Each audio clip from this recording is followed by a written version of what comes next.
Start recording. All right. Go.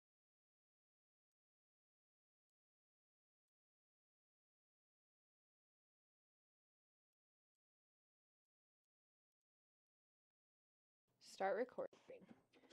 All right. Cool. All right. What's up, guys? My name's Ariana, And I'm Mabel. and today we are watching Avatar: The Last Airbender live.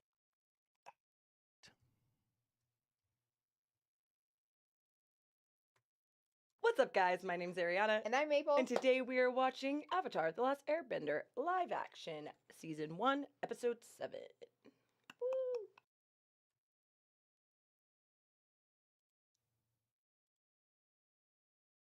Hey, what's up, Buffy? Yeah, I've been busy, but y'all are going to start seeing more of me soonish. We're going to start doing movies again, and I'll be doing the main movie correspondence. But I'm taking over Avatar so that Jess has more time to edit Invincible. What's up, guys? What's up, guys? My name's Ariana, And I'm Mabel. and today. What's up, guys? My name's Ariana. How big is this black glitch thing? There we go. Okay, cool.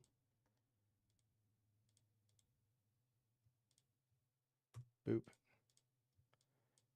Boop, boop, a doop. What up? What's up, Wallopy? Good to have you. What's up, Sophia? Yeah, it's been a long time. Been real busy. Said it was in Russian. Interesting. Yeah, what's up, Dave? Yeah, I haven't been doing this since 1917, but like I was saying, we are going to start doing movies again soon, so we just have some scheduling conflicts that are making things awkward for the next couple weeks, but once we get back on track, then yeah, we'll be doing movies at least every Thursday, so y'all should see me probably every Friday or something like that. What am I doing? I am doing the background thing, so let's do that real fast.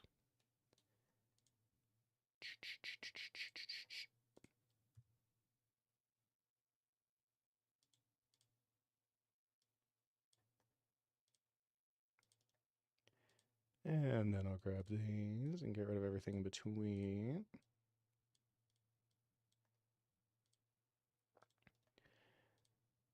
I haven't done this kind of editing in a little while. I'm kind of rusty at it.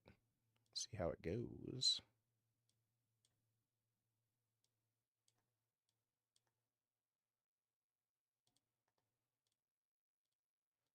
All right, so that's that, right? Then I want to find a place where the show actually starts or where the logo runs.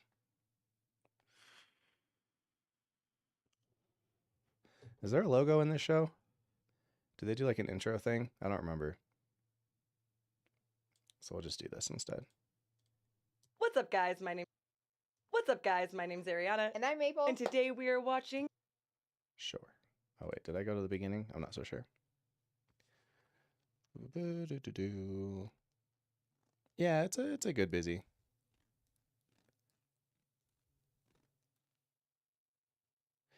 Wait, so it said that it was, what do you call it? As far as how far they are in, is anyone else getting Russian language from me? Because I don't know why it would do that. I feel like that's something I'd have to manually go change, and certainly isn't what I've set. As far as how far we are on Patreon for Stranger Things, it's episode 2-8, I think, is where we are. The next episode they're going to watch is the finale. Customization. Yeah, I don't see anything with the Russian stuff. That's weird. What's up, Daniel? Yeah, YouTube is pretty effed up lately. Okay, so yeah, let's start here. What's up, guys? My name's Ariana. All right, cool. And then this thing, I guess we'll do the same kind of thing. We'll pop in here. And we will push that to, what was that, 800 or so? Yeah, we'll do that. Okay, great. Okie dokie. So, what's up, guys? Boop. Boop, boop, badoop. Put a block glitch here. Do a fall bounce here. Turn it upside down. Just like the beat. Duplicate. Bring that up to there. Perfecto. Then block each one of them out from the other one's screen situation. Did my mouse get slower?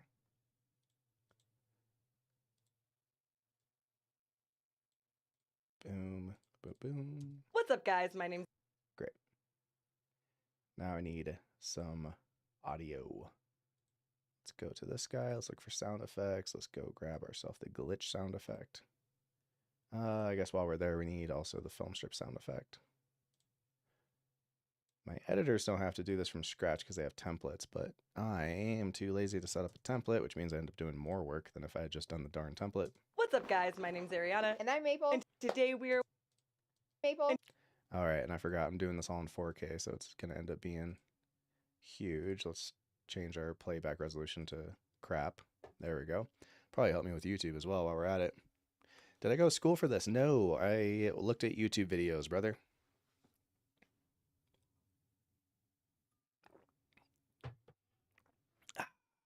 Yeah, good to have you, Daniel. Full Metal Alchemist reactions. I am loving them too. Yes, sir, Bob. All right, and let's go grab ourselves this slow zoom. What's up, guys? My name's Ariana. And that's where the anti-maple part pops in. And I'm Maple. And What's up, guys? My name's Ariana. And I'm Maple. And today we are watching Avatar: The Last Airbender. Oh, right. Yeah, I actually have to modify this thing. I forgot. I need to have that be empty. Or wait, hold on. Can I just do that? I can. What's up, guys? My name's Ariana. And I'm Maple. And today we are watching... That's what looked weird. I was like, what's wrong? All right, now I need my horizontal reveal. Today... And this guy is going to say Maple, Ariana.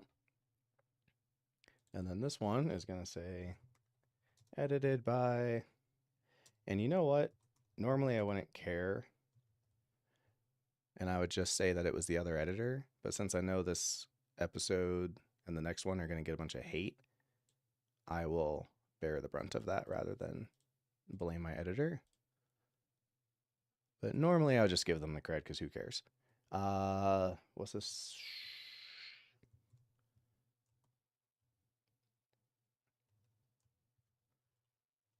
We'll just put like finale,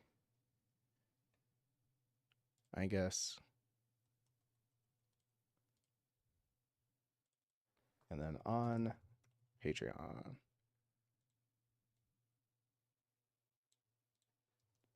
What's up, guys? My name's Ariana. And I'm Maple. And today we are watching Avatar: The Last Airbender live action, season 1, episode 7.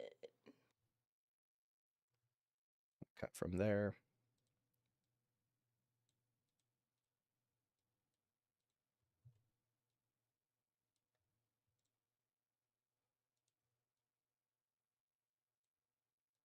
Sure, that goes like that. Need this guy to be a little bit longer. There we go. Cool. Grab a film strip. Boom. Grab this strip sound effect. And we should be done with our intro. Got 6 and 7 on it right now. Ouch.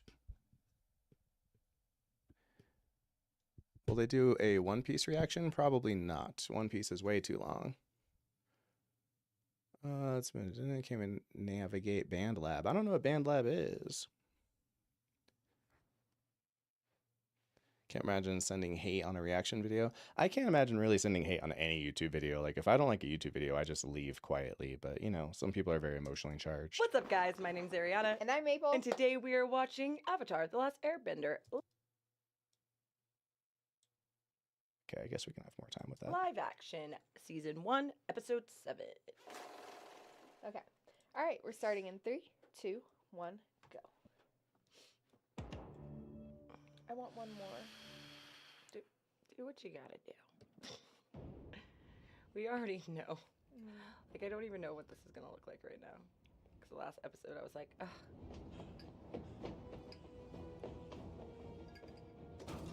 Yeah, don't worry about the Patreon thing. Whatever you don't see on Patreon will show up later on YouTube anyway, so it's no bigs. Ugh.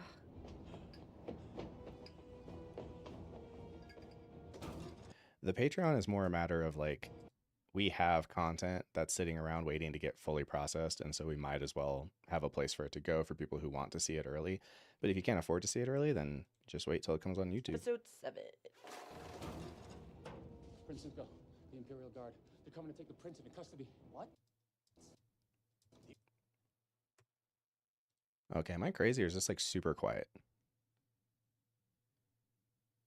Oh, yeah, it looks like it's still super quiet. Let's fix that if we can. We had a recording day where I didn't realize I had turned the audio down, and so like everything they were recording, them themselves were fine, but the stuff they were recording was like super quiet. Episode 7. There we go. Prince Zuko, the Imperial Guard. They're coming to take the prince into custody. What? Okay, there we go. That's better. Let's do a little crossfade into this guy. Episode 7. Prince Zuko, the Imperial Guard. There we go. Much better. Welcome to the UK, where engineers are paid $11.80 an hour. Ouch. Yeah, that's a rough one. I mean, I also don't know what cost of living and stuff is over there in the UK, although theoretically it's still quite high. Oh, you mean the US? Yeah, no, the US is awful. What's up, Arson Games? They're coming to take the prince into custody. What? The Imperial Guard? They're already on their way. Lieutenant G. Season. Slow down. I was just on that junction going over the latest field usage figures. Lieutenant Hang and I were guarding the midnight oil. They actually got a message. Keep drinking. I overheard them discussing new orders from the Fire Lord himself. He sent his personal guard to bring Prince Zuko back to Capital City where he is to stand trial for treason. Treason? Are you certain? Yes, sir, I heard Dane orders. Am I crazy? See, this is like... Fire Lord himself. Whatever. He sent his personal guard to bring... What? He sent his personal guard to bring Prince Zuko back to Capital City where he is to stand trial for treason. Treason? Are you certain? Yes, sir, I heard Dang order Turned against men. Am I crazy? tonight? See, this is like... They'll be here any minute. This makes me feel like I'm being gaslit. Like, did this happen? No, but yeah, it doesn't, you know. I think we're so far in our own. It didn't happen Those like are this, turned but against him. I see what they're doing. That's not what happened. For treason. Treason? Yeah, okay, whatever. Am I crazy? See, this is like... This makes me feel like I'm being gaslit. Like, did this happen? I think we're so far in our own. Those are turned against him. That's not what happened. Just figure out who the one that freed the Avatar. The zoom in's not really a hotkey, it's actually just paste. What I do is all my zooms are on a adjustment layer, and then I can press, and then they're set up as multicams. So it's basically an adjustment layer that has 4 or 5 like different zooms. Like the zoom 1 is Maple, zoom 2 is Ariana, zoom 3, and these are just multicams that I'm switching between. And this is a slow zoom, and then this is a bump zoom, In our own. which does that. In our own. And then 5 is a close In zoom, our own. Convinced Ozai like you that. turned against So yeah, there's like 5 different zooms in this thingamajig. So it looks like a hotkey. Basically, I'm doing like a create your own hotkey situation where I'm just pasting and then pressing numbers.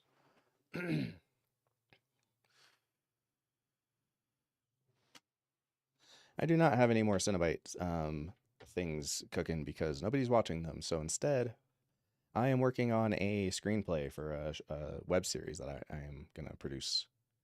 And I'm going to spend my time when I'm not doing this on that instead, because I feel like at least at the end of it, I'll have something really cool done, where the Cenobite videos, they're fun and they're neat, but like no one's watching them anyway, so who cares? Are in our own. Convinced Ozai you've turned against him. Why is it so quiet? That's not what happens. Is it quiet for you guys You're the too? one that freed the Avatar. Oh, you know what? I did forget to do this. Although this would only make it quieter, but whatever.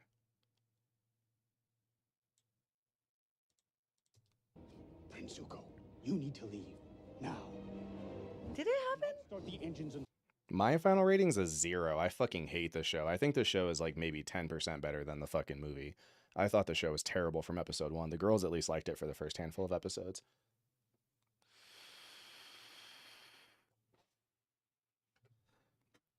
Screenplay. Yeah. Well, I'm done with the screenplay now, so now it's all this like production stuff that I'm working on, so The trouble is because I plan to self-produce, I need to know how to do everything, and there's a reason that people don't do it like that. Prince Zuko, you need to leave now. Okay, let's get to Prince Zuko. You need to leave now. Prince Zuko, you need to leave now. Did it happen? Start the Prince Zuko, you need to leave now. Did it happen? Start the engines until you're well clear. Stay off the main roads and travel only at night. Uncle, we can't let my father believe I've turned against him. I know. Yeah, but people first say they we feel like they were must tricked by get the this first in. couple episodes, but I don't know, man. I thought it was fucking awful right away. Dude, that kid who plays Aang, I think is just as bad as the movie Aang. That kid sucks, dude. But like, I'm the Avatar. I'm not the Avatar. I'm the kid who likes to go penguin sledding. Like, oh Jesus Christ, dude. I was dying. It was rough. Let me sort things out with the I hate watching these, let alone having to edit them. So I just think that this could have benefited you- from being like 12 episodes instead. Thank you, Lieutenant G. Stay safe, Your Highness. Stay safe, Your Highness.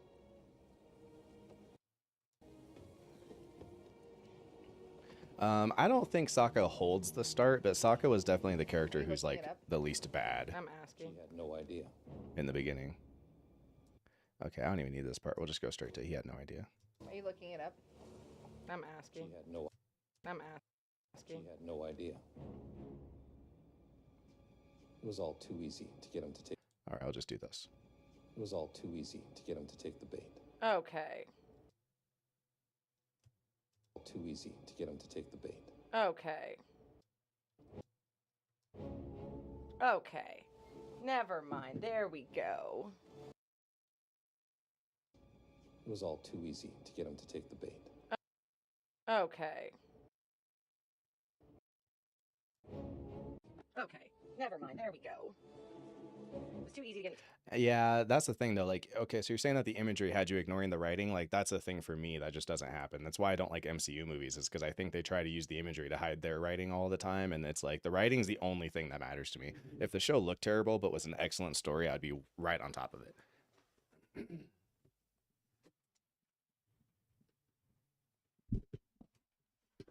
I need to open my door. I'm smoking myself out in here. I can't even see what I'm looking at. Hotboxing. Guys, he is editing Avatar, the live action show, episode 7. Did y'all ever pick the next show? We picked a bunch of new shows. We'll talk about it more when we get closer to actually releasing. But yeah, we're gonna we have like 3 shows that are coming in. And they are not Game of Thrones or Sopranos. It was too easy to get him to take the bait, so it's a. Oh, okay. So instead of blowing up his bed, There you go. yeah. Yeah. God, the show's so dark. This is. What will you tell the Fire Lord about his son? I'll tell him the truth. That the prince chose to put his needs. I'll tell him the truth. I'll tell him the truth. That the prince chose to put his needs. Oh, they are trying to blow him up in the boat. With blasting jelly. Mm-hmm. His needs. Oh, they are trying. Boop, boop, boop. What?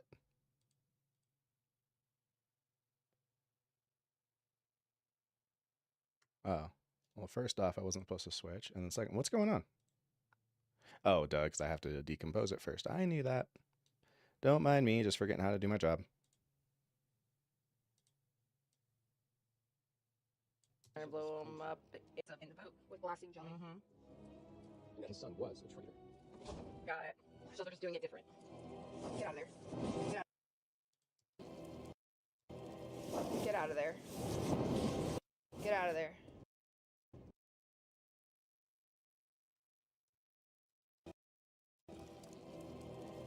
Get out of there. Get out of there. And Zuko dies. Prince! Oh, no more Zuko. Ain't that about a bitch? It was a trap.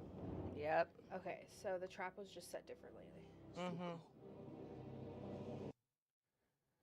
Sounds like Netflix marketing department talking about scamming their audience with an inferior product. Yeah, I mean, honestly, dude, everyone who works in like high level, big budget Hollywood, I don't think that they're scamming anyone. I think they genuinely are bad at storytelling.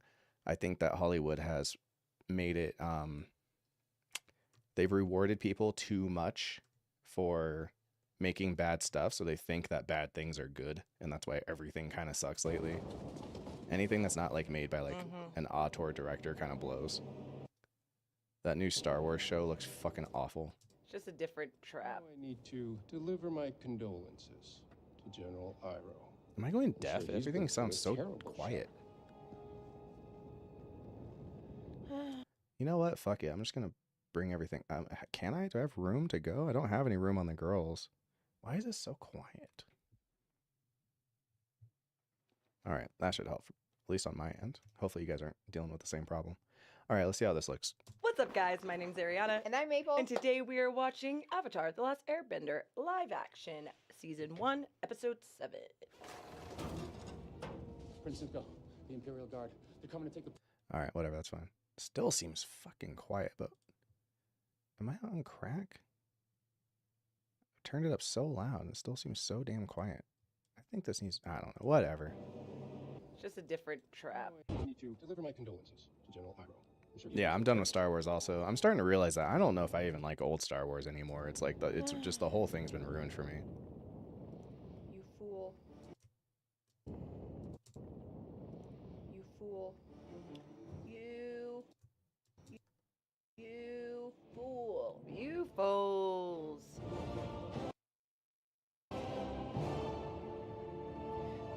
Bow bow bow. Bow bow bow. Wow wow wow. Wow wow wow. The North. Lost me when Aang was frozen because of bad weather instead of his own immaturity. Yeah, I mean, that was part of a million things I didn't like. Yeah, when he like just left because he was like, I need to go clear my head rather than him running from his responsibilities, which is funny because instead of the fisherman giving him shit, they had Boomy give him shit, which doesn't make any fucking sense. But also, why is Boomy giving him shit? Like, at least when the fisherman gave him shit, he had a point, and that was part of the pain for Aang. So one of the things, Drew Gooden made a fantastic video talking about what was wrong with the show, and that was a great point he brought up, was that like they're so afraid of making any of the characters unlikable that like everybody is just kind of, you know, like no one has any signs of weakness. Everyone's just good the whole time. Zuko in season 1 here is being treated like Zuko from season 3. Azula in season 1, which it's funny to even talk about Azula from season 1 because there's not supposed to be any Azula in season 1. She has all the characterization that Zuko has, so then she becomes like a super what do you call it, like a super relatable character, when the whole point of her is that she's the one who's not. Like, she's everything that people thought Zuko was from season 1. It's like, I can't get into it because it'd just take me forever. This show is so goddamn terrible. And yes, there's no complexity. That's a huge problem. He was on his own. He wasn't anything like I thought he'd be. He just seemed so alone. I'm shocked. Misfits for a TV show? Yeah, that's a good one. That's a good one. I mean, there's also just like old stuff like Stalker and things like that. Wasn't anything like I thought he'd be. He just seemed so alone. I'm shocked. So, I made a connection with him, right? I just realized Zuko and I both on our shoulders. And this kind of stuff, this like horrible expository fucking dialogue. This is going to take me forever to edit because I'm not going to be able to go 5 seconds without complaining. But it's like, yeah, the fucking just basic ass terrible expository dialogue of like, well, rather than having like that really tender moment from the end of episode fucking 13 season 1, we're gonna, and like the way that they handle this same topic back then is the scene, which I know we kind of had, where he's like, do you think we could have been friends? But afterward he goes back to the fellas and Sokka is like, hey, did you make any friends? And he's like, no, I don't think I did. And so it's like, that is like a subtle way to kind of show the struggle that he's having with thinking about Zuko in a different way, and then showing Zuko like going to sleep and looking at the flag and then turning away from it. It's like, you know, these are subtle ways to kind of hint at what's going on. But no, fuck all that. Let's just have them sit and have a conversation about it, where he's like, wow, you know, I think we made a connection and blah, blah, blah, blah. And here's, you know, and he seems like he has a lot on his shoulders and shit. And this kid's acting, look at him, his stupid, face. This kid sucks. He's such a bad actor. Zuko and I, we both have a lot on our shoulders. Both have a lot on our shoulders. He sounds like a kid who should be like this. Like it feels like a Nickelodeon like daytime TV show, not like a Netflix streaming show. I would expect this on like the Disney Channel. I just realized Zuko and I, we both have a lot on our Fucking shoulders. sucks. This whole time, I've been worried that I don't know what I'm doing. Yeah, see, this whole time I'm worried. I don't. God damn. I haven't learned any of the other bending skills. Yeah, I'll we probably know, continue motherfucker. messing up. But at least I'll be able to do with my friends by my side. I want to die. Kill me. The show fucking sucks. Look! It's the Northern Water Tribe! We did it! We finally made it! Okay, we need the Northern Water Tribe. It's the Northern... Bam, bam, bam. It's the Northern Water Tribe! We did it! We finally made it!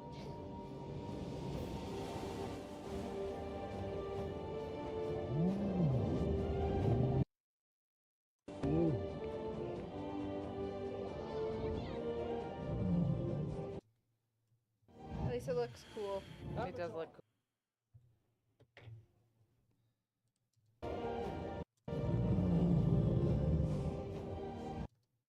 At least it looks cool. It does look cool. Welcome. This also feels like a fool's errand because like I'm editing this video for nobody. Like nobody wants this video. This is Yeah, that's a good way to put it. The show's like mansplaining to you. Beautiful. It's perfect. How it got renewed for more seasons. I feel like they probably had made that decision ahead of time. Not to mention, like a lot of people watched it. It's if you're familiar with the Jurassic Park lore, Jurassic Park 1 was very well received. So when Jurassic Park 2 came out, it had insane box office numbers on like the first 2 days, like on the opening weekend, because everybody was like, oh, I can't wait to go see the next Jurassic Park. And then people realized it sucked. And then afterward, it like, went to hell. So I think the show has the same thing going for it, where like it probably had really, really great numbers right off the bat because everybody went to go see it because they wanted to see what it was, how it was going to be. But now that it's bad, when season 2 comes out, everyone's going to be like, yeah, okay, guy, we'll see. I know I'm not watching Alright, it. I don't let's think we're see going to her. cover Oh. season 2. Yikes, I forgot about that. We've been expecting you. The beast is in good hands. And then we'll take him to a couple of yak stables, which are in the grotto. Plenty of living space. Make sure you get seaweed. Lots of seaweed. Of course. Do you like seaweed? Welcome. I do. I do. I'm Arnook, chief of the Northern Water Tribe, and I offer you our hospitalities and our protection in the name of the ocean and moon spirits. Thank you. You don't know how long we've been looking forward to this. I can't tell you the joy it brings us to welcome a long-lost brother and sister from the south. This is Master Paku. He is our senior waterbending master. Start there. This is Master Paku. He is our senior waterbending master. It's also funny because there's like $15 million per episode, right? He is our senior... This guy, it's just his fucking fake ass hair with his fake ass bald cap in there. It's just whatever. Waterbending master. And Damn. this is my daughter, Princess Yue, our tribe's spiritual leader. Our tribe's spiritual... I can't help it. Our tribe's spiritual leader, Yue. It's so funny, like tribe's spiritual leader. There's something I need to tell you. You're in danger. I love the like. You could just feel them in the writers' room being like, "Well, we like this Yue character, but she is kind of a damsel. Like, can we fix her? Let's like give her like hella more scene." Where she like can sit and expositorily explain that she's really cool. And then it's the chick from Prey, which if anyone remembers me talking about Prey or editing Prey, I think that Miss Thunderbuttons, whatever her name is, I think she's awful. She was not good in Prey. I think she was fucking terrible. Blinded from nostalgia? I couldn't agree more.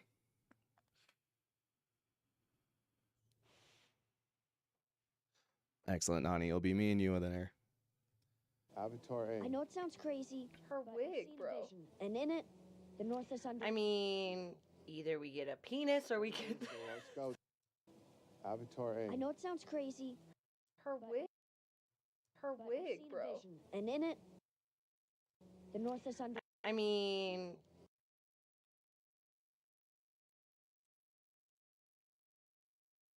And in it, either we get a penis or we get. Our scouts picked up a Fire Nation fleet steaming this way.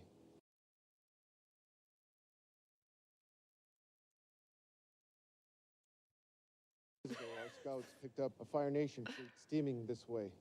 We've been keeping track of them ever since. But we are grateful to have you with us. With the I also power like of how the they know. Avatar on our side. We'll Yeah, teach see, them a lesson they won't soon with the forget. power of the Again. Avatar on our side, we'll teach them a lesson. Doesn't this remind you of season 2, episode 1? It's so funny because it feels like they put so much stuff from like season 1 or season 2 and from like Korra in here that it's like, what are you gonna do in season 2?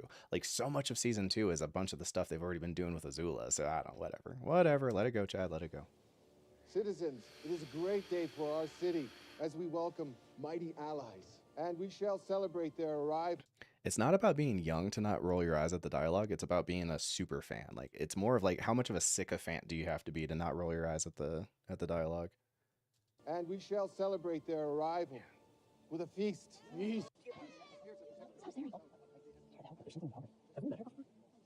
No, you haven't fucking met her before because she's not a fox spirit. Like, Jesus Christ. Quit it before they think something's wrong with you. More than there already is.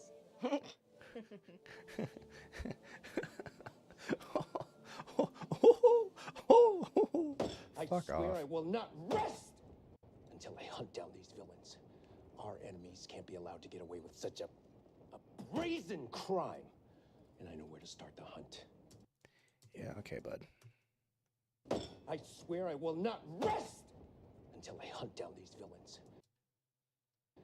Our enemies can't be allowed to get away with such a brazen crime. And I know where Scared it wasn't going to get renewed, so they tried to cram everything in season 1. Nani, I could not agree more. That totally is where my head is at. Like, I'm not convinced that that's exactly what happened, but it definitely is where my thinking went. Was that, yeah, they were like, well, we don't know if we're going to get more seasons, so let's try to cram a little bit more from those other seasons into here, which is so funny because if anything, translating from the show to the shorter show, they should have just been thinking about what to cut. But they're like, we're going to cut things and then we're going to add more things back that aren't even in it. It's like so weird. Hunt. I know who did this. I know who did this.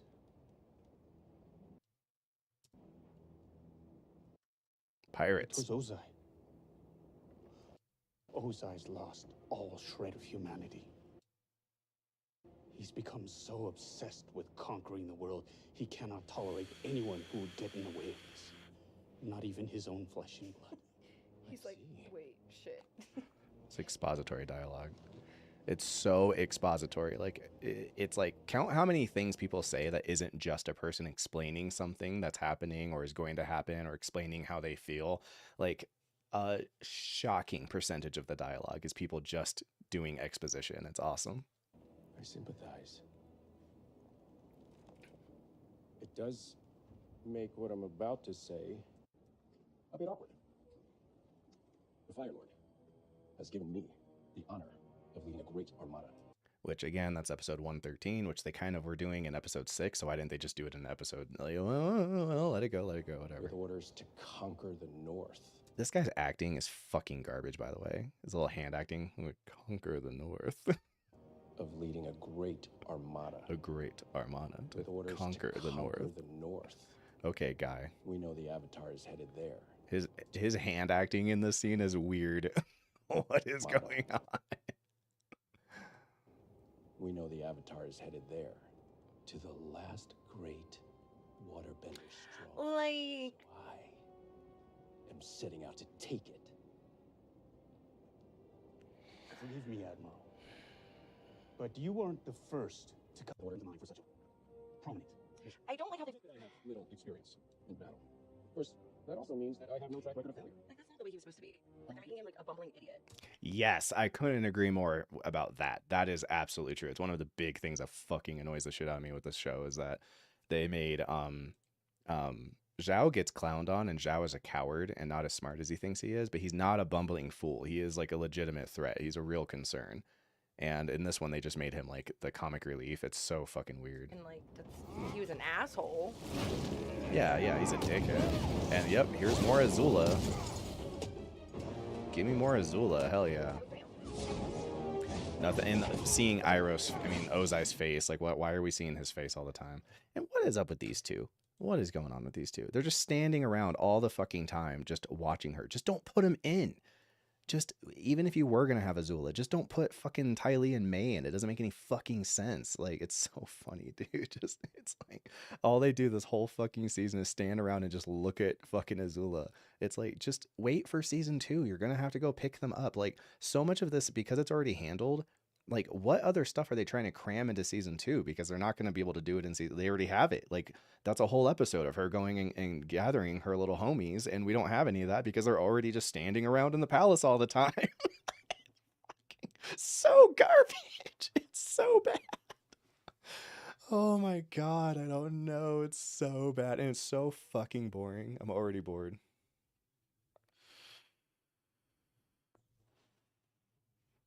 Yeah, how they're feeling. Oh, no, for sure. They do that all the time in the show. Below average. Yeah, Iroh's okay, but he still doesn't feel like finished him at Iroh. least 2 moves earlier. My lord, that's you undergo another trial tomorrow. 2 moves? Are they playing video games? Okay, yep, humanizing Azula. Right? Didn't feel like a game when that boulder was flying on my head. Just saying. Your father already knows you're the best. He just doesn't want you to know that. Let my father empty his prisons. Send every vendor he has of me. I'll burn everyone in the world until he admits the truth. Okay, Zuko, like that's a Zuko speech. That's a season 1 Zuko speech. Like I'm telling you, they have completely character assassinated Azula, and then they've given everything that should be like Zuko's vibe to Azula, and then Zuko just has like a weird e-boy, soft boy vibe the whole time. It's so crazy. It's like watching a show where everyone is like called the characters that you know, but none of them feel like the characters you know. It's awesome. I love it. I'll burn everyone in the world until he admits the truth. Don't make it like Azula's like that I'm the one. Had to earn this. Like in yeah, this that's the whole point. Literally, Zuko in season 1, episode probably 19, says Azula was, my father says Azula was born lucky, and I was lucky to be born. Who he likes and who he cares about and who has to earn what is like I don't know. I'm cutting the whole scene. Pointless. Fucking pointless. God, I think I'm gonna probably try to just jam both of these. I get people being like, oh, they're trying to humanize her. Like, let them humanize her. Don't humanize her. That's not the character. Some people are just psychotic. Even Iroh says that. The guy who loves everybody and like taught a guy who's trying to mug him how to mug people better and then put him on a better path. Zuko in Zuko Alone, which is like what, episode 2-7. Zuko is like, you know, yeah, I know what you're going to say. Like, I need to try to, you know, figure things out with Azula. And he's like, no, she's crazy. She needs to get put down. So it's like, even Iroh thinks that she's just a crazy wild dog. So in the show, they're like, no. It's like, who is this show for? Yeah, let women be evil. Like, minorities and women can be evil too, you know? Psychotic.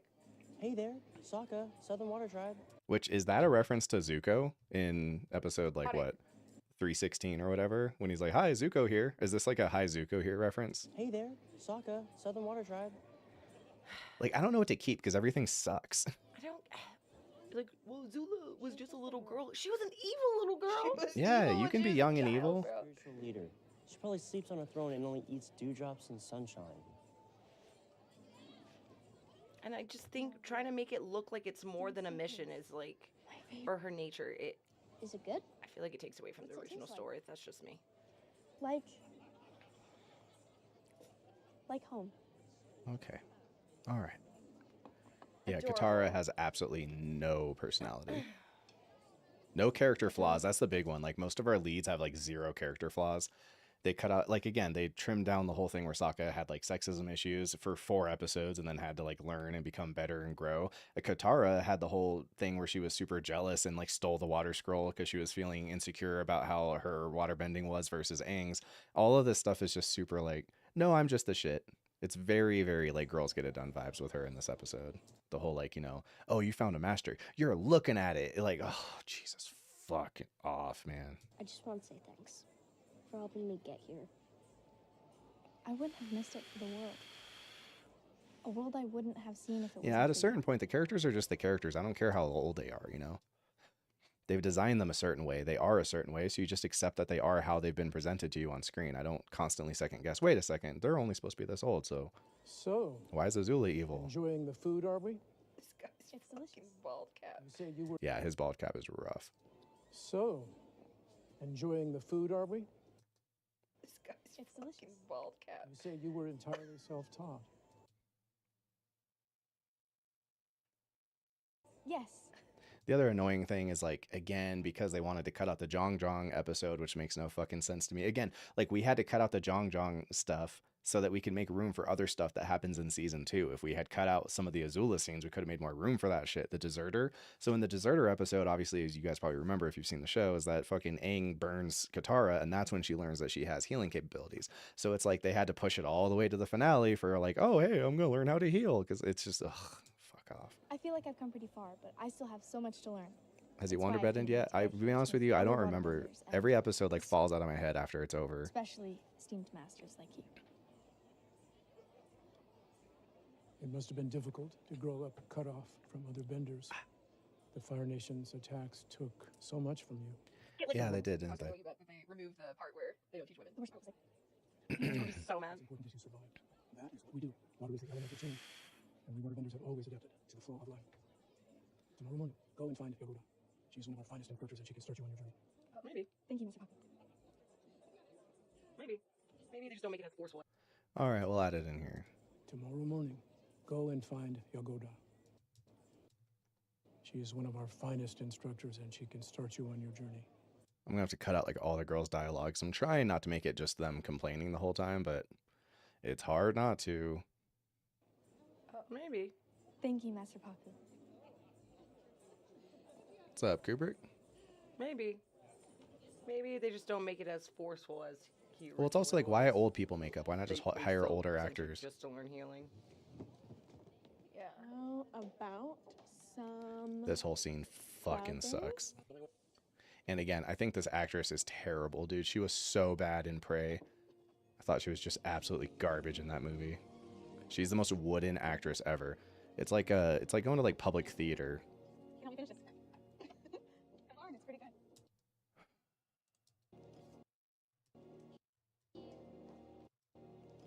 You can help me finish it. You can help me finish this. Come on, it's pretty good. Yeah, those shows are all good. What do you think? It's delicious. What do you think? It's delicious. What do you think? When I was a kid, I used to hide out here when my dad would meet with the elders. He said he wanted me to see how things worked in the tribe because someday it would be my responsibility. Not very fun. So I'd hide out here with the friends and make dessert. You are just a girl. Maybe the girl wasn't a girl. I wish, yeah, someone give me a budget. I will make the show and literally just translate season 1. And all the people in the comments were like, well, what would be the point if it was just a recap of the same thing? Watch that be incredible and everyone love it and be like, wow, it's just like the show. It's so good. You are just a girl. Did you think I wasn't a girl? No, I just figured with you being a princess and all. That I was stuck up?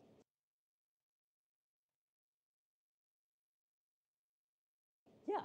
I mean, no. I mean, yeah, that's what I thought. Oh, no, you're ordinary. Not ordinary. Because that wouldn't be good. And I think I should stop saying words now. I get it. I know, okay. Hilarious. But that's what they expect me to be. Don't get me wrong, I love serving my community. But every now and then I just have to go somewhere and make dessert.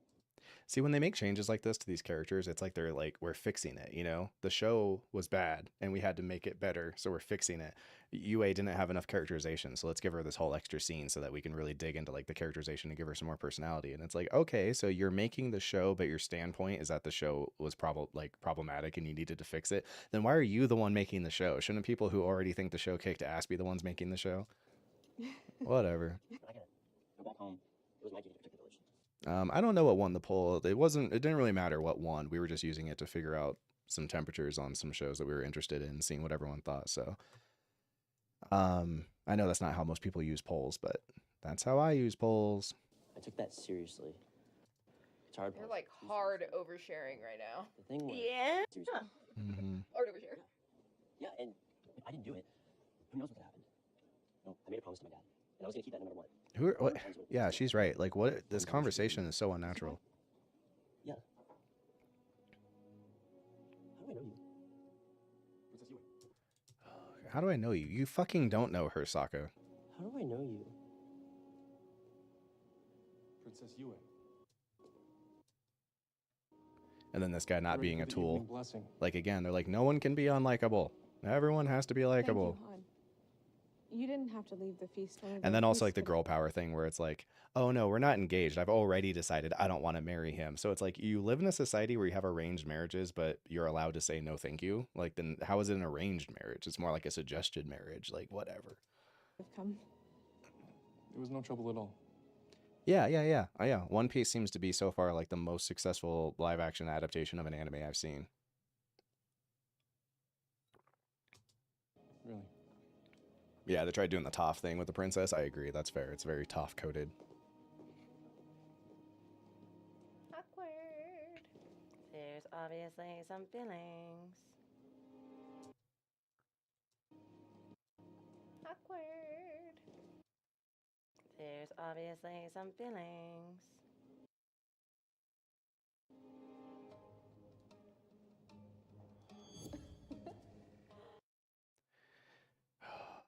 Oh, is this what you mean by the Toph thing? Because you're right. Yes, this is the Toph thing. This is, I thought you meant the Toph thing as in like she's a princess, but she doesn't like how, you know, stuffy it all is. But you mean the whole thing where like they went into the swamp and they saw Toph's or Aang saw Toph, a vision of her in the spirit forest, and then later met Toph. You're absolutely right. So when they do it for Toph, they're gonna have to do it different now because they've already wasted that idea on Yue, which by the way is a shockingly minor character. Her impact on Sokka is like the only reason that character has any staying power. Aside from that, it's like she's just a 1 episode person or 2 episode person who shows up and fucks off. Is this too long? It is. It is too long.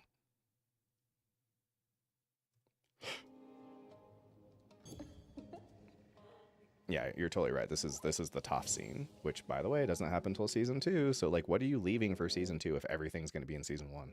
She's the fox. She's the fox.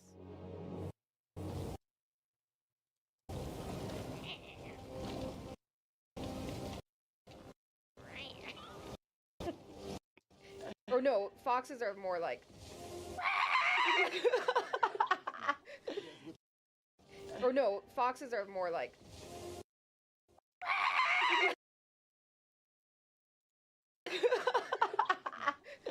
No. That's what they Not do. that. They scream. I know. I'd love to talk to our brother from the cell. Some combat advice. Me? You want to ask me about fighting? Yeah, none of us have. Andrew. Experience. Yeah, this fucking guy. If this is supposed to be the guy, I can't remember now. It's like him being all humble and cool. It's like, why did you just change everyone? What's the point? Like, literally, what's the point? Is it making it better? Just have him be who he is. It was like, it's so weird. It's like we watched the show, we liked how it was. Then you make this new one. You're like, hey guys, I fixed it. You're like, fixed what? It was already like the best animated show of all time. Experience. It's fine. Just leave it. Fire Nation armor. Is it metal? The reference we have is spikes on the shoulders. No metal. And they don't have shoulder spikes anymore. This is the potential of this. Would you mind taking this Sure. Perfect. Tell me, Avatar M, what do you think is the best approach to becoming battle? Might I suggest you lead the offensive front? You could spear. Yeah, this reminds me of 2-1 a lot. Primarily a defensive discipline. You could spearhead. You could spearhead an attack. Actually, airbending. Actually, this kid sucks so bad. Spearhead an attack. Actually, People are like, no, the actors tried really hard. The actors were good. Like, were the actors good? When the lead of your show is your worst actor, that's tough. That's a toughie. airbending is primarily a defensive discipline. Bitch, what? Our style is to evade and avoid conflict. Okay, But you're not just an airbender. You're the Avatar. Oh, but I don't want to be. You're the Avatar. Truth is, This kid and the way he like his acting, it's like, okay, I need to do subtle facial acting. So if I'm confused, like he's so extreme with his like it's like, okay, guy. The truth is, I haven't mastered any other bending. But that's why I came here. Hoping someone could teach me. I have not watched Shogun, and I'm not gonna watch Masters of the Year. Defeated the Fire Nation platoons, even battled monsters. How were you able to do all that? My friends helped me. We worked together. Sounds good. It would have been wise to have focused on your training during your journey. Yeah, that's true. Good thing in the show, he did that. He did quite a lot of that. By the time he gets to the Northern Water Temple, he goes from being an airbender to a waterbender to being able to firebend, but choosing not to. So he had already at least figured out, 2 other bending techniques. And was quite a good waterbender by now. There we go, actually. I'm going to keep that. How? I mean... I haven't mastered any other bending. But that's why I came here. You're the I guess we'll just keep this part. Truth is, I haven't mastered any other bending. But we've heard stories of how you've saved communities, defeated the Fire Nation platoons, even battled monsters. How were you able to do all that? my friends helped me. We worked together. I agree. I probably would like Shogun. I'm just so busy lately. It would have been wise to have focused on your training during your journey.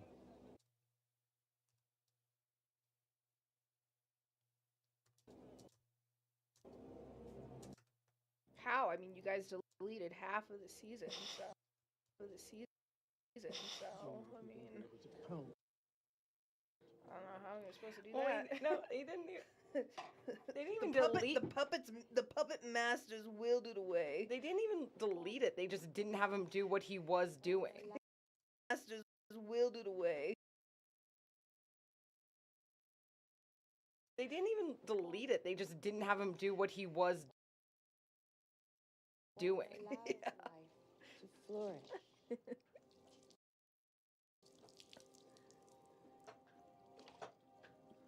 And to heal.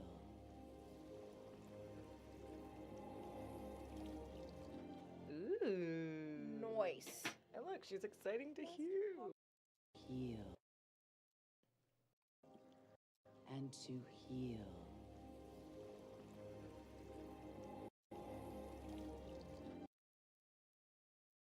Ooh. Nice. And look, she's exciting to hear. You told me we'd be having a special guest today. Thank you for having me. I'd heard stories of water healing, but I didn't think it was still being practiced. Oh, yes. It's a vital part of our culture. I'd heard stories of water healing, but it's a vital part of our... Whatever. It's an awkward jump. I don't care. Would you like to try it?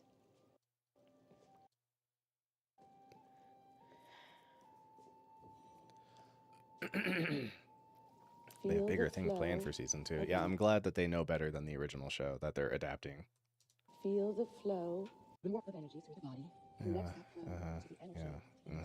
Okay.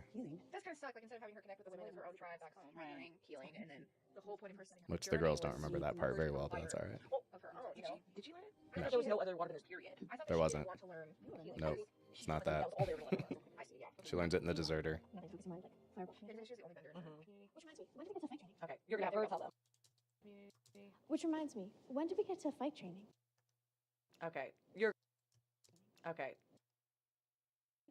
Okay, you're gonna have her tell them. Basic forms are pretty good. I don't want to. Forms are pretty good, but I could use help with accuracy and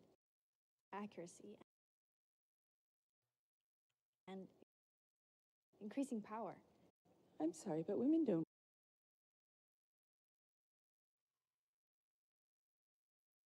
I'm sorry, but women don't fight. Oh, we're gonna have a woman tell her. Not to harm. I'm sorry, but women don't fight. Oh, we're gonna have a woman tell her. Not to harm. I don't want to just heal. Healing is a noble and sacred tradition, the highest of callings. No, I'm sorry. I didn't mean it like that. It's just that I think my skills lie more in combat, so if it's okay, I'd like to train in fighting techniques. It's not okay. In the Northern Water Tribe, women aren't allowed to fight. I'm sorry, but women don't fight. Oh, we're gonna have a woman tell her. And then she's gonna say it again. In the Northern Water Tribe, women aren't allowed to fight. Yep, that's good dialogue right there. Very efficient use of your dialogue. You are spending the minutes of your show very wisely. Aren't allowed? That's not right. Okay.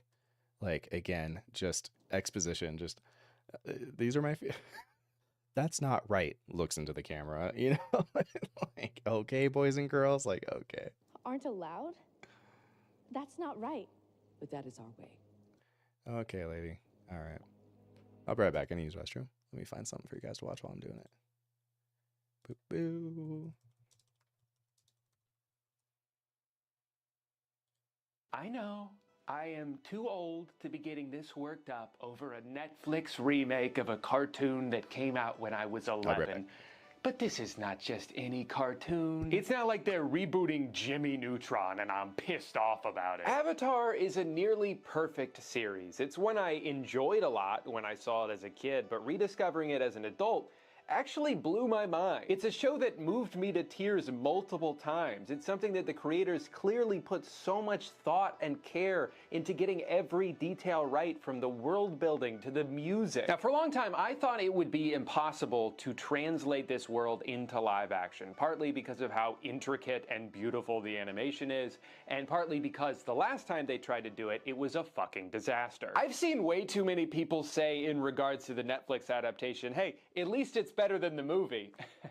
Yeah, I would hope it's better than one of the worst films ever made. You don't get points for that. Because of how goofy and awkward this movie looked, I assumed it just couldn't be done. That this world was simply unadaptable to live action. And in a lot of ways, Netflix proved me wrong. This show looks probably as good as a live-action Avatar could. I mean, nothing will ever truly compare to vibrant and fluid 2D animation, but the VFX team that worked on this did a really good job of making something that very easily could have looked dumb as shit look pretty realistic.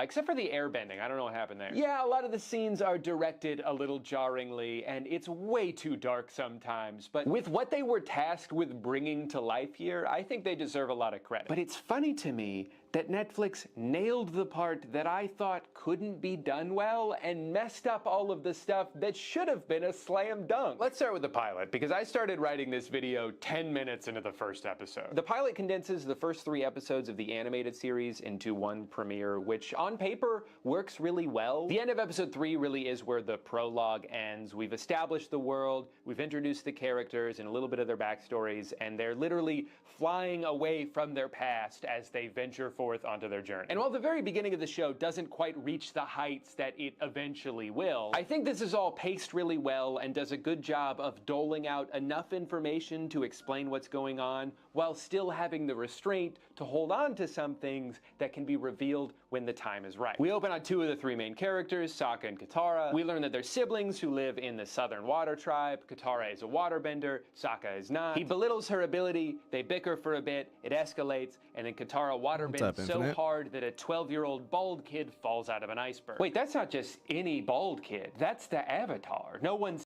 Yeah. All right, so actually, hey, Dave 3D guy, if you're still in here, I want to, if you don't mind, sometime if you get some time, I'd love to pick your brain.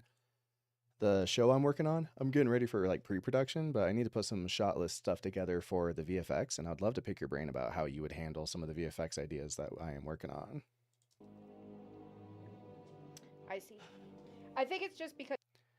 I have heard that. Unfortunately, I just don't really care about Rebel Wilson or Sacha Baron Cohen, so I don't like either of them, so I don't care that they have beef. I think it's just because she'd done more bending, like, in between. Yeah. Than she has now. And also, well, I feel like it's almost the opposite. Like, Aang had gotten pretty good at it, and she was getting very jealous of that. Yeah. As best we can, but none of them know what we're about to face. And I think that's what's really... I'm sure they'll be great. Especially with you leading them. Especially with you leading them. Why change this character? What is the point? What makes it better? Yue. She seems great.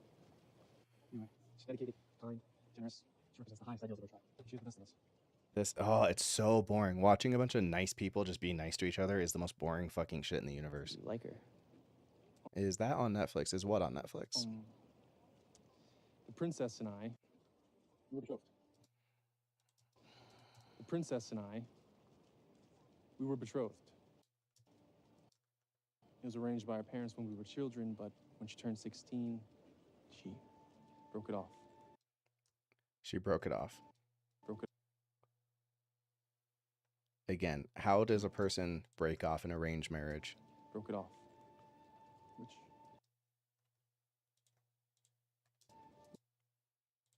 It's her prerogative. It's her prerogative. How is it your prerogative if it's an arranged marriage? But she never gave a reason why.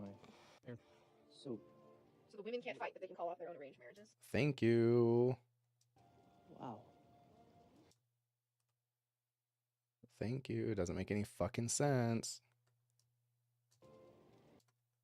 So the women can't fight, but they can call off their own arranged marriages. You would have married her? What they're choosing to keep and take out.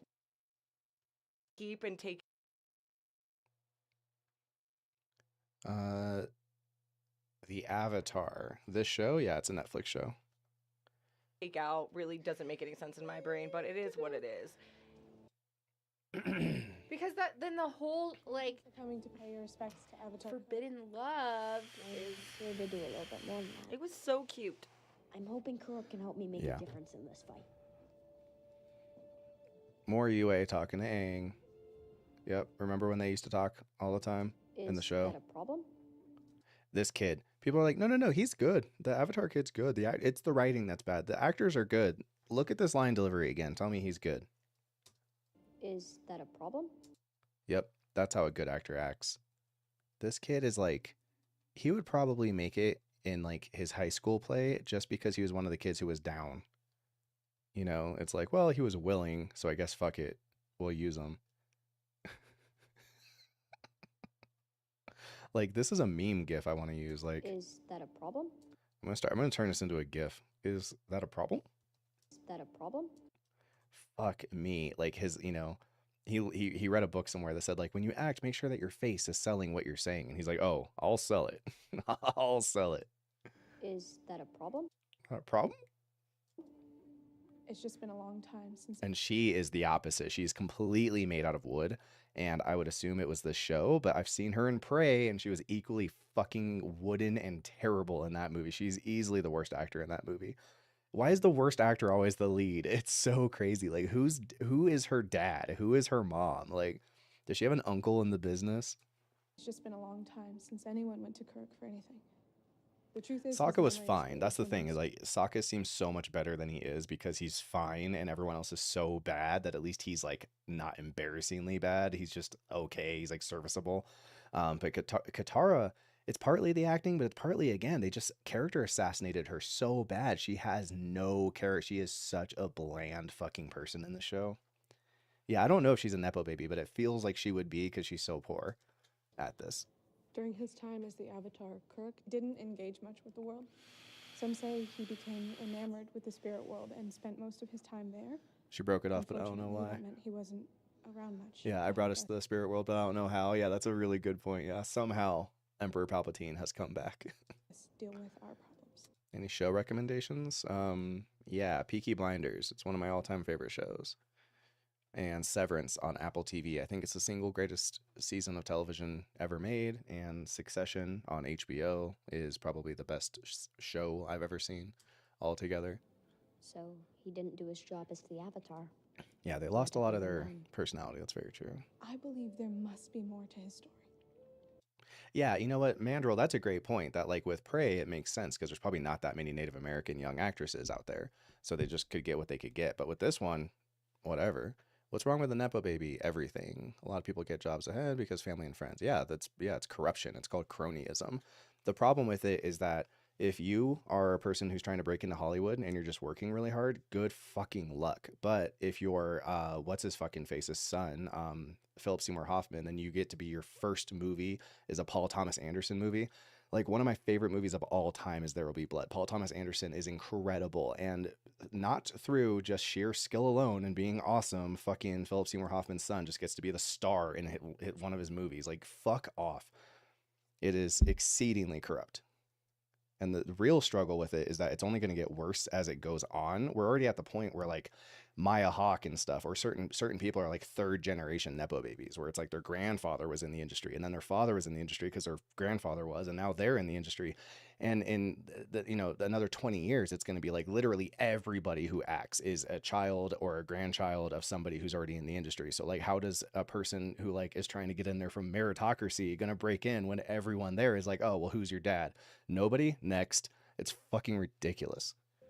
I hope you're right, because I need help. Yeah, I would be pissed if it was the other fields I was in too, for sure. Part of why people are more mad about Hollywood, though, is because it's what do you call it? It's extremely lucrative, and like that's the thing is, like, you would think the NFL and stuff like that would have that problem, but it's still so meritocracy oriented. Most of the people who are getting into the NFL at like a high level are people who just put up. Like, you could be someone's son, if you could be Jerry Rice's son, but if you're not able to be a running back like Jerry Rice was, then you're not going to be in the NFL. But in Hollywood, nah, it's all right. You can be totally mid and just get the job anyway. It's totally it's just corruption. Help. I hope you're right, because I need help. He's the only one who can possibly understand.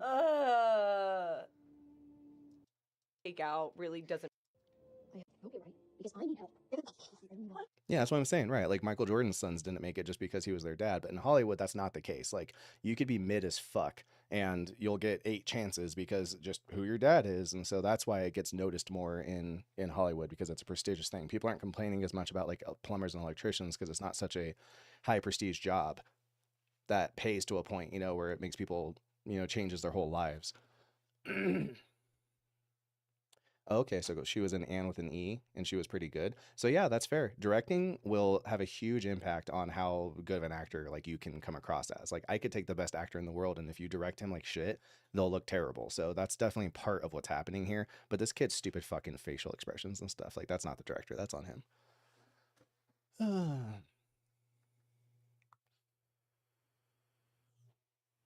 Yeah, right, Mandrill, right. Exactly right, yeah.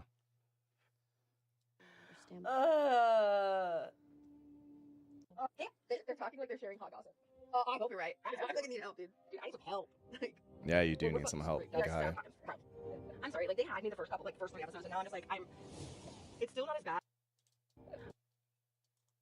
I'm sorry, like, they had me the first 3 episodes, and now I'm just like,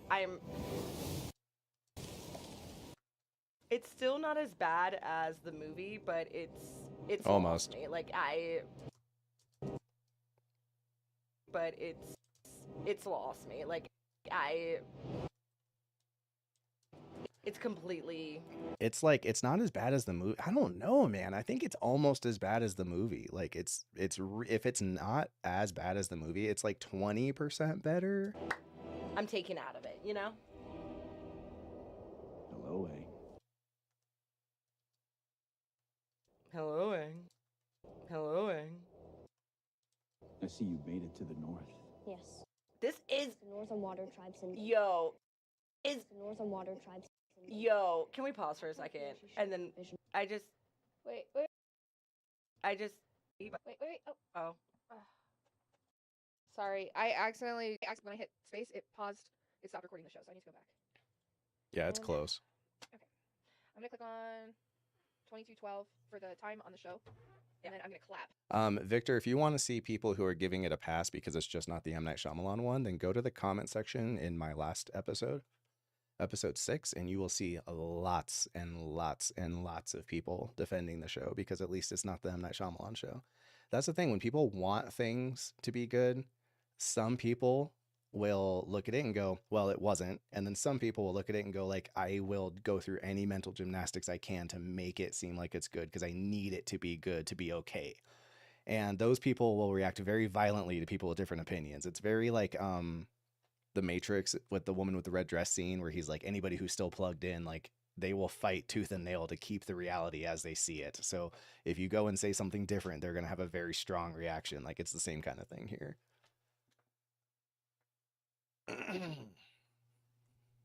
So they can Finally. sing. Yeah, that's all I've been doing this whole fucking stream.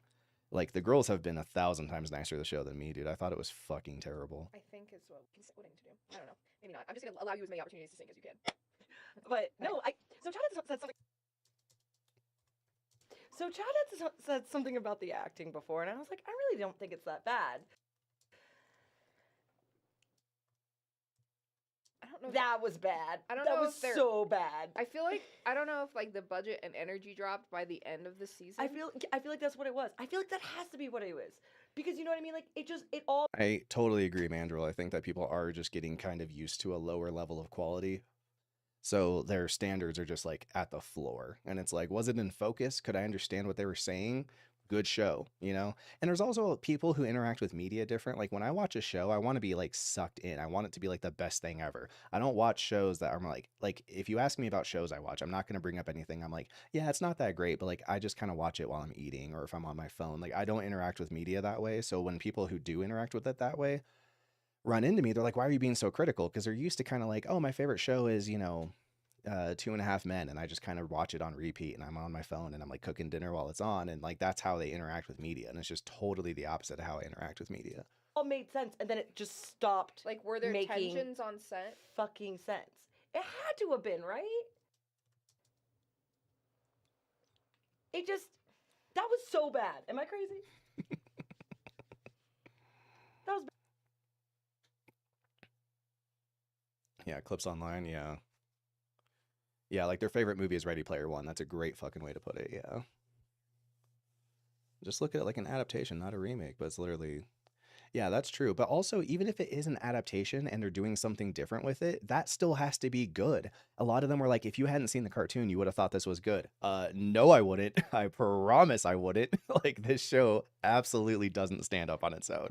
Like, dude, look at what we've been watching. Like, we're coming off of Succession and Barry and, like, fucking The Pacific and fucking, you know, Avatar. Like, we're watching really good shows. And then you go watch this and you think that I'm going to come from Succession and then watch this and be like, this is also very good. Like, no, of course not. It's awful, dude. Ah, it's rough.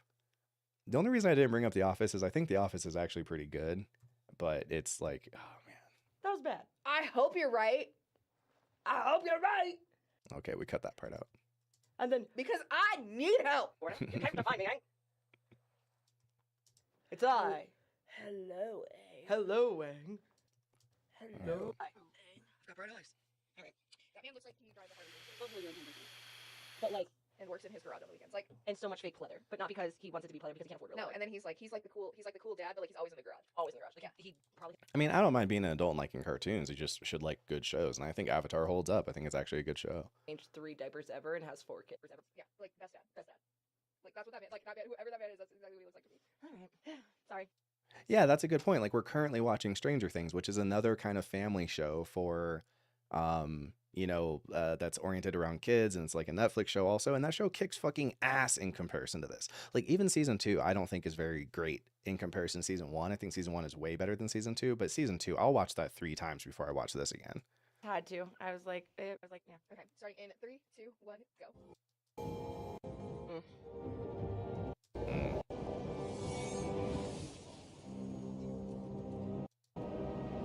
Also, his temporary tattoo looks like it's dry.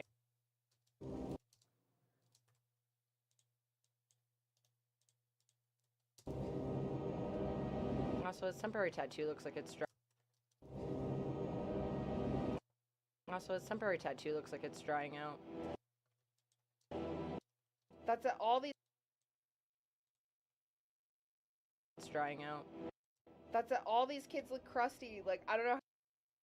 Crusty. Like, kids look crusty. Like, I don't know how to explain that. Hello, A. I can't. You see what I'm talking about? To the north. Yes. Because the Northern Water Tribe's in danger. Like, he definitely peaked in high school, though, for sure. Color being destroyed by the Fire Nation.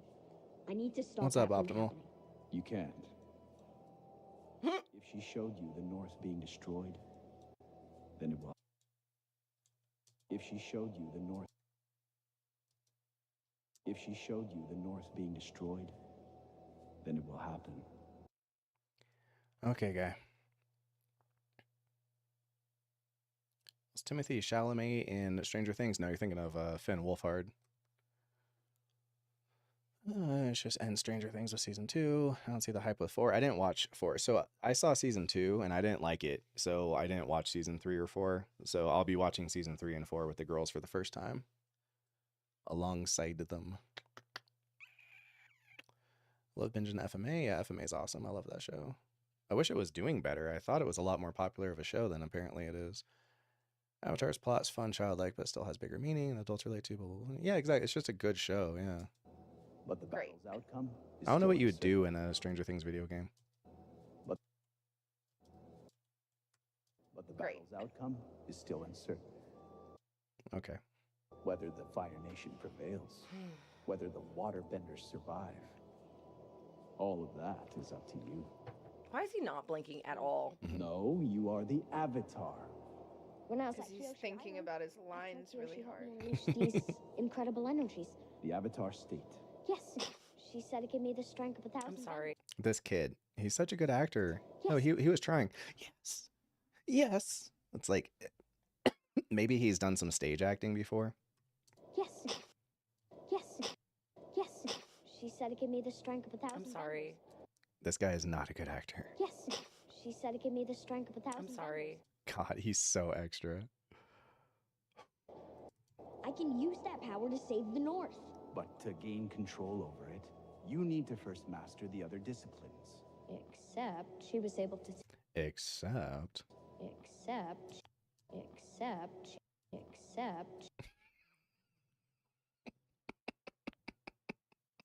First master the other disciplines. Except she was able to take control. She could channel the power through my body. She was in control. You can do that. Which, like, this whole little conversation is a solution to a problem they created by having Kiyoshi show up through his body and fight a bunch of people. Like, the only guy who does that is fucking what's his face, Roku, and he only does it like in his temple for like 3 seconds. It's so frustrating. That's not possible. Yes, it is. Kiyoshi did it. I'm not Kiyoshi. But you still could.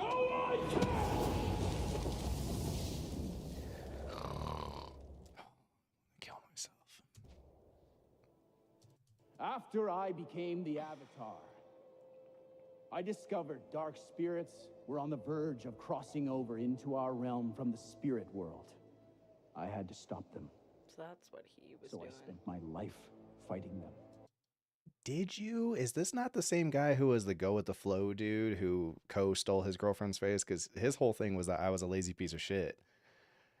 Oh, man. No, Jesus.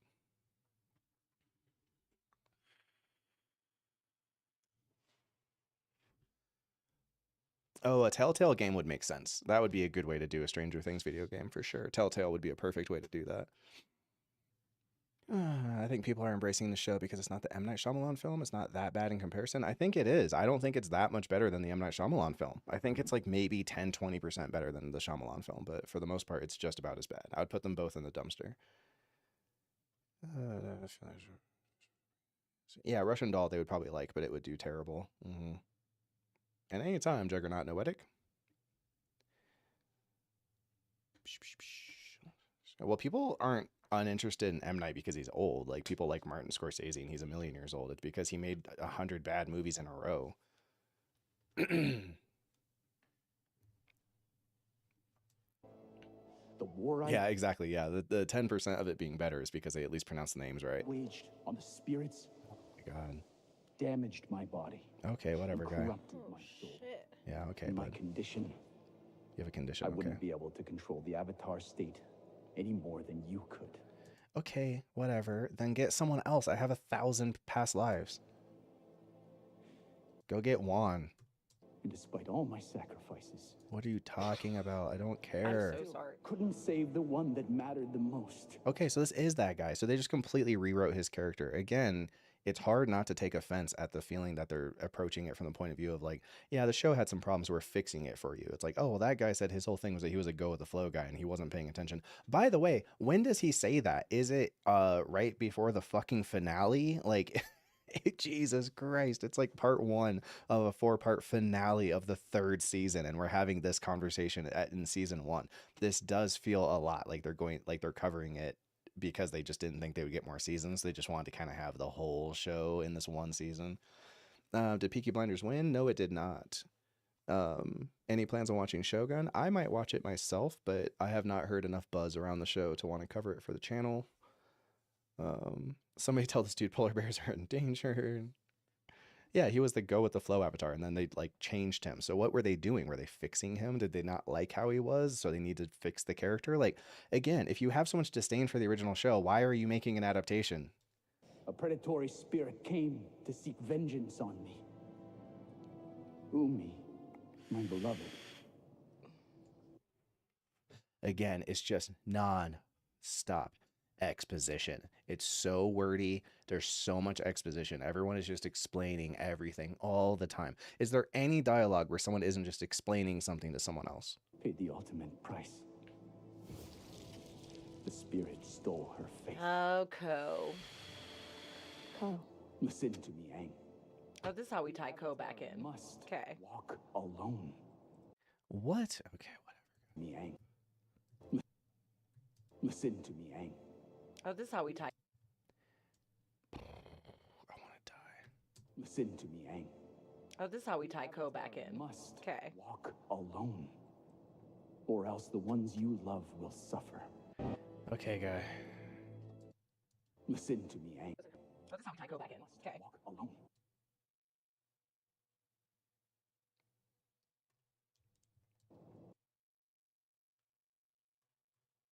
Or else the ones you love will suffer. Okay, bud. That doesn't help him. Oh, sorry, I was looking for Katara.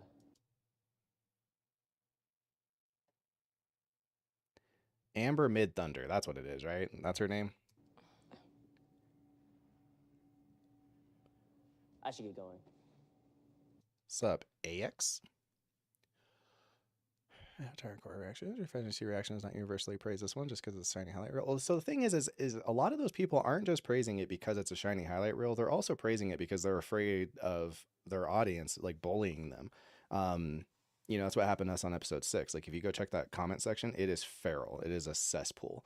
So, you know, the other channels that aren't being critical, I would wager a good portion of it is because they know that there's no point, because if they do, then like it's not. That's the other thing too. This is one of our worst performing shows that we've done in a long time. And so what that tells me is that everybody who doesn't like the show is already not watching our reaction, because I watch reactions and I'm not watching anyone's reaction to the show either because I don't like the show, which means that everyone who's in that comment section are the people who are the diehards who do really love the show. So if you talk shit, you're only talking shit to the exact wrong audience. So you're kind of stuck. The thing is that the girls watched the show before it all went out.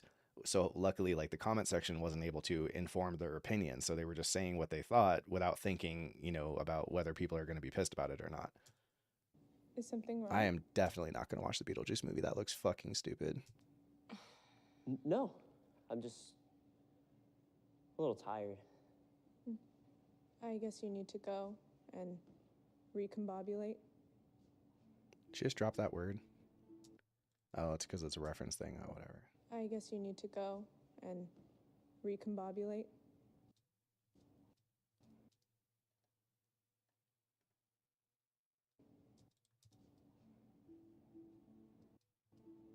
Like, the girls have already watched True Detective season 1 at this point. It's very hard to go from that to something like this and be like, yeah, this is also good. I knew it. It was you. Yes. Yes. I knew it. It was you. Yeah. Yes. Yeah, this is good acting, guys. Very good acting. I knew it. It was you. Yes. Oh my god. That's that. Now, actor who plays Sokka, I need you to give me surprise. And remember, acting's all about subtlety and inference. So, you know, can you give me your surprised face? Oh yeah, I hear you loud and clear. You're the fox. Yes. But how? But how? Which, that's dialogue. That's not even his fault. That's just terrible dialogue. But how? That's rough, man. I was in there in those comments, man. We were in the shit. Is anybody else over Jenna Ortega phase? Because I couldn't get behind Wednesday either. Yeah, Wednesday sucked. I tried it. It was terrible. I stopped watching it. I had somebody, a friend of a friend, was like, "Oh, dude, yeah, we've been watching Wednesday. It's so good." And I was like, "Isn't that kind of a kid show?" And he's like, "No, it's not a kid show." Went to try to watch it. Absolutely fucking god awful. But how? Yeah, please. Yeah, please let everybody else know how too, please. Yes. Not long after I was born, I Exposition. very sick. Make sure to explain to everyone. So my father pleaded with the spirits to save my life. Like, why? Why change this? Just have her. Like, this is a bit where the movie actually did better. That's the thing, too, about comparing it to the movie, is that some things the movie was better with. Like, for instance, having her give the speech right before she dies. Like, that's when that is. Like, ah! And yeah, I know she's going to be in Beetlejuice. I don't care. Just doesn't carry the same weight. Answered his prayer. Just doesn't carry the same weight. Answered his prayer. And imbued me with some of its essence and restored my life. Because she... Gosh, she's such a bad actress. Everyone's so bad. Yeah, she's going to be typecast as a goth kid. I think she's doing it on purpose, which honestly, at this point, like, everything is so hard in Hollywood to, like, break in, partly because of all the nepotism, that, yeah, it's like you have to... It's probably a wise choice to get yourself typecast, because at least you'll get work. If anybody ever wants a goth girl, they're going to think Jenna Ortega right away. They're going to be like, "Give me that Wednesday girl. Who's that girl from Wednesday?" Smoking her cigar. I don't know how you hold a cigar. Smoking their cigar. "Give me that girl from Wednesday. The kids like her. I heard that she was real popular on TikTok." Like, we already know there's a dance sequence at the end of Beetlejuice, and there's a famous dance sequence in Wednesday. So who's got money that Wednesday's back in Beetlejuice to have another big old dance number? And they're going to be like, it'll be so cringe because they'll be so clearly trying to capitalize on like that viral craze. They'd be like, "Yeah, give us a dance number. Like, let's do a couple dance numbers to make sure, you know, so that we can, someone write me a viral dance number. I need her to dance in a weird way." Yeah. No, that movie sounds like an absolute cry for help. Like, let's just drudge up some old tired property. It's so funny because Michael fucking Keaton was in Birdman, and the whole premise of Birdman was a guy who was in some old movies in the 90s that everyone loved, and producers want him to sell his soul and just make another one, a sequel. And he's like, "No, I want to make real art." Like, and he was Batman and made 2 Batman movies, and they're begging him to make a third one, right? The third Birdman movie. It's like, does he not see how corny it is that he was in Birdman and now he's like, "Hey, I'm back. I'm going to play Batman again. Oh, hey, I'm back. I'm going to play Beetlejuice again." It's like, dude, you are the character from Birdman, and we're learning that apparently how that story ends is he does sell out and just do what the fucking producers want him to do. It's so sad. It's so corny. I don't know. And imbued me with some of its essence and restored my life. Oh my god. Because she tells this story when she's about to sacrifice herself, which literally is what makes it so sad. You're a spirit? Part spirit, mostly human. Aubrey Plaza, I agree. She's a little one note. That's true. Yeah, she is pretty one note. Well, I mean, that's another good example. Aubrey Plaza playing April Ludgate in everything she's ever been in has kept her relevant. If she was trying to stretch her range, she may have got Daniel Radcliffe, where he's done the opposite. He's tried his hardest to get away from the Harry Potter vibe, but because of that, his Harry Potter fan base isn't following him to his other projects. But Aubrey Plaza plays April Ludgate in everything, so all of her Parks and Rec fans just keep watching everything she's in because it's like, hey, great, I get the same April Ludgate experience every single time. So that's probably wise on her part at this point, like as a business move. But it sucks that Hollywood is so controlled by business moves. You know, at the end of the day, people are forgetting that like movies are supposed to be art. Being of both worlds has meant that I can be a bridge between the two. I wish Legion was better. The problem with Legion is that there's parts of it that are very good, but there's a lot of it that still is just the same kind of shitty schlocky crap on TV. So I would love to see like Legion remade and be like an HBO show and be like really written well. Because Legion had a lot of bones, like good bones for sure. Jenna's on par with Tom Holland. Well, the difference with Jenna and Tom Holland, though, is that Tom Holland has a movie like The Devil All the Time, and I don't know what Jenna Ortega's Devil All the Time would be. Like, there's one movie I can point to where Tom Holland was fucking incredible, you know? That's why I became a priestess, is to help people connect with their spirituality. It also means I have the ability to visit the spirit world. Why are you saying this? Like, are you going to visit the spirit world? Why are we just talking? Oh, because of the Fox thing. Again, because they made up some other random shit that they stole from Toph in season 2. So now this is a solution to a problem they created. She has to explain to us that she can go to the spirit world because they already had her go to the spirit world. But if they just never had her go to the fucking spirit world, then we wouldn't have to have this conversation. We are wasting precious minutes. These are minutes in your show. We're wasting them. Like, The ability to visit the spirit world. In my dreams. what I think of Justified, So I didn't you watch pop over it. there just for fun? Wouldn't you? It's magical. Not quite the word I would use. You didn't like it? Checkmate, Mandrill. not to like? Checkmate. Nearly being mauled by a spirit monster, or getting my face eaten by a predator, having to relive one of the I am so bored by this conversation. That was nothing. Never mind. Don't do that. Don't make it less than what it is. It was something that happened when I was a kid. I wasn't, Oversharing hour, okay? Spill it out. I wasn't cut out to be a warrior. They didn't believe me. Do you know what I remember about you from the spirit world? You were worried about your friends. You knew they were in trouble and you had to help them. Your heart. That's what sets you apart. That's what makes you a warrior. I have a feeling if your father saw you now, he would agree. Okay, so go kill yourself and get in that bomb. Where's the baboon? Where's a cool little oasis with the fishies? He's wonderful. He is everything that a girl could want. But he is not the boy of my dreams. The boy of your dreams. It's an arranged marriage, bitch. Like, why does the show think it makes sense to have it both ways?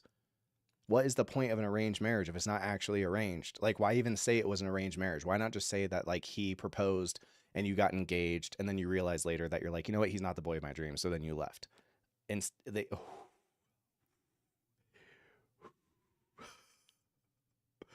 Okay. Tarantino nailed it, saying the problem with acting in superhero movies is that, oh, that's 100% true. That's 100% true. It wasn't just him, too. Rich Osman, or whatever his name is, has a podcast with a lady whose name I forget, and she's a genius. I love listening to her talk about film.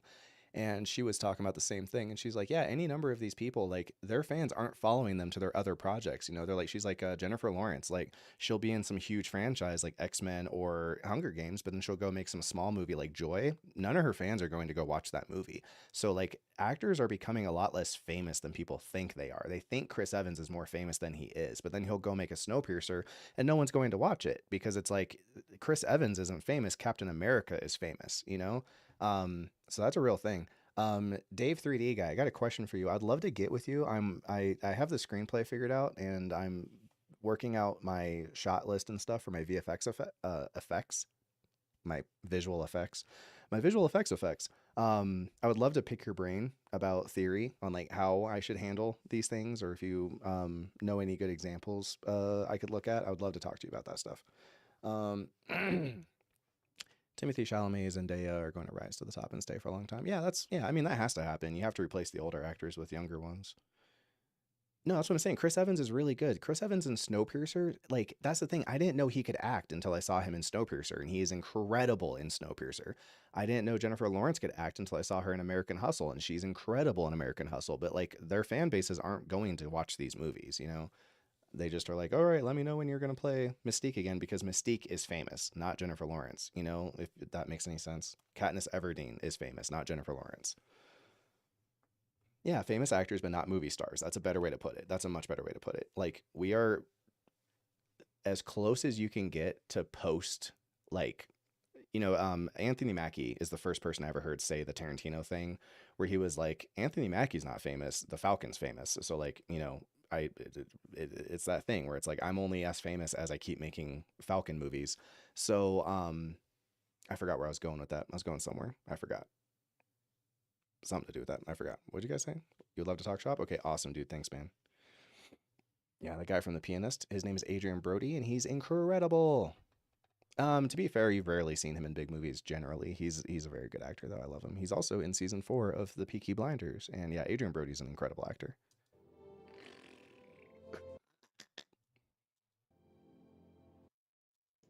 He is everything that Jeez. is wonderful. Yeah, guys. Where's a cool little Yeah, guys. Where's a cool little oasis with the? Yeah, guys. Where's a cool little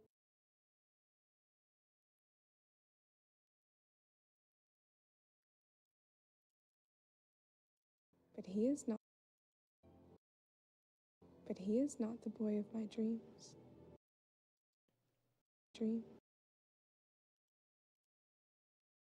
Boy of my dreams.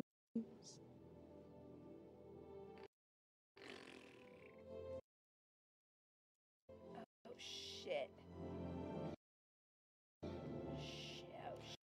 If they don't kill her, I'm gonna be so mad. That is a weird statement that I never thought would come out. I'm gonna be so mad. I'm gonna be so mad. That is a weird statement that I never thought would come out of my mouth. She was supposed to tell that story when she's about to sacrifice herself. How I made it this far, and with their help, She's going to sacrifice herself. Battle. We're Team Avatar.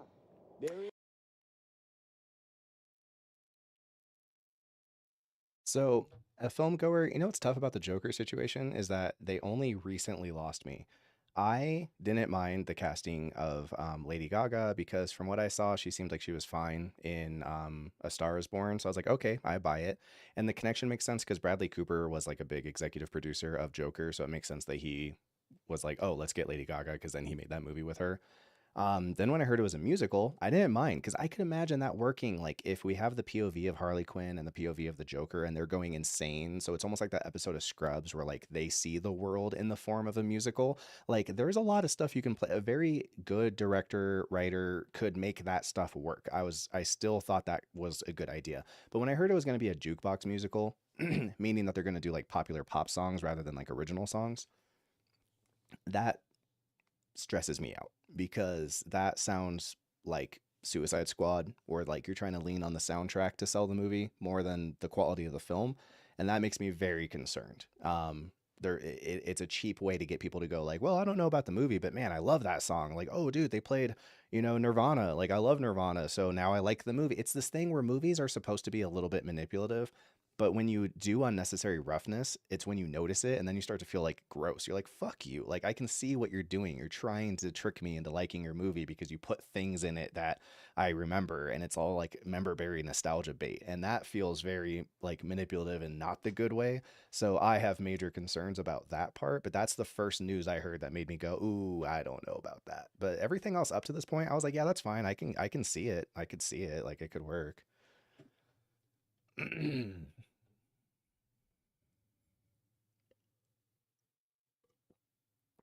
Oh man. Seeing dark musical Joker and Harley. I was too, but the jukebox part is stressing me out. Like that does seem rough. I'm not so convinced that that's going to be great.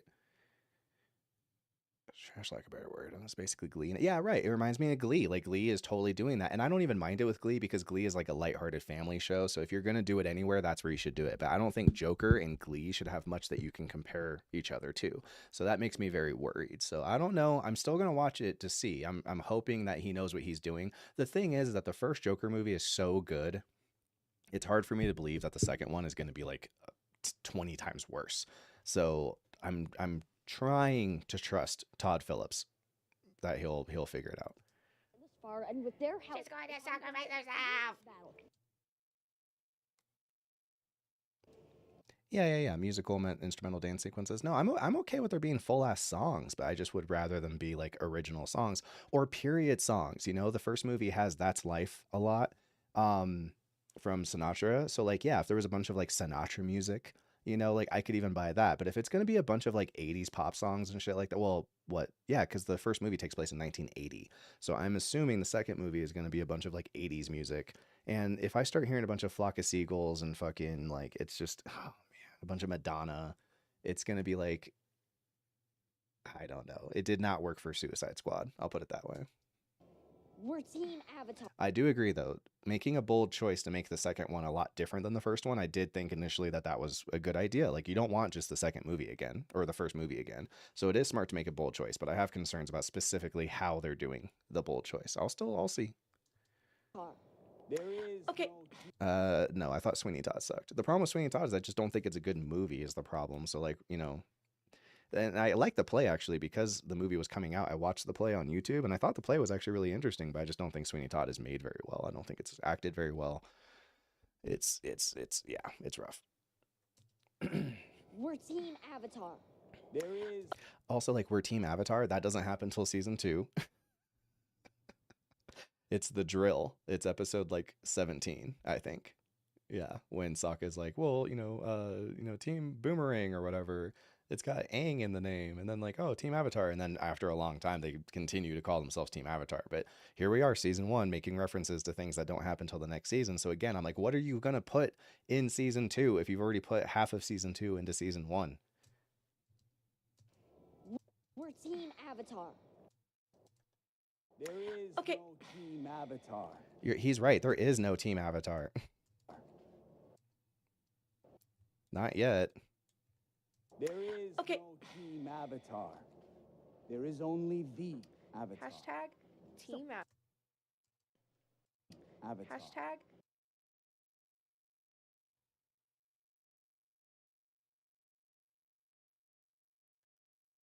Team Avatar. What you You know what, AX? It's about probably around there as well. Probably not too much further than there, AX. That's probably about right. It was very early for me. It was very, very early for me. And think about what's Yeah, the best Terra team. for them. I mean, Avatar means being the one who bears the burden.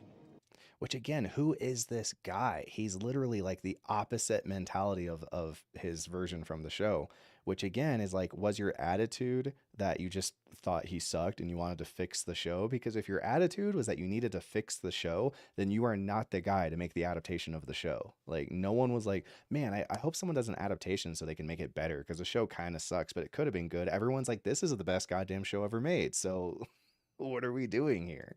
I mean, Avatar means being the one who bears the burden. Oh shit. Oh shit. Oh shit. That's why he's in a bear suit. Hello. That's why he's in the bear suit. Because he's bared the burden of. Because he's.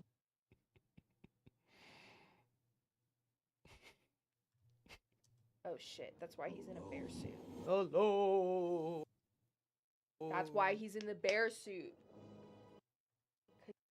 Because he's bared the burden of love. Actually, it's a. Is that? Actually, it's a. Actually, it's a. Is What's that, up, Gama? is that what? see, it has a fin.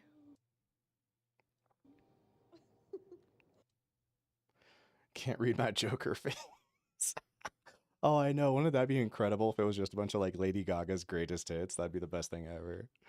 Oh man, scared of how they're massacred off. Well, I would have been scared, but like I said, this season was so fucking bad to me, that I'm not gonna bother with season 2.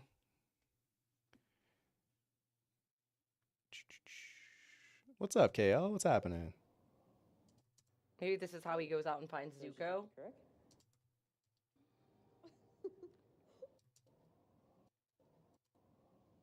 Maybe this is how he goes out and finds Zuko.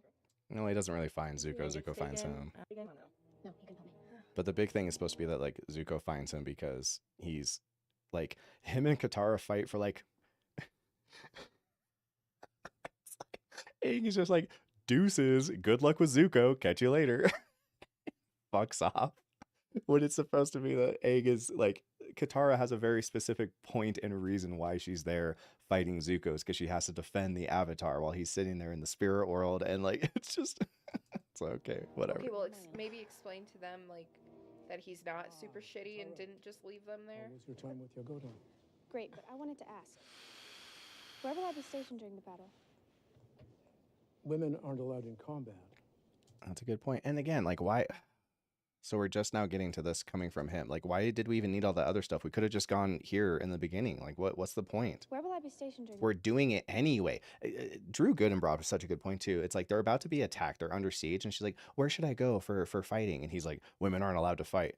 So it's like, why are you asking permission? Just fight. Like when the bombs start landing, no one's going to be bothering about like, you know, hey, you're a woman, stop fighting. Or like, just go fight. Why are you it's so annoying. In the battle.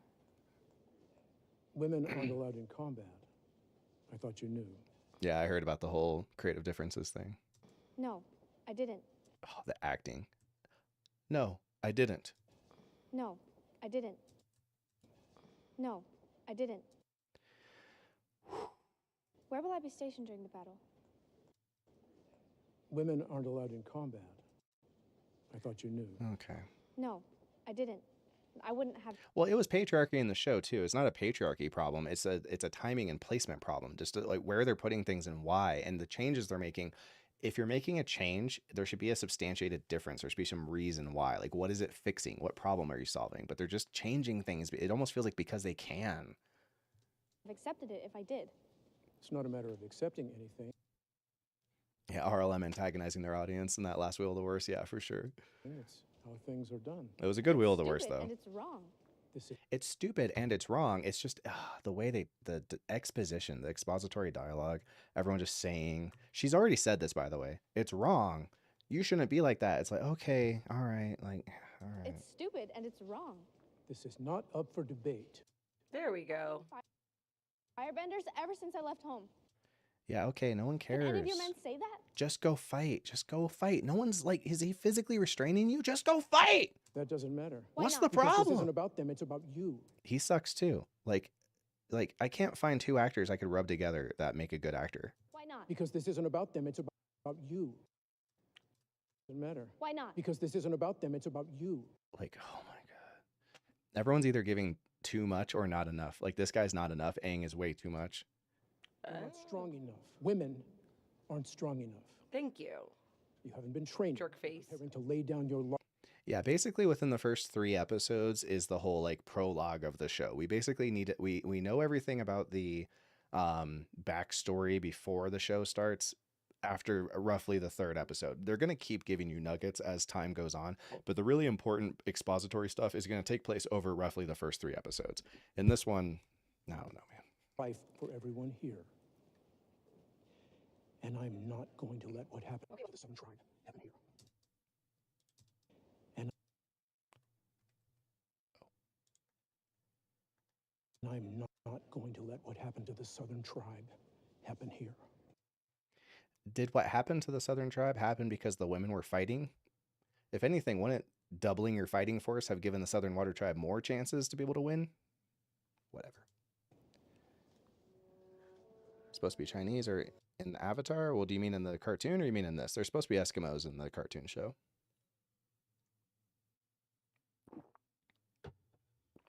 Yeah, that's exactly right. I've already made that point that Aang feels like a theater kid. Like, it's like a middle school theater kid performance. He's the kind of kid who like got the part because he just showed a lot of like chutzpah and was interested and like wanted to. I hate how they gave him more meaning behind those words versus it's just women aren't strong enough, which it should have They been. won't let me fight. He won't let me fight. They've been stuck behind this wall for so long, they become frozen in time. Oh my god, this acting. So many people were eating us up in the comments like, oh no, they're really good actors. Everyone's a good actor. They've been stuck behind this wall for so long, they become frozen in time. I wonder if like they just had no rehearsals and like one take for everything, you know? Maybe we should talk to you. Or maybe we should listen to them. Maybe you should shut your fucking mouth. You wait. Or maybe we should listen to them. He does this a lot. It's constant. Maybe we should listen to them. Or maybe we should listen to them. He's such a weird little shaky head. Hello? It's just... Or maybe we should listen to them. Etu Engte. Maybe it's better if you don't. You ever watch Fiddler on the Roof? Maybe it's better if you don't. You ever watch Fiddler on the Roof? This battle. Tradition! Tradition! Tradition.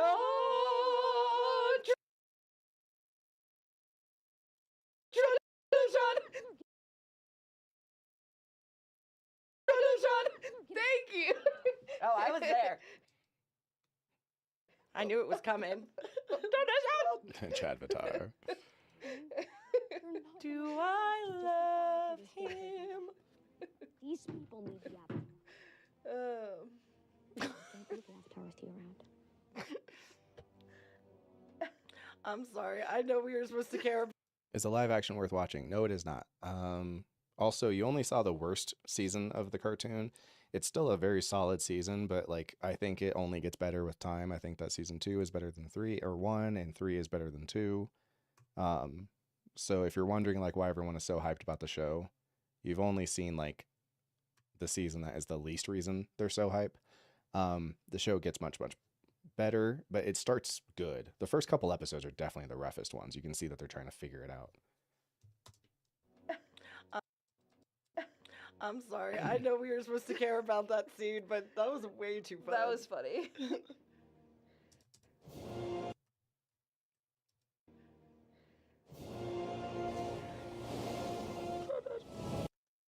Okay, where the fuck is the pond with the fish? Okay, where the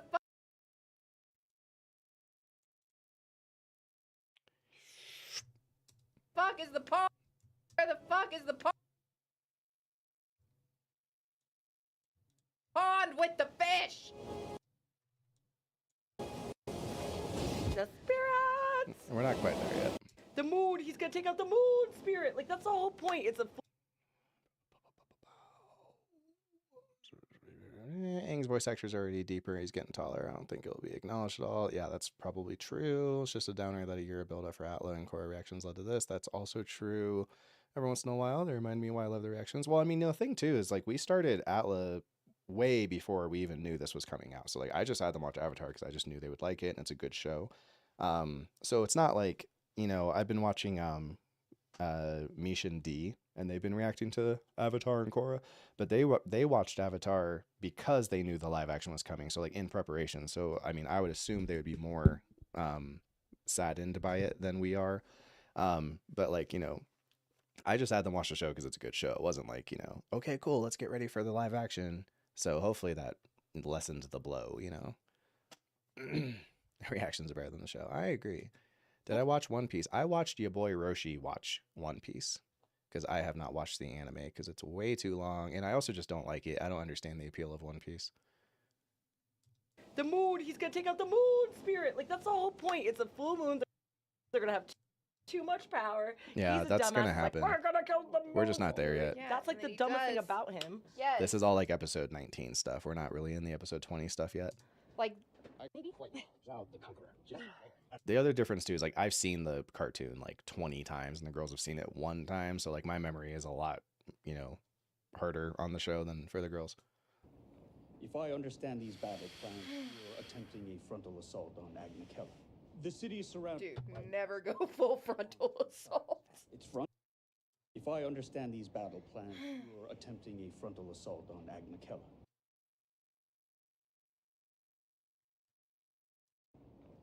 If I understand these battle plans, you're attempting a frontal assault on Agna Keller. The city is surrounded. Dude, never go full frontal assault. Its front is protected by an ice wall. What makes you think you can succeed when so many others have failed? Because I have something Favorite genre of movie is drama. the others had. What? My nose ring itches. Destiny on my side. Oh. Okay. Despite what our propaganda would have you believe, Shit. the Waterbenders are neither weak nor cowardly. Yeah, almost no story is made better by being just longer. So, you know, One Piece being over 1,000 episodes, it's like even my favorite animes, all of my favorite animes are like 26 episodes long. Like Samurai Champloo is 26, I think. Trigun is 26, I think. Death Note is like 50 or less. So, you know, Trigun would not have been made better by having 1,000 episodes. You know, it's like you should know when a story ends. And so I don't know. I have all my roommates watch One Piece and none of them can explain to me why they like it. They're like, I don't know, I just like it. Underestimating them will lead to tragic What about the full moon? They're gonna get to it. Don't worry. What about the full moon? For one Animatrix is really good. Yeah. thing, the fleet has been outfitted with new deadlier weapons, but more We're important, going to sail the moon. I'm gonna kill that fish. I have personally Yeah, I should have him watch Death Note next and then watch the live action of Death Note, which, by the way, is worse than this. made arrangements. Attack on Titan, there is a relatively high probability that Attack on Titan will replace Full Metal Alchemist. But one of the editors, the one who, the Jess is the one who edits Full Metal Alchemist, and she really wants to replace it with Mob Psycho. And I respect her opinion or her desire to do that, but I do have major concerns that Mob Psycho is not the kind of anime that will like draw an audience. Would Berserk work? I don't think it would draw enough of an audience to be worth watching. Ensure our victory. What is They're going to do a live action Dragon Ball. Well, they've already done a live action Dragon Ball Z, Dragon Ball Z Evolution, don't forget. to ensure our victory? What is that? Victory. What is that? This is destiny. Which is You know what it is. It's the He's scroll attacking he us with- stole from the library. Just head on, like a bull in heat. There may be more, but he's keeping it. Also, people are saying that like they like, again, fucking terrible fake hair. But people are saying that they like Iroh. The Iroh guy is like, he's likable enough. I just don't, he's not, you know, as Gen Z would say, he's not giving Iroh to me. He doesn't ever scan as Uncle Iroh to me. He's a guy and he's nice and he's cool, but like he doesn't have any of the joie de vivre that Uncle Iroh, you know, produces for me personally. Himself. If we do any newer animes, we're probably never going to do a sub. It's just there's no value add for us to do a sub. I fear I've underestimated Xiao. He's more dangerous than I thought. If we watched older animes back when dubs used to be terrible, then yes, a sub would make sense. But if we're going to watch a show that was made within the last like 10 years, 15 years, I don't think there's any point in doing a sub. I fear I've underestimated Xiao. He's more dangerous than I thought. Yeah, I figured that out as I was swimming away from the burning wreck of my boat. Yeah, okay, guy. We've almost reached the north. Have you got a plan yet? A plan? I don't know. I didn't even watch the second Avatar movie because the first one was so fucking boring.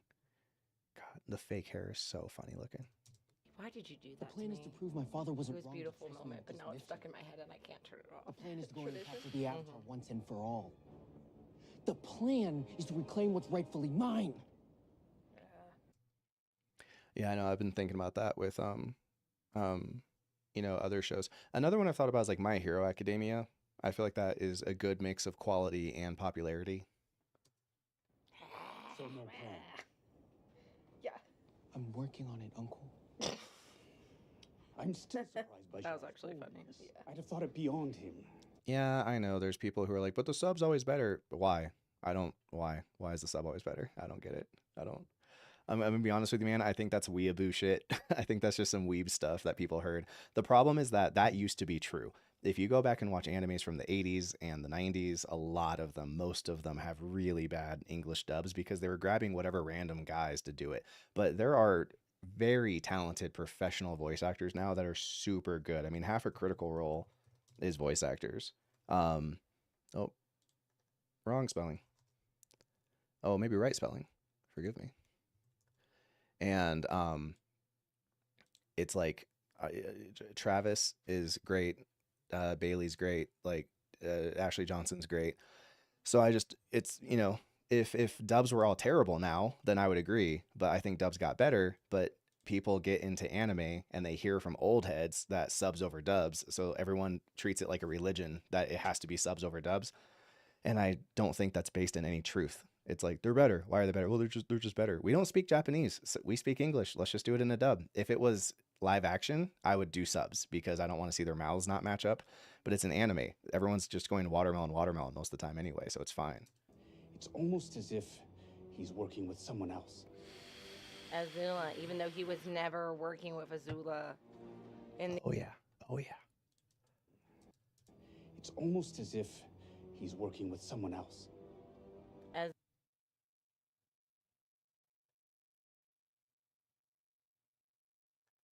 Azula, even though he was never working with Azula. In the original one, he was just a moron and he was going to take the moon. Oh, he's going to kill the moon spirit. No. You must select what. No. I'm done. Azula. In the original one, he was just a moron and he was just a moron. He's still doing the moon spirit thing. I don't know why they don't think he's going to do the moon spirit thing. Yeah, Solo Loving Dove. I mean, I haven't watched a show in subs in a long time because, again, most modern, like Trigun is better subbed because I don't think the dub is, as good as the sub or whatever. Dragon Ball Z, if you're into Dragon Ball Z, has really bad dubs. But, like, again, My Hero Academia is perfectly good dubs. Death Note has perfectly good dubs. I mean, anything newer than Death Note, I wouldn't even question it. I would immediately watch the dub. You must select what. No. I'm done. Azula, stop playing games. I'm not the one playing games. This is your last chance. Fight or fail. Another thing, too, I've talked about this before. Azula has this problem, and May has this problem. They have the least intimidating faces I've ever seen in my entire life. Like, I've never wanted to pinch someone's cheeks and be like, oh, like, they are so shockingly unintimidating looking. Like, this is not this does not strike fear in the face of anybody. Like, this is just a perfectly normal California girl. Like, she does not look like a fearsome warrior. I don't know. I don't know. This is your last chance. Fight or fail.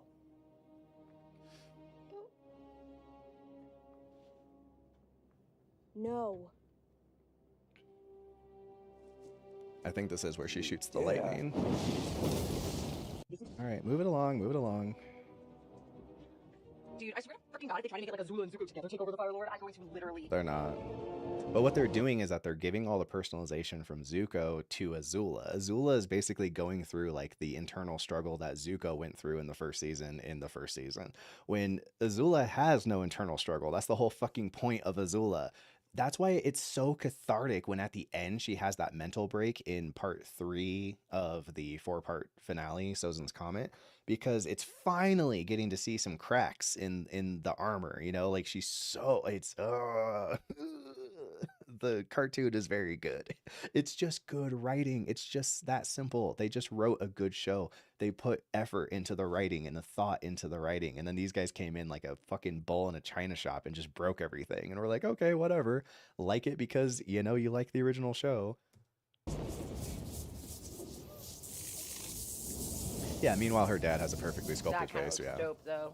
It is cool. That's but what who I'm saying. cares? I mean, like, Marvel movies look good, but who cares if the movie sucks? Like, I could make you a really boring, uninteresting, uncompelling story and have really flashy visuals. Is that enough for us to like things? I hope to God it's not. I really pray to God it's not. It's like a comedian telling really bad jokes, but then he does like I don't know, like a little magic trick, and everyone goes, "Oh!" Like it's or how many people I know who are like, yeah, such and such actor isn't very good, but they're really hot. So what? Then watch porn. Like, I'm not watching stuff because someone makes me horny. And then what? You shot lightning off into nothing? She should have shot it at him. Taking off his bun. What? Okay, great. You can shoot me? lightning. Who cares? Set me loose. You do it all the time in the show. Let me go into the world and show you what I can really do. I'm through playing games here. Yeah, he spins his little propeller hat, and everyone's like, ooh, shiny. Yes, my favorite child. Yes. Yes. It doesn't matter what other people think. It doesn't matter. Scheme. The point is, I get to decide. She said you better decide who you are, not Paku or anyone else. Oh, that's cute, Sokka. I'm gonna challenge Paku to fight. I know. He's a master. I know he's probably gonna... I'm gonna challenge Paku to fight.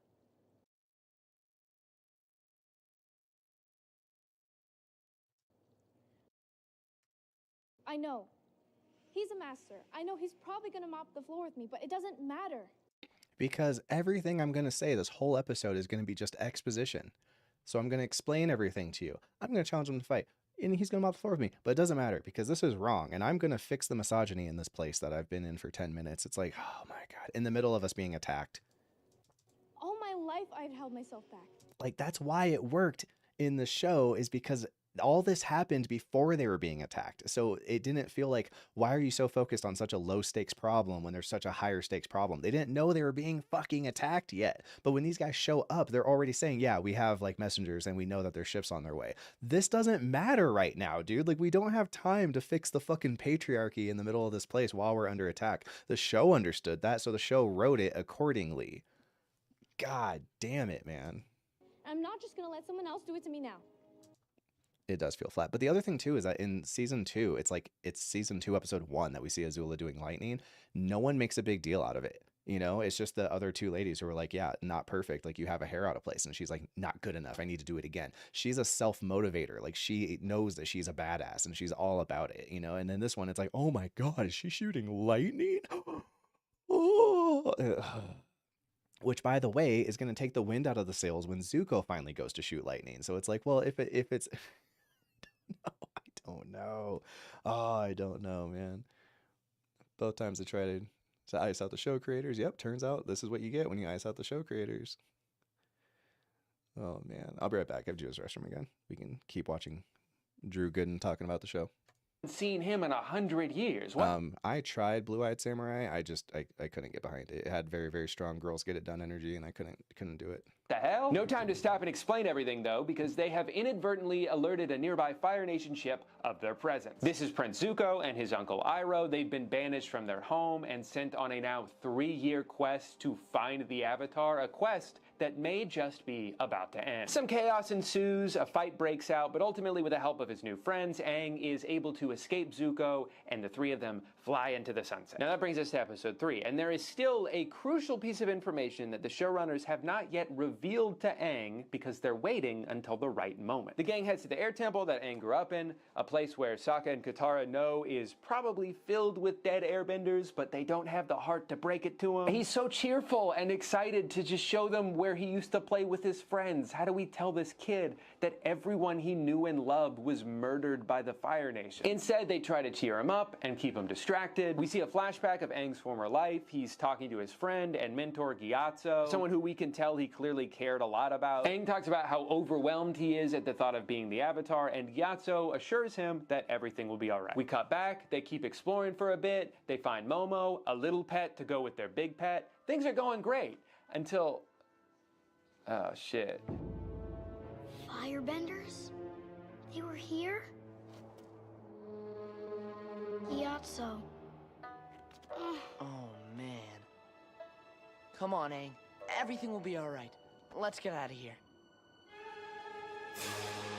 This is a really important scene for the beginning of a Nickelodeon show that up until this point has been pretty lighthearted. Seeing your main character, who's just a kid, find out about the death of his entire people and then freak out and have to be calmed down by his friends. It's a really powerful moment that can only happen because the writers held on to this reveal until the time was right to reveal it. So now let's talk about how Netflix handled the pilot. Instead of starting the show on our main characters, we open on an epic chase. This is streaming, baby. We gotta put a fight scene within the first 10 seconds or people are gonna turn it off and go watch Love is Blind. If you don't brutally murder someone right now, I'm taking my ass to free feed. But you know what? I'm fine with this cold open. I understand you're just trying to grab people's attention, and a quick little action sequence that shows how ruthless the Fire Nation can be is not the worst way to do it. But it should have ended here. You say this line. This isn't about the Airbenders. This is about one who lives among them. But the Avatar is yet to be revealed. Which is why we have to kill them all. The end. And then we cut to present day to the three main characters, similar to how the cartoon did. I actually think that would have been a really effective opening, because if you've never seen the show and you just watch the Fire Lord say, we gotta kill all the airbenders, and then you cut 100 years into the future and you see an airbender that survived, you'd probably be like, how did that happen? I concur. Visually, some stories are supposed to be told in animation. Well, I will say that like when you write a story to be in a certain medium, you're writing with that medium in mind. So when you adapt it, you're already going to lose something because you don't have the access to what that medium had access to. So that is a big problem. What the fuck is freebie? I have no idea. Who said freebie? Did Drew say that? We actually do need the stuff to get visually. Pretty much the world in the palm of their hand, and it's like they willingly let it. Yeah, it is. It's crazy. It's so crazy because if they had literally just done a like remake, people would have been like, wow, incredible. Like that's all anyone wanted. Everyone I knew who was interested in watching it just wanted to watch the show in live action. That's it. The Fire Lord is over 100? No, he's a different guy. Yeah, that was Sozin. Ozai is the guy who runs things now. I was also going to say, oh yeah, people were talking about Arcane. I got really bad news for you guys. I did not like Arcane. I just don't think it's that good. All my life, I've held myself back. I'm not just gonna let someone else do it to me now. Exposition. Exposition. Just explain. Sorry. Remember back at the Southern Air Temple, we said we had to do a thing? We had to help and save the world? You were right. If we hadn't gone with him, I wouldn't have seen how 2 kids from the Southern Water Tribe can measure up to anyone. Firebenders, earthbenders, spirit creatures, even strapping young Northern Water Tribe warriors. You're trying to talk sense into me. Good job. Sense? Who's talking sense? No, what I'm tell you is, go kick his ass. Yo, woo, woo, woo, woo, woo, woo, woo. Woo! Yeah, exposition counter. It'd be non-stop, dude. It's all anyone ever does.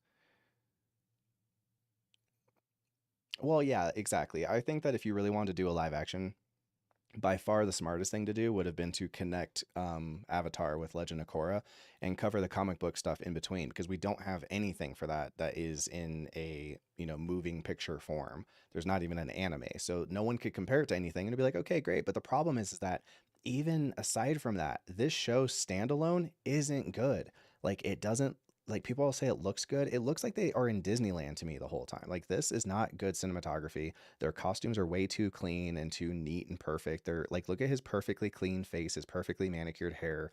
Everyone looks like they're a Disneyland actor. Like I feel like I'm watching just like a stage production. So I don't think that it even looks all that nice anyway. The sets look fucking corny. Everything looks like it's made out of plastic. Like I don't buy it. I don't buy any of this stuff. His scar doesn't look anything like a scar. It literally looks like someone took a fucking sponge thing and just dabbed him with red. It's like, it's rough, dude. It's fucking rough.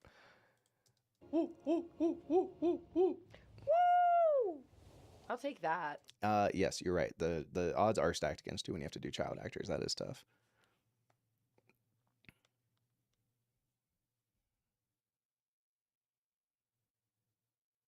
Yeah, exactly. People want too much of a perfect look, and it's not right. I don't think it's Zoomers. I don't think Zoomers are writing in saying, I want everyone to look perfect.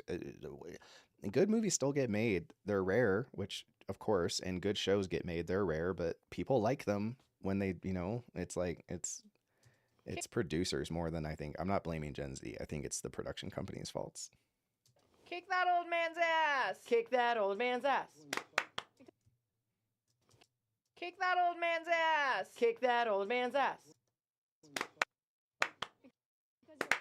Oh, you're wrong. Oh. Please. Sorry. Go back to the healing huts with the other women. Please. Sorry. Go back to the healing huts with the other women. Go back to the Why is he healing so huts with the other women. He's so sassy. Yes. Slap him in his bald head. His freaking bald cap. Look at his head. This kid's either wearing a bald cap or he has got the most morbidly misshapen head. This poor kid. It's like, dude, I mean, that's another good example. No one gave a fuck enough about this show to just shave their hair. Like, just shave your fucking hair. Yeah, slap him in his bald head. Aang, again, acting. Like, Aang, you need to look like you are disappointed and discouraged by how Qatar is behaving. So give me that with just your face. Okay. Like, it's just, oh my God. Bald head. Fine.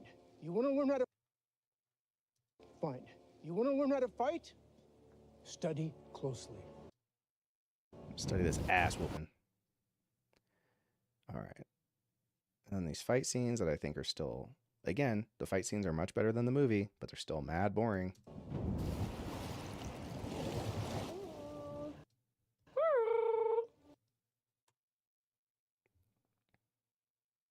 If they shaved his head, then my poor boy has a crazy looking head. Because I would assume the bald cap goes to here.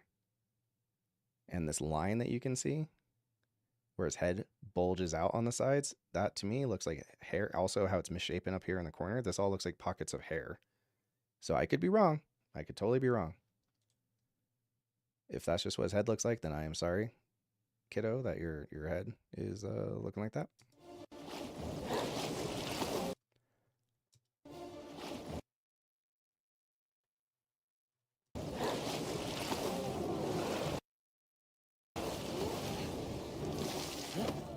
The fight choreography is still just really uninteresting. Their fight choreography is pretty on point, though. That's funny. Ariana disagrees. But it's not just this movie. I mean, I just watched Dune 2, and like Fade Rotha has got the lamest looking fucking bald cap also. Just be about it. Ooh! I got those bulges gonna build different, son.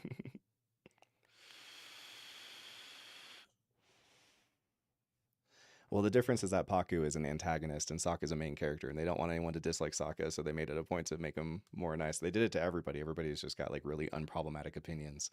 I think usually animated shows with dark gothic aesthetics translate better to live action. Well, in my opinion, if you want to do an animated show and turn it into a live action, I would do shows that already work as live action and could have been that way the first time. Like Death Note is a great example. Death Note is 99% perfectly normal, just people talking in rooms, and the only real CG stuff that you would need is basically one character and floaty numbers above people's heads and maybe some glowing eyes here and there. And they did an adaptation of it, and it was fucking trash. So it's like, if you can't even make a Death Note, live action adaptation, then then God help us all. Like, if Death Note can't pull it off, then who can?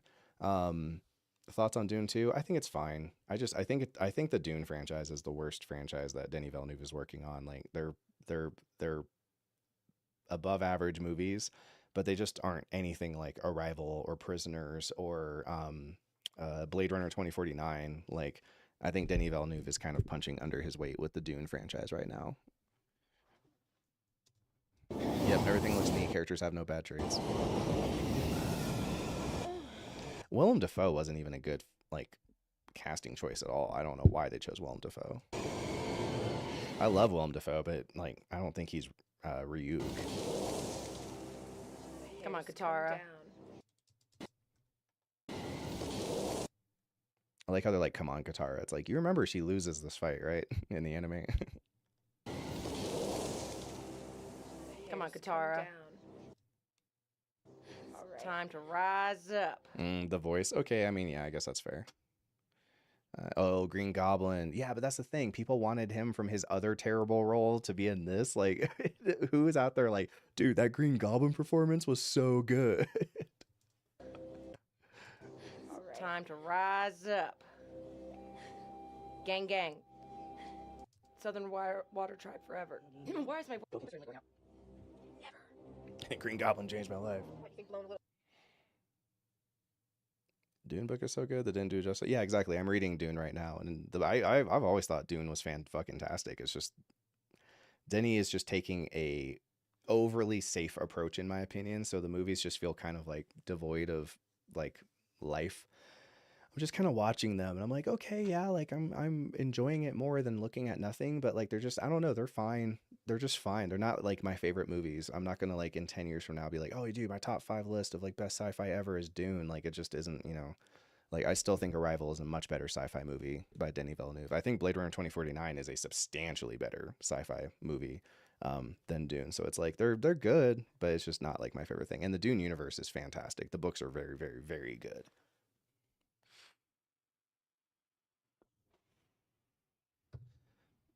No, Smizzy, I mean, that's exactly right. That's the thing. They don't, And I blame Marvel because I've said Marvel's done this forever. Like all of their heroes, they're so afraid to make like Oscar Schindler starts as a war profiteer who is like using Jews for cheap labor, and by the end becomes who we know as Oscar Schindler. That is a massive arc for a person to go through, so it makes it so much more impactful when he goes through it. But with all of our heroes from the MCU, most of them, it's just a matter of that they're immature and they just need to grow up. So it's like Peter Parker literally needs to grow up because he's a kid. Iron Man is just really immature and needs to grow up. Thor is really immature and needs to grow up. So it's just like and then Steve is the most boring one ever because he's just perfect the whole time. So it's like it's so uninteresting to watch these people who are like mildly flawed, but really mostly good guys at heart. Same thing with Doctor Strange. They're so afraid to make the guys unlikable that they try to make them likable, but just kind of immature. And then they just kind of get a little bit more mature. And then now they're the hero. It's so safe. They're so afraid. And so it's like, I can feel the fear coming through the screen. You're like, okay, whatever. Like, I don't care about this guy. Nobody likes to watch a Mary Sue. And almost every MCU hero is a Mary Sue. What, you think blowing a little gusty wind at me, a little yeah, exactly snow right, flurry's gonna stop me? Is that all you got? Yeah. Is that all you got? Yeah! Let's go! We're gonna get lit up for this reaction also.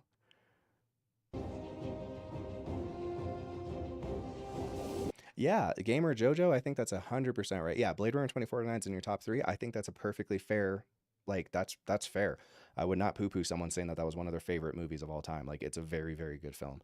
But I totally agree with Gamer Jojo on the whole, like, yeah, that's that podcast I was talking about earlier. They brought that up too. They're like, movies from big franchises cost so much fucking money that nobody wants to take a risk on like something weird because they need guaranteed returns. The trouble is I think the average audience member is starting to get bored. They're like, look, we see what the formula is and it's just the same shit all the time, and they're just starting to get real fucking bored with it.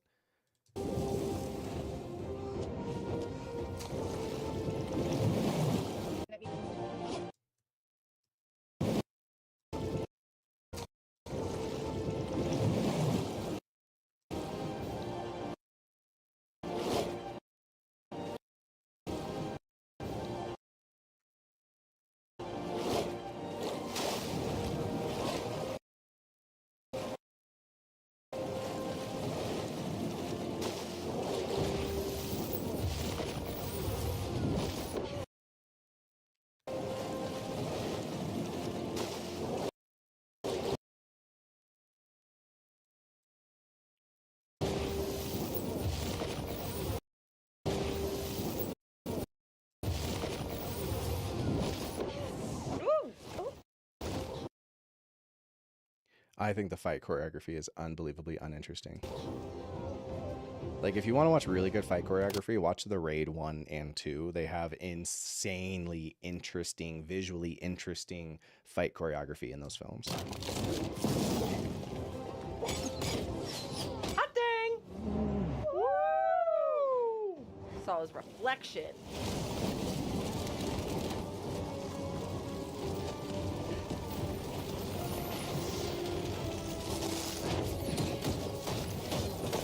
Oh yeah, Age of Ultron is absolutely trash garbage. That movie is rough. It's got one of the best trailers ever, but it's such a fucking terrible movie.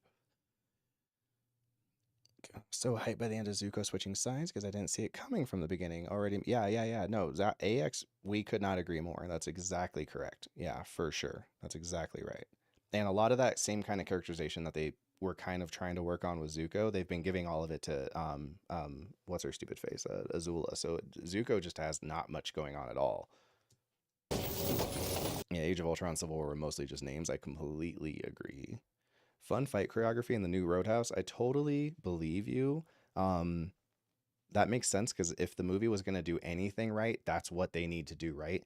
I just have no nostalgia glasses for the old Roadhouse. Like, Roadhouse, in my opinion, is like, it's one of those movies for me that's like a meme movie that like I make fun of all the time. Like, the only time I reference Roadhouse is when I'm saying something like pain don't hurt.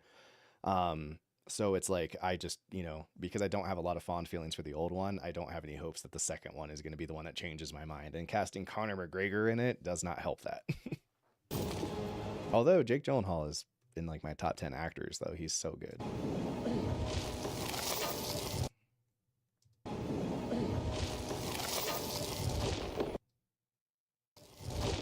Come on, Katara.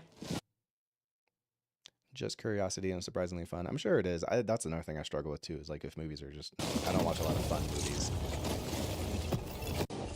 Oh, come on.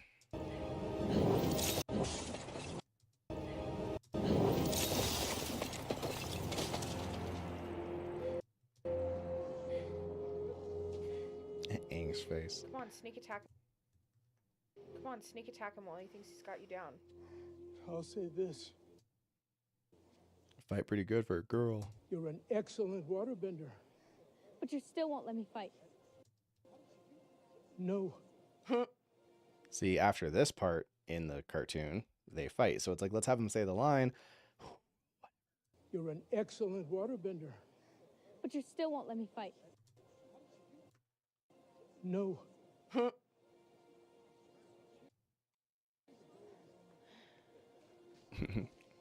Yeah, I'm not mad at anyone else for watching or liking Roadhouse. It's just those are my reasonings for why I didn't personally watch it. That was incredible.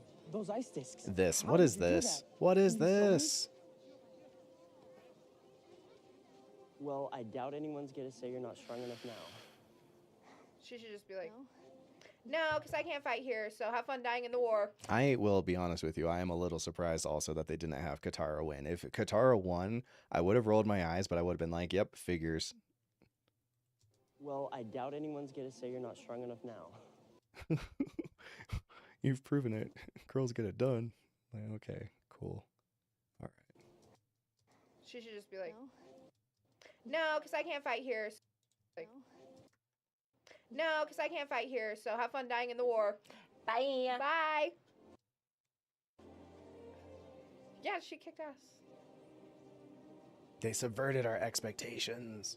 You said you're afraid of losing us, and that. Exposition. Here we go. Let's explain more stuff. You said you're afraid of losing. Like, who are these fucking writers? I would love to talk to them and be like, what?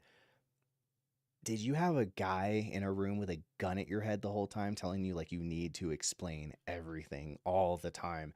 If anyone is confused for even a second, we will murder your family and salt the earth where you stand and end your family line for the next 10 generations. And that's why we can't stay by your side. But it's my decision to fight. My body, my decision to fight. Not Paku's and not yours. Yeah. And do you think we came all the way here just to leave you on your own? Yeah. Avatar? Never. I don't know if I can protect you. You can't. Yeah, and worrying about who will or won't get hurt, it's not just the Avatar who has to deal with that. That's what it means to be a family. Kuru, Roku, Kiyoshi, they all said that I need to do this by myself. Kuru, Roku, Kiyoshi, they all said that I need to do this by myself. You guys, see what I'm talking about? Him and his constant head shaking. What's up with the constant head shaking? Kuru, Roku, Kiyoshi, they all said that I need to do this by myself. The Avatar must bear the burden alone. Also, they wouldn't say that. That's another big character assassination, is that like almost all of the prior avatars don't feel anything like themselves from the previous ones. Kiyoshi is the most similar, but they turned her into this weird bloodthirsty like murderer kill 'em all person, when in the other one she was just like, look, I did what I had to. I did my duty, and I killed that guy because he was a problem. It's like, well, you didn't even kill him. She's like, I don't see the difference. In this one, she's like, you have to be ruthless and fucking eat their babies. And you're like, Jesus Christ, lady. Like, that was what they got from the show? Like, holy shit. The Avatar must bear the burden alone. Homie, like, in your own way. Now, only one person can tell you the future. Yeah, exactly, Mandrill. Yeah, exactly. She means you. You got that, right? Now, only one person can tell you the future. The person who will write the legend of Aang. The Legend of Korra. It's like these weird, like, I think this is the reaction they're looking for. Now, only one person can tell you the future. The person who will write the legend of Aang.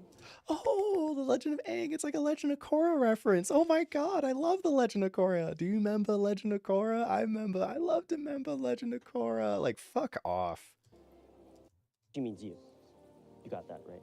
it's funny because people are like, "Oh, I'm surprised you guys like this cartoon," and it's like the cartoon is so much more mature than the show. Like this is what people think the cartoon is when I tell them that the cartoon's good, and they're like, "Oh, I haven't seen that. Isn't that like a stupid kid show?" Like if you were to watch this, you'd be like, "If this is what the show is, then yeah, it must be a dumb show for like 4-year-olds," you know? And it's like, no, trust me, like the show's actually a lot better. Yeah, right, exactly. The fan comments about Kyoshi, right? It's almost like what fans kind of have extrapolated her to be rather than what Kyoshi actually is. Exposition dumping throughout the series and the way they wrote the past avatars made me want to headbutt the edges of a brick wall. I mean, it makes me want to because like if it was just me, I would have made it about 20 minutes into the first episode and just stopped watching it. But because of the, the nature of my job, I have to watch the show. And so yes, it makes me very upset. It's like being tortured. It's like the CIA is forcing me to watch this crap. Yeah, the kids show has way more subtlety than the live action that shows people getting murdered, right? Ruh-roh. Ash. Soot. Like, again, why not just make this scene when he's out there with Yue and notices, like,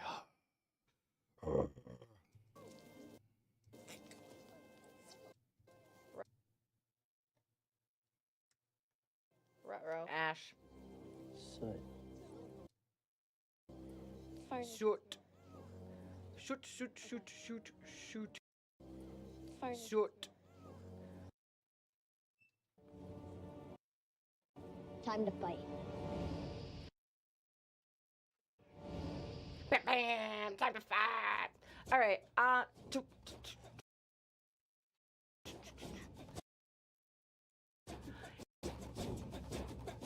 the edit's 10 minutes long. There's so much filler and just what do you call it? There's just so much exposition and filler. It's so hard to like keep scenes in because like here's the problem. Normally we watch shows I like. I tend to like almost everything we've watched on this channel is something vetted by me. I have picked pretty much every movie we've ever watched, with the exception of the MCU. Which I chose to do the MCU, but I didn't individually pick all those movies because I like them. I just thought, it would be smart. Our TV shows, for the most part, have almost exclusively been shows that I have handpicked because I think they're very good. This one is one of the first exceptions I can think of off the top of my head of a show we watched just because it was like, well, we should check it out and see. So I didn't know. I couldn't like future-proof this one. So normally my editing process is like, oh, I know all the little bits I want to keep, and I want to have this because there's good thematic quality here. And this is a good shot. So I want to have that one. And this is like a really good fight scene. So I want to have this one. But when the whole episode has a bunch of shit, I don't like any of it. It's like, I don't know what to keep because like all of it feels equally skippable. Like what's the fucking point? So it's killing me. The Appa budget was spent on the waterbending. Yeah, I know, right? I know. I think this Appa was barely better than the other one anyway. Initially didn't like Korra. Same.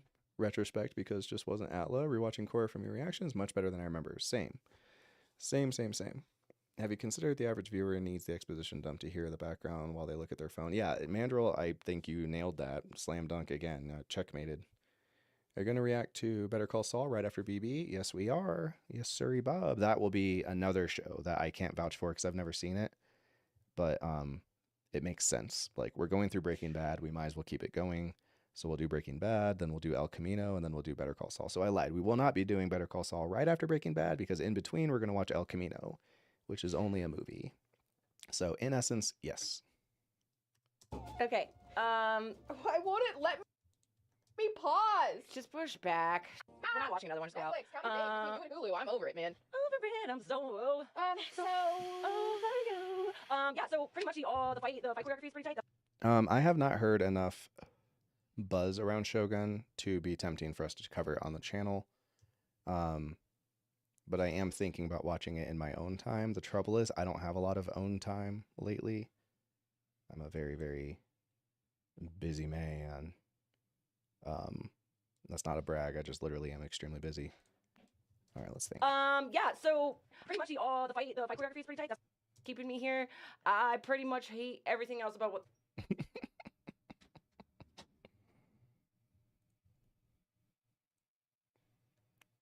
I told the girls, I was like, we can just stop watching this if you want. And Maple was like, no, I think we should finish it. It's kind of dumb for us to start it and not finish it. I'm like, okay. Not, I mean, they've already seen the whole show. I just meant like posting episodes.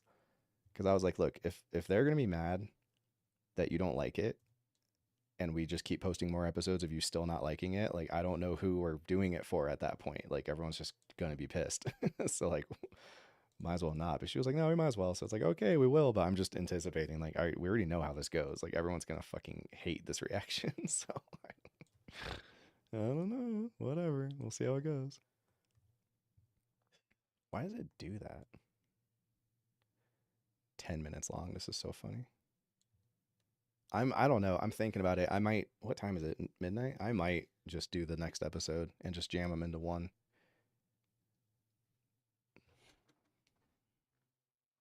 Better Call Saul is at times even better than Breaking Bad. Well, the other reason I want to do Better Call Saul is because like the girls are really enjoying the show of Breaking Bad, but they fucking hate Walter White, but they love Saul Goodman. So it'd be kind of a nice chance to get like a redo on like, let's do something else that's kind of in a Breaking Bad universe, but we get to follow a lead character that the girls actually really like. So it seems like a win-win, you know. And I've heard most people who say they really like Better Call Saul, and I did not watch it because I didn't like it. I just never got around to it.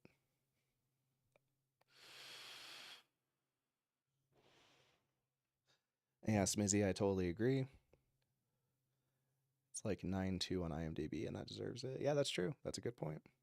Just like Breaking Bad, Better Call Saul really fucking takes off and stays in the air till the end. That's nice. And Breaking Bad gives you so much more Jonathan Banks as Mike. Yeah, that's true. The only trouble with all that stuff is I do think it's really corny when we're doing all these prequels and everybody looks 10 years older. That is distracting for me. I started Better Call Saul as a reaction with LM reactions, and I just got busy and stopped watching it. But it was like when Tuco shows back up and he just looks like he's 10 years older and everybody's 10 years older. You know, even El Camino struggles heavily with that. You know, Jesse Plemons looks wildly different after Breaking Bad. And then Jesse Pinkman, you know, Aaron Paul is just so much older. It's like, it is really goofy looking. It's quite distracting for me. Yeah, I agree with you. I think once we got to episode 4, like the Boomy episode. Yeah. Yeah, and Gus being an old ass man with a yeah, exactly. Everybody just looks. It's hard to believe that everybody's like, you know, years younger when they all look many years older. Yeah. I'm sure as you get used to it though, in Better Call Saul, you just get like, you forget because you just are like, this is what they look like now, and you get used to like, this is what they look like. But like, Mike was already so old, and that actor, you know, you start aging fast when you get into your 70s and stuff, you know. Did you ever think about eventually having the girls react to Snowfall? No, because again, I haven't really heard enough buzz around Snowfall. Like I barely know anything about the show. Isn't Snowfall just that one that's about it's that movie where the guys got stranded or whatever, from the plane crash? Boomy was probably the biggest individual casualty. I agree. Boomy was really rough. Because again, it's not just that the makeup looked bad and the actor was poor. It was that they just character assassinated him. They made him a totally different guy. Like when he gets captured at the end of the last episode, I'm supposed to believe that he's going to have that neutral Jing conversation with Aang, or is he just not going to talk about the neutral Jing thing? Because this whole thing is like, I'm goofy and silly, but it's like he's so not goofy or silly. It's I don't know, man. They had it. I still think it. I think we are correct on like something happened on set, or they got low on budget or something, because it starts pretty strong. Like, and you can still take it, the energy was there. Yeah, and you can still like take it for what it was without getting lost in what they were trying to show you that was new. Like, you can still completely follow it. It's at the point where like everything I'm watching now, I'm questioning, did that happen or did that not? So having previously seen the show, it takes away from that. But let's be very freaking honest about one thing: this wasn't made for people who haven't seen the show. Yeah. So to do it that way, the fight scene was dope. Yeah, for an episode, you can't even give me anything. You think the $15 million budget per episode, and her fucking wig looks like that? His ball cap. His ball cap looks like It that? clearly only went into like the CGI and everything else. I hope that the people who did the CGI got paid well. Yeah, the writing is. It just. Outlet season 1 has among the highest season budgets of all time. So you didn't run out of budget. So what happened? What happened? See, this is just not good. That's the film.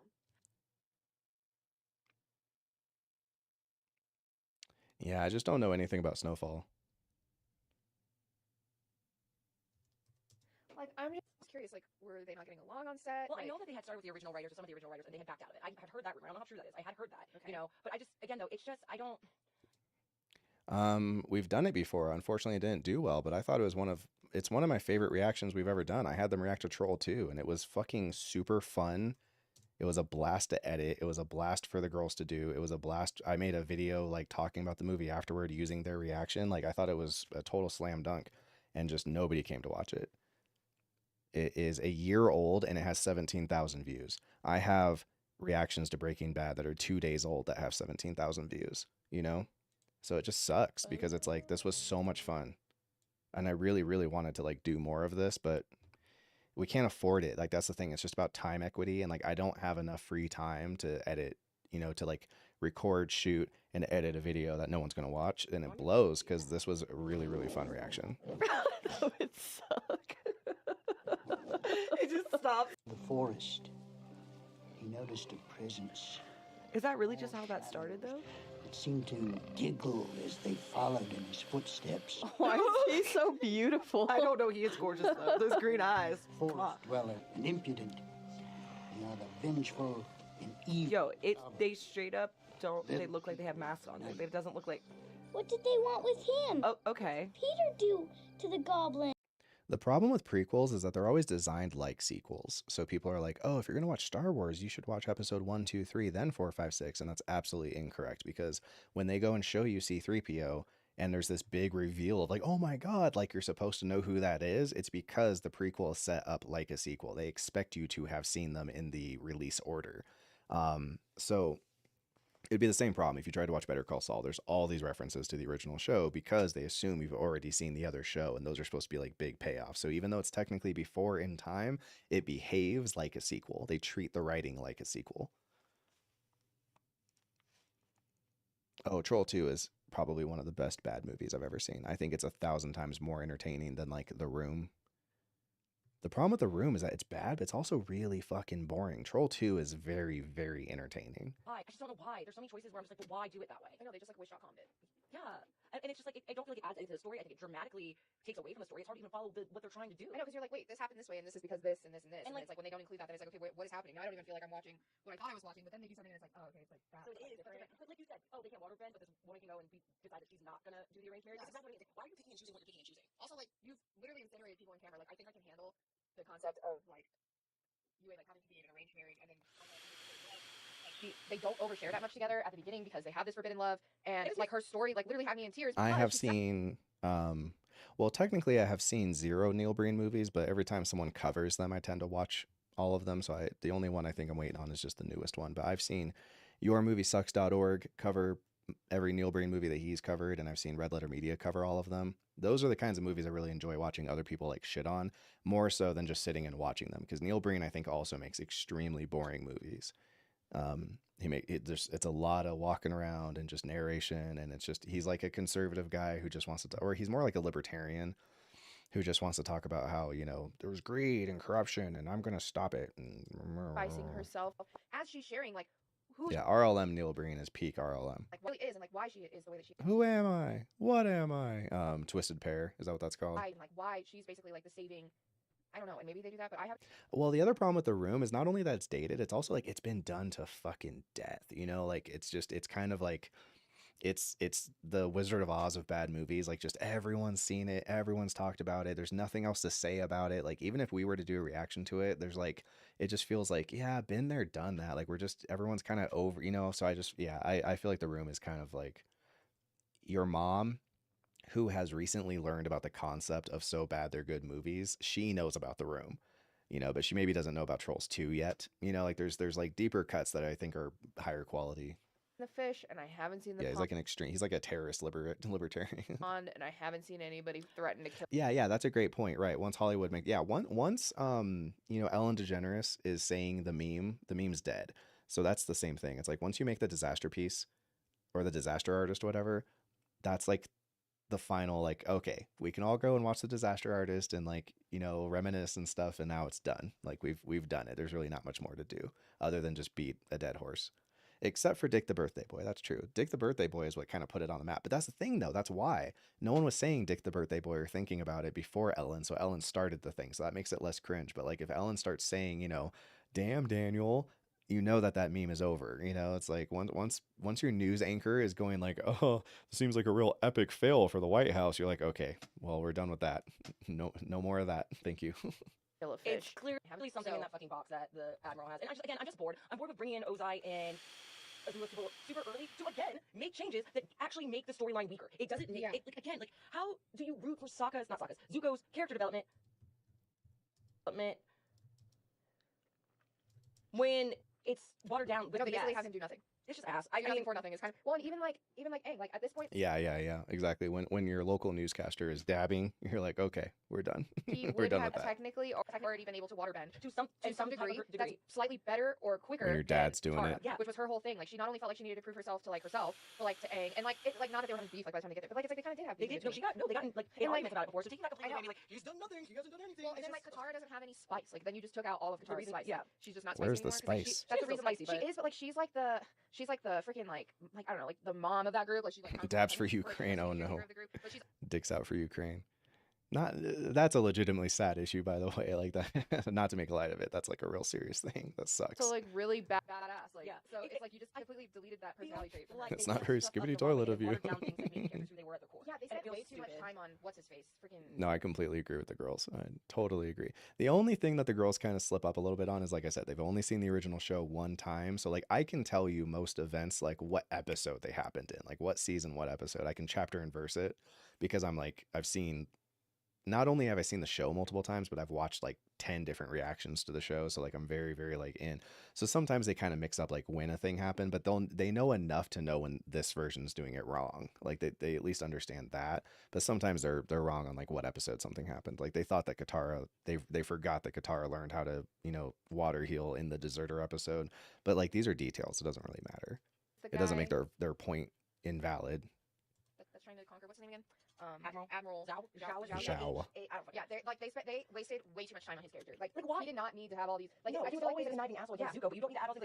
Like for me, it's like you didn't have to waste time making him a bumbling idiot, making him not have done anything, and all these other things. When like you could have just left him where he was trying to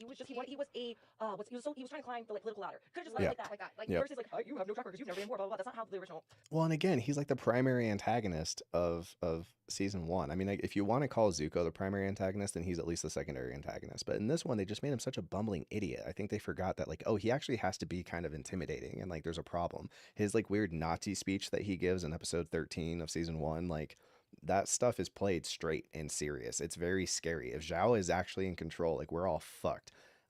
This guy, it's more like we're fucked because he's like a bumbling buffoon. And the casting choice for him, I think that actor was a horrible fucking choice. Like rough, man. Yeah. Rough. Again, it's just I don't know why they did what they did and then why they didn't do what they didn't do. It doesn't like help the story. I don't necessarily like, you know, being like I don't necessarily mind combining like certain topics. I think that could make sense if you're trying, but I think they just didn't do it like in like, especially now considering what the budget is per episode. Like you're crazy. Now I'm just mom. Yeah, like, you just wait.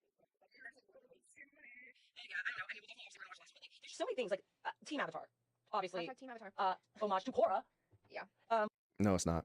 Team Avatar is an homage to season 2.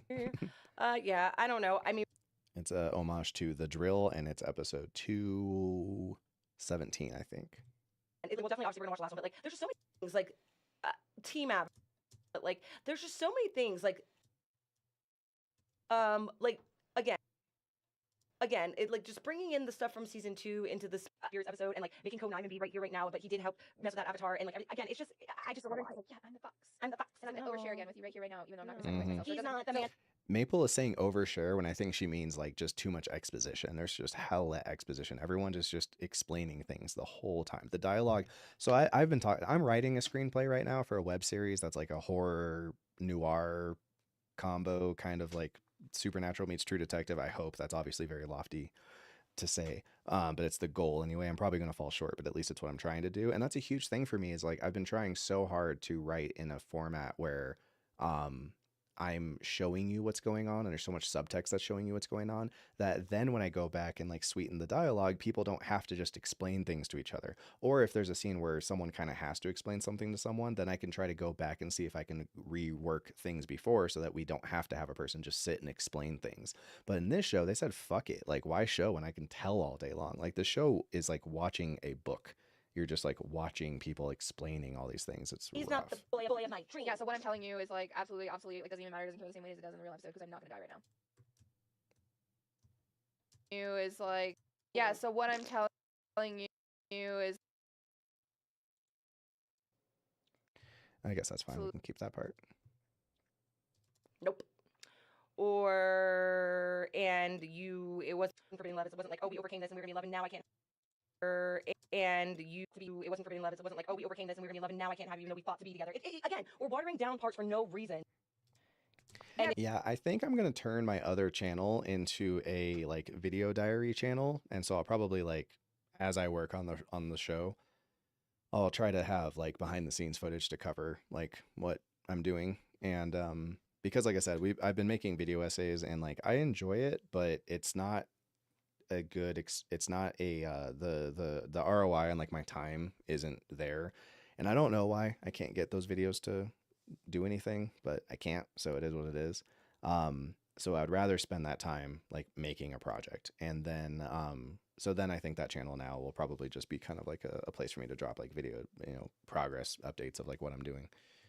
it's because taking now away from why you're rooting for all these things in the first place. because part of Sokka's sadness is losing her. Yeah. And like that affects him greatly throughout the rest of the episodes.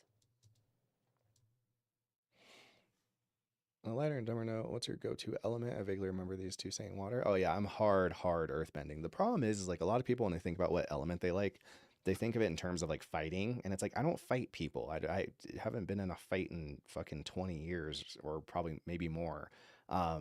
So it's like, so to me, earthbending is by far the most like utilitarian. There's not necessarily like lots and lots of water everywhere, but there is air and dirt everywhere. But like, what am I going to do with airbending? What am I going to do with firebending? So I think earthbending just makes sense. Like, even if you went camping, you're like, cool, I don't need a tent. I can literally just build a fucking little house facility for myself anywhere that I am. That seems so useful. Like, it's just, it has so much, like, I could do so much with earthbending aside from fighting. So earthbending just seems like a solid, like, of course I would want to do earthbending. Yeah, build a dirt house. Yeah, that's the thing. People complain about real estate. Fucking, I built my house with my own hands, you know? And yeah, it's because taking now away from why you're rooting for all these things in the first place. Part of Sokka's sadness is losing her. Yes. And like that affects him greatly throughout the Well, he'll lose her later, so I'm trying to trim out parts where the girls are like not technically 100% correct. I mean, we probably are gonna lose her, but again, though, it was like he just got her and now he loses her. Yeah, whatever. Okay, I'm sorry. Yeah, whatever. I don't know. Okay, I'm sorry. Sorry to bash. I don't know. I think I'm more upset because I was so brought in by the first few episodes and I did really enjoy it, and now it's just like it's completely fallen off, and it's a disappointment. And I think that's it. I think I'm just really, I'm not mad. I'm just disappointed. Yeah, I agree. All right, guys. Well, sorry for the hard critique. I know we're not the only ones. And I think that you could probably find this. I think it would be fine to some degree.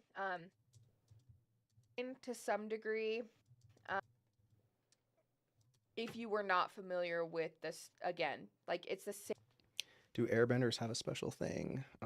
Yes, they do. If you remember, I don't want to spoil it for anybody, but if you remember, Zahir uses the special thing in season 3. I want to say like episode 12 or something like that, and it's connected to the, his mantra that he says from Monk. I used to know his name. He's always quoting him. He's like Monka Lachima. It's like Lachima.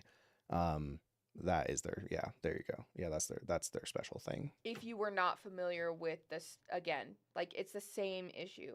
If you were not familiar with the same, like the starting material. Yeah. Who's the one that, like, Earth is the funny one because Earth has lava bending and metal bending, and then water has healing and blood bending, so that's 2, and then air has its thing. And it really only has like the one other thing, I think. And then firebending has lightning. So like 2 of them only have one other thing, and then 2 of them have 2 things. And if I wasn't so married, and choose airbending because of Naruto. But that's my thing. So for people who are choosing airbending, what, like, it's Tuesday, and you're looking for a reason to use your airbending. What are you doing with it? The only thing I think, if I was going to be into airbending, what I would dig is that they talk about how airbenders can like keep themselves like warm because they can control the air around themselves. So that's kind of cool for like a survival situation, but also I don't really go outside very much anyway. I don't do a lot of camping, so it's like, I don't know. I mean, if I did, that would be kind of convenient, but again, that's nothing that a firebender couldn't do. Firebending also seems pretty like just generically useful because it's like, yeah, there's lots of situations where you'd be like, okay, if I had a fire, like again, that'd be great for like being an outdoorsman. You're like, well, at least I always have access to fire. I never have to worry about that. Yeah, drying your hair. That's true. That's true. That'd be useful. Oh, sorry for the spoilers. Yeah, water gets into blood magic, which makes perfect sense. Like, yeah. You know what I would like to see is someone just be like, fuck it, we're making an R-rated Avatar and just watch people rip the blood out of people's bodies or like using rocks to just fucking crush people. Like, you know, that's a tough thing in Avatar too, is that everyone's fighting all the time, but no one ever seems like they're really about it. Because if I was fighting in a war and I was an earthbender, the first thing that would come to mind is I would just open holes under people and be like, oh, you're in a pit, close. You're in a pit, close. Like that would be by far the easiest way to kill people as an earthbender, in my opinion, versus throwing rocks at them that they can dodge. And then like, you know, waterbending, it's like, forget blood bending. I'm just going to freeze the blood inside your body. Like you're just going to die instantly. So it's like, yeah, that'd be dope. I want to see like Mortal Kombat meets Avatar. To the original plot line, I think and I am could though. Because yeah, there you go. It's Tuesday. You're going to a riot, so you airbend all the pepper spray away. Would you airbend it, or you could waterbend it away too? You would obviously be able to look past it because bloodbending could be used for healing, but they don't have to do bloodbending to heal. They can just heal with regular water. But the problem is yeah, just go full Sub-Zero on people's ass, you know? Like, you could really fuck people up from a distance if you were a waterbender. It's like, while you're trying to do your earthbending stuff, I've already just immediately just been like, oh, froze all the blood in your body. You just instantly died. I just gave you an aneurysm. It's like Avatar, like when you're an Avatar fan, like you're... Yeah, that's true, Gamer Jojo. Whenever we do Western anime that's like R-rated, it's always fucking comedies, right? It's always like, you know, South Park, obviously, and Harley Quinn is new and it's like super R-rated, but again, it's always like they're always played for laughs. I agree. It would be nice to have something more like you know, like animes. There's a lot of really, really fucking dark animes that are really interesting, and I don't know why in the West we just can't do it. But it's because the West has this problem where like our you know, Western animation has this like thing hovering over its head all the time, which is like, you're a cartoon, so you have to be at least kind of for kids. And if you are for adults, then the only examples we have are South Park and Family Guy. So then you have to, you know, or Metalocalypse or something like that. I would like to see more stuff like that. But isn't Castlevania based on... No, I guess it's not. I always think of Castlevania having something to do with like being connected like Hellsing or Vampire Hunter D, but I guess it technically is Western animation. So that's a good example. Oh, you know what? You're right. Invincible counts. I'll totally count Invincible. That's a good point. That's a very good point. Although also kind of a comedy, but it counts. I'll definitely count it. When you think about it, Earthbender should have mopped the floor with the Fire Nation, especially with how much brute force they could. Oh, yeah. That's why I thought it was actually clever that they kind of skipped over the part that the Fire Nation took over. Because I think firebending is maybe the weakest element. Like, it's fine. Obviously, lighting people's on fire is good, but everybody pretty much has coup de grace abilities, you know, like instantly. So it's like, okay, somehow these guys, like, I think Earthbenders feel like they're probably one of the more, like, and again, the defensive part, like, Firebenders don't really get any, like, you know, boost on their defense because of the firebending. But like, yeah, you try to bend at a earthbender and he just puts a wall in front of himself. It's like, yeah, that's a pretty good ability. Like, that's not bad. And like, you're a fan, like you're going to love the show because it is a good freaking show. Like, it's just, and maybe it can't be remade. I don't think it can be. And I just think, I also think too, though, like, again, they're doing these weird spins on it, like, to add their own personal touches, and it's just like, but no one's here for that. That's not why we're here. Yeah, and Castlevania is a good example. That's an interesting way to look at it. It would be different. But all these, again, it's not interesting to me because the original plot and the original, you know, motivators and how it was presented originally was fantastic. So what you're doing at the end of the day is just taking away from it. Yeah. So, all right, guys, well, we'll see you back here for the season finale. Bye, guys. Bye. But the thing too is also like, I think earthbenders and firebender and airbenders would also be very good at like putting people's fire out. Like you were talking about, you know, using the fire to suck all the oxygen up. You can also be an airbender and just move the oxygen out of the way. You could totally snuff out firebenders' ability to breathe and or do firebending. So, I mean, you know, the truth of the matter is that the show is not R-rated, so they didn't go that route, and it's fine. I'm not mad that they didn't, but it would be nice to see someone be like, hey, let's actually give that like a real college try. Let's go for like hard R-rated Avatar and just go nuts, you know? Which you could, because you could do, because like Avatar ends with Aang being 12, maybe he's turned 13. No, because the whole thing takes place in like 4 months, by the way. so then you have Korra, where Aang died in his like 50s or something, right? So yeah, give me like 35-year-old Aang and make it R-rated. That'd be fun, you know? Like Aang doesn't even have to be the guy doing all the gruesome stuff. Like the bad guys could be gruesome. Yeah. X-Men have all these issues too, right? Yeah, for sure.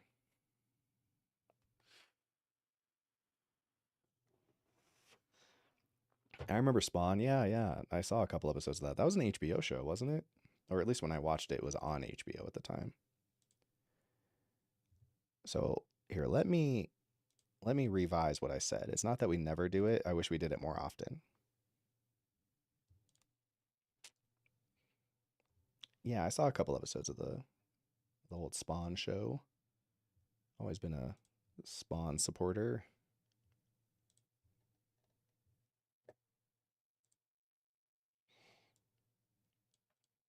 Do a little film strippy thing here and a little thingy here. Yeah, so pretty much. Cool. And then I need to pop over to another project real fast.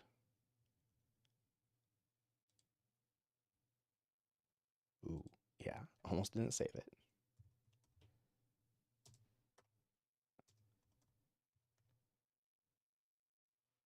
Oh, that's funny. Apparently I tried it earlier and messed it up.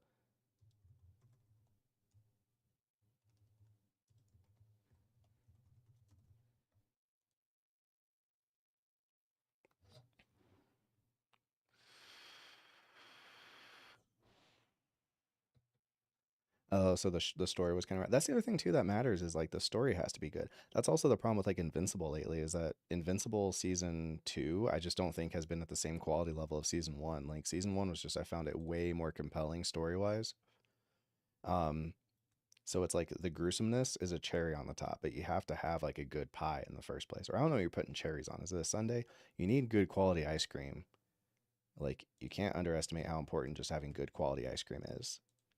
So, you know, going from there to a second season where the ice cream is kind of like cheap store-bought ice cream, but then there's still the cherries. You're like, well, the violence is great, but the violence isn't why I watch the show. I watch the show because it's good and compelling, and the violence is just an interesting thing to do in a show like that, you know?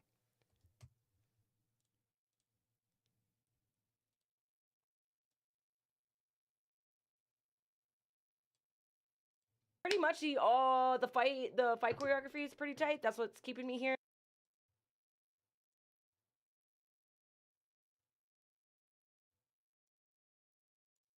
I pretty much hate everything else about what they've done to the storyline. Yeah, I agree with you. I think once we got to episode 4, like... Yeah, the comics were good. X-Men had a good R-rated concept early on when it showed Magneto ripping the iron out of the guard's blood to grab enough metal. Yeah.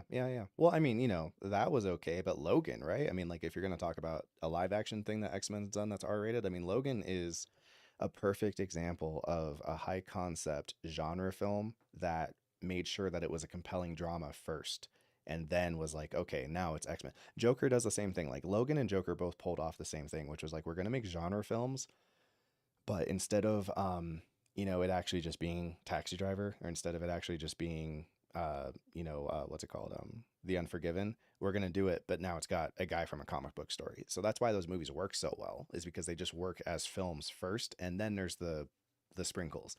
But when you watch most MCU movies, it's literally all sprinkles, and you're like, I can't just watch for the sprinkles, you know? That worked in 2008 when we weren't used to it, but it's been a million fucking years now. It's been like 14 years of this stuff, so it's like, yeah, I'm used to it now. I don't care anymore. Like, that doesn't do it anymore. It's not enough. It's the same problem with Avatar 1 blew people. James Cameron's Avatar 1 blew a million people's minds because they just hadn't seen such cool CG. But then the entire MCU happened afterward. There was only like 2 MCU movies before Avatar 1. So when Avatar 2 comes out, everyone's like, been there, done that. I've seen movies that are all spectacle. Like, you have to have more than that, you know? Like, spectacle's not enough to get me to go, wow, anymore. Like, you know, just we're not fucking cavemen, dude. Like, if shiny lights are enough to get you to like a movie, then you're going to a movie for totally different reasons than I am, you know?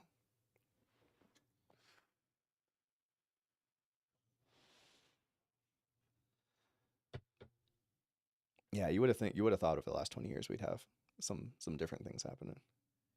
First half of season 2, best Alan part was mid as fuck.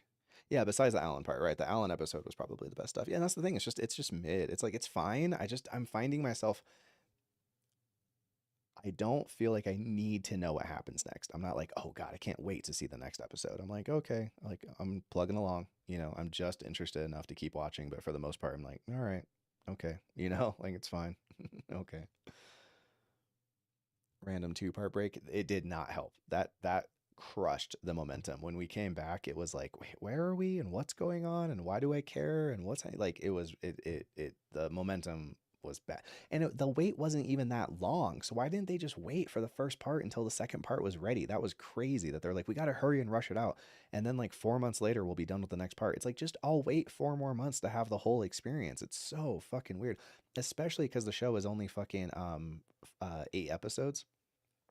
So if the show was like 20 episodes and you got 10 and then you got the other 10, then like that's different. But it's like, I'm going to watch 4 episodes and then stop and then watch another 4. It's like, it's bad for a season. Like that I don't think that worked out how they were hoping. I don't know what they were hoping for though. It just, I don't know. Did not do it for me.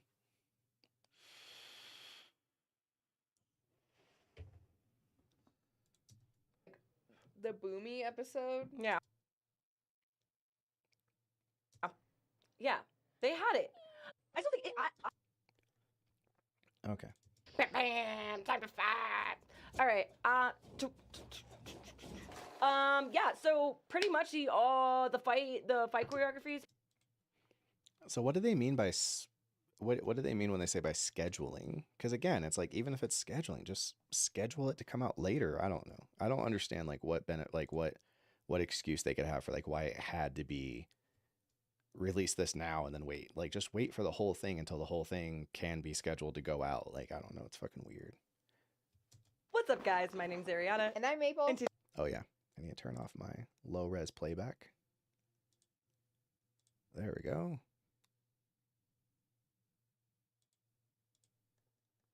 What's up, guys? My name's Ariana. And I'm Maple. And today we are watching Avatar: The Last Airbender live action season.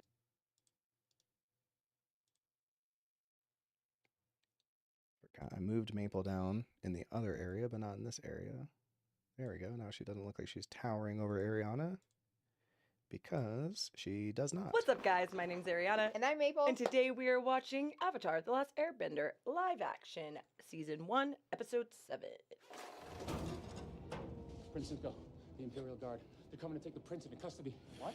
He sent his personal guard to bring Prince Zuko back to Capital City, where he is to stand trial for treason.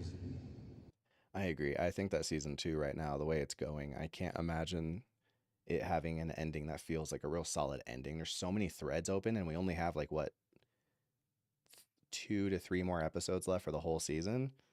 Like, all the stuff that's set up with that black dude who's all pissed at Homie, like, if he's not in every episode for the next 2 episodes, like, I don't know. Like, I agree. Yeah, Angstrom Levy. Yep. Yeah, he didn't show up the whole season. It's just supposed to be like Invincible's Joker. Yeah, so I don't know. Like, I think they're probably going to push him off to where, like, they won't try to, like, resolve his stuff until, you know, season 3 or whatever. Because it does feel like they just were like, yep, we're ignoring him for a while. Also, like, how is he going to fit in as a villain with the Viltrumites? Because the Viltrumites are already plenty of villain. So it's like, is there going to be him plus the Viltrumites at the same time? Or is he going to be like after the Viltrumites? Because that feels wrong, because the Viltrumites have way more like emotional connection to the story than he does. He kind of comes out of nowhere. I don't know. We'll see. I haven't been watching the reactions to this series, but I may have to tune into this one just to enjoy the comments. I'm telling you, Dave, if you want to see a cesspool, check out the last episode's comment section. It is nutty. It is nutty. The only thing I can think of is when it comes to scheduling thing would be that Amazon push for them to release it. Maybe. Yeah, maybe. But then it sounds like a production issue. If they wanted them to release it, why didn't they release the whole thing? It seems like the other stuff wasn't done. So I don't know. They are super not happy with the girls' takes. And that's what I mean. So this show is performing very poorly for us. It's been opening at like 9th and 10th place every time it comes out. And my theory is because people are, people who don't like the show aren't watching our reaction. I watch reaction videos all the time while I'm editing and stuff like that, or when I'm working on whatever.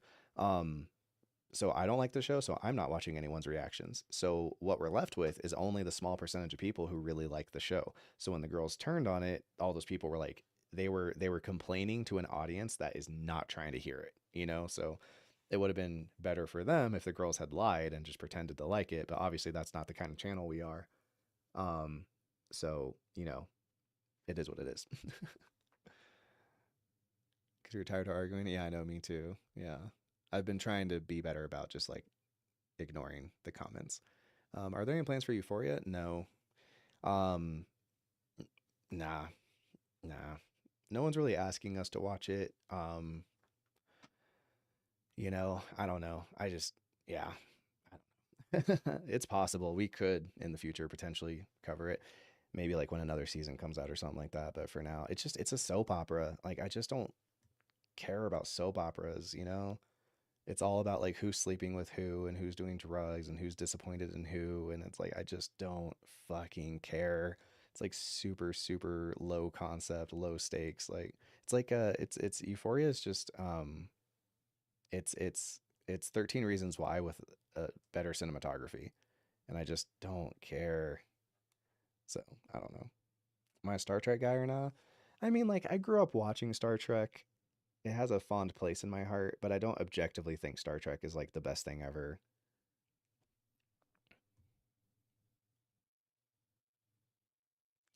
Yeah, Mandrill, it can be tough. Luckily, like, I grew up on like 4chan, so I'm used to people just saying the most horrible shit to me on the internet. So luckily, like, that helps steel you a lot for, you know, having a YouTube channel, because it's like people in the comments are basically like 4chan commenters, and like I'm just kind of, you know, used to it. Ever since I was a young boy, people have been telling me to unalive myself and stuff, and it's like, whatever, fine. Oh, that's what happened to the text. I was like, why is the text all effed up?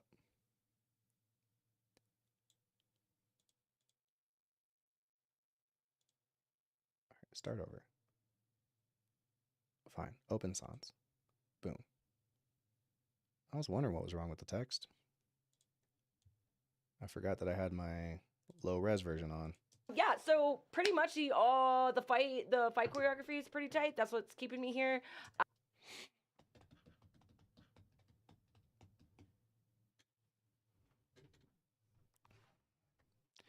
I really loved Euphoria, but one of the main characters died in real life, so I don't know how they would move on without him. Seems pretty important. Fair enough. What do you think of how Popcorn in Bed doing Star Trek Journey with Patreons, picking a few episodes each season? I mean, I think it's a great idea for Popcorn in Bed because Cassie is very easy to please, but the girls are not.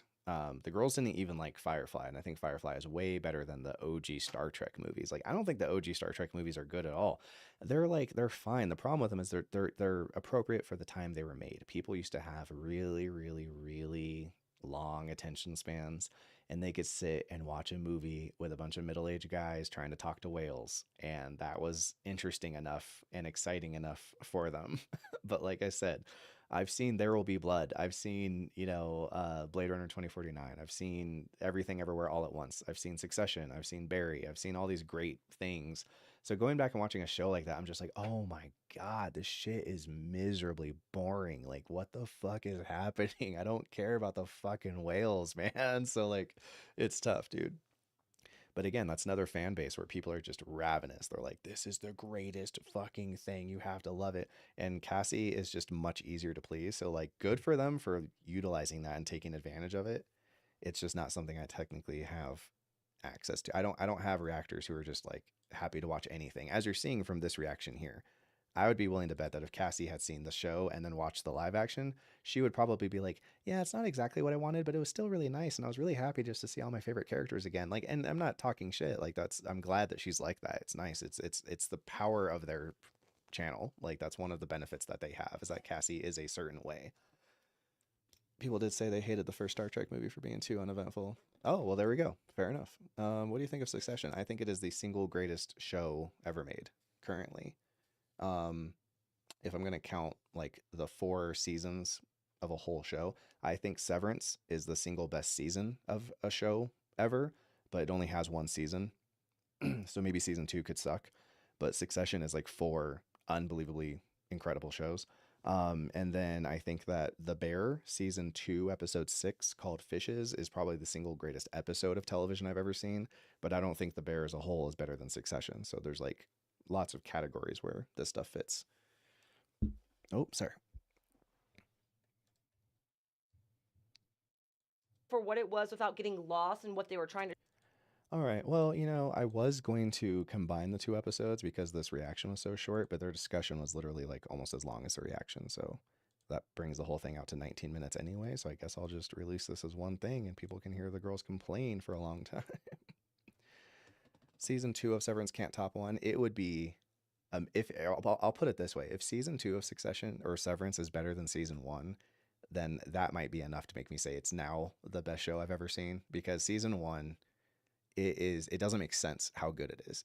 It's unbelievable how just incredible. Like I didn't know a show could be that good.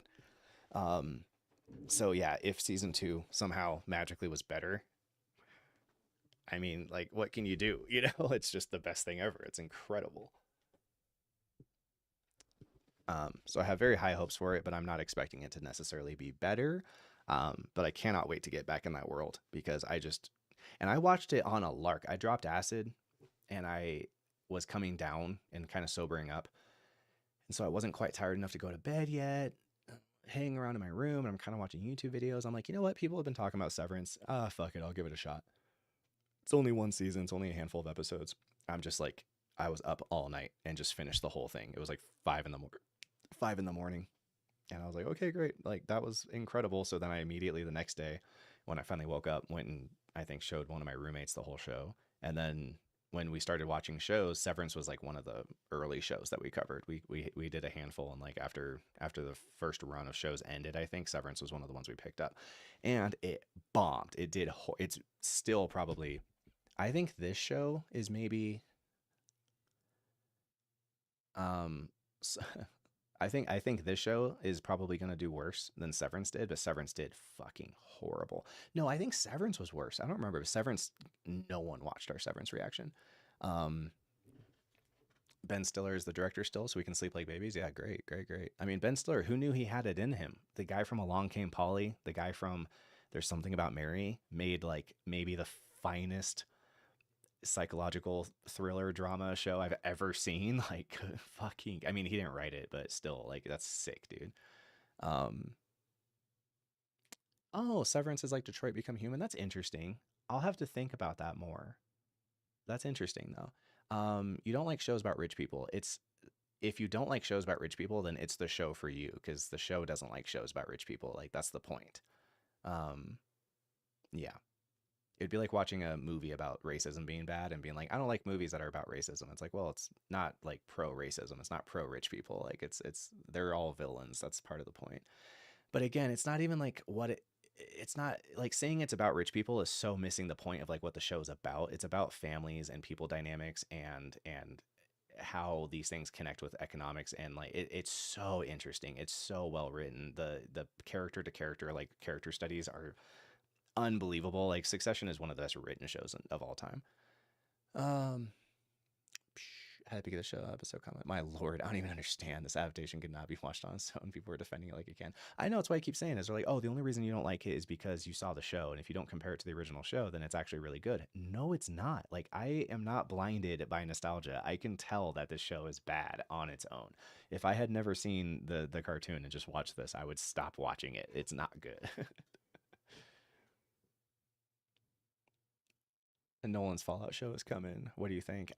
Not impressed. I saw the trailer. It looks like it's going to be kind of like this, probably better, but it still just looks like a generic, run-of-the-mill kind of like, we're doing a video game show here. You know what it reminds me of is Halo. It feels like it's probably going to look a lot like Halo, and just nothing to write home about, just kind of bland and medium and whatever. So I might give it a shot, but I'm not excited for that. What shows on Apple TV trend besides Ted Lasso? I think you have named all of the shows that trend on Apple TV. I think you nailed it. Yeah, if Severance was produced, or at least released, by something like Netflix, I think it would have done 10 times better. It's literally just a lot of people. I have had too many people in my life tell me, where I'm like, oh, you got to watch Severance. And they're like, oh, it's on Apple TV. Yeah, I don't have Apple TV. I'm like, bitch, get a free subscription. It's 14 days. Watch it in 2, cancel the subscription. Like, it's worth it. But yeah, people just don't want to do it. So it's like, I think that's the main thing that hurt that show, is that it's just on a platform that people don't have and don't want to get. So it's like, all right, if it was on Hulu, does 10 times better. 10 times better. Characters aren't good or bad. They're in a gray zone. Yeah, it's a character study on humans and people, and it's fascinating. It's so well written, so good. I always thought Succession was like a modern telling of old monarchy, War of the Roses type of drama. I mean, yeah, there's elements. I'll definitely give you that. There's elements of that for sure. It's, oh God, it's just, yeah, I don't know. It's just really well written. So that's the thing, is like, I'm just a sucker for like really good writing. You could have a show that just is like nothing exciting in it at all, but if it's just written really well, I'm in. Like, it's the foundation that you build the house on. Like, you don't want to build your house on sand. And we have so many fucking shows like this where the house is built on just the sand of nostalgia, you know, and it's frustrating because I wish things were different in Hollywood, but they're not. And so that's why I'm kind of like, you know, my headspace is a little bit like, be a part of the solution that you want to see. So I'm trying to make the kind of show that I like. That's actually literally part of my pitch for the show I'm working on for myself, is I love like folk horror, and, you know, I love like grim fairy tale stuff, but every time anyone ever fucking does them, they always make them super campy. So I was like, fuck it, I'll just make the show that I wish some of these other shows were, you know. I'll make the show I wish Supernatural was. So that's the hope. Like I said, I plan on it not, you know, being perfect, but it will be a fun endeavor and something to do. And I plan to try to work on it until it is. So I'm putting in the effort and trying to work it out. The hard part is like, there are a million hats you have to wear to make a full production. So having to be the director and the audio guy and the writer and the DP and the gaffer and the best boy, like, I'm going to need some hands on deck, but no one else is like as interested in like learning the stuff as I am. So it's a thing. It's going to be a hell of a thing, but I'm very excited. Yeah, exactly. Grimm is a great example. Like, I'm trying to make the show I wish Grimm was. You know, there's all these shows, like even the Brothers Grimm, the movie, like, I'm trying to make something that I wish those things were. So hopefully we can see if we can pull it off. Guilty. Jake Gyllenhaal was literally just sitting in a chair the whole movie, but it was so intense. Yeah, that's a great example. That's a totally great example. Exactly. Grimm real stories. Yeah. So my pilot is about the Pied Piper, basically. And it's like this demonic type entity who like plays a song that only the victim can hear and like lures away children to like do terrible things too. You can like, yeah, there's a lot of runway with old like German folk stories that are a lot darker than the Disney version. And you can play with those, but everyone always wants to make them super campy. Like, you know, Supernatural had an opportunity to do something like that, but instead they decided to make it like a Buffy the Vampire Slayer type of vibe.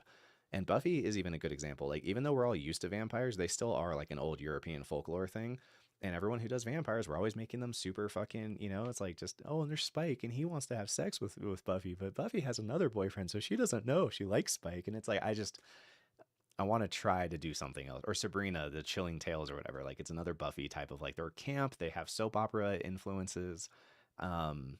They make me sad because I'm like, okay, well, give me one that's like the good one. And movies can do it better, but they do struggle when it comes to shows, you know. I would love to see a TV show that felt like the movie The Blackcoat's Daughter or the movie The Witch.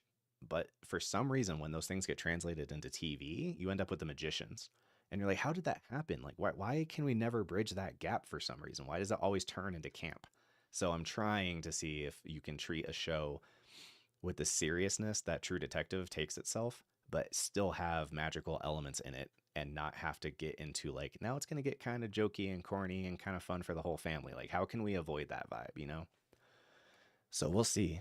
Also, like, all I do is professionally talk shit about movies, right? And I've been making like video essays and stuff. I'm cool, fuck it, you know. And let's get out of the critic chair and get into the maker chair, and I can kind of put my money where my mouth is at. So it'll be fun. Plus, with Grimm Fairy Tales, no copyright. That's true. That's true. Good point. Good point. Midnight Mass wasn't bad. Midnight Mass is a good example of probably the best version of that. I do agree with that. The only trouble with Midnight Mass is that I just also found it morbidly boring. I know that like people like to complain about people complaining about the monologues, but god damn, dude, there are some monologues in that. Because if the monologues were all compelling and interesting, like for instance, if I rewrote that show, one of the only things I would change is that the priest would keep his monologues, but most of the other characters would lose their monologues.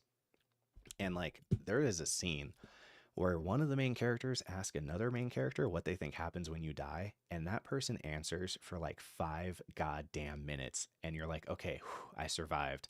It's over. I can wake up now. What next is going to happen? And then that person says, well, what do you think is going to happen when you die? And then that person goes on for another fucking 5 minutes. And it is like, I wanted to claw my eyes out. I was so fucking bored.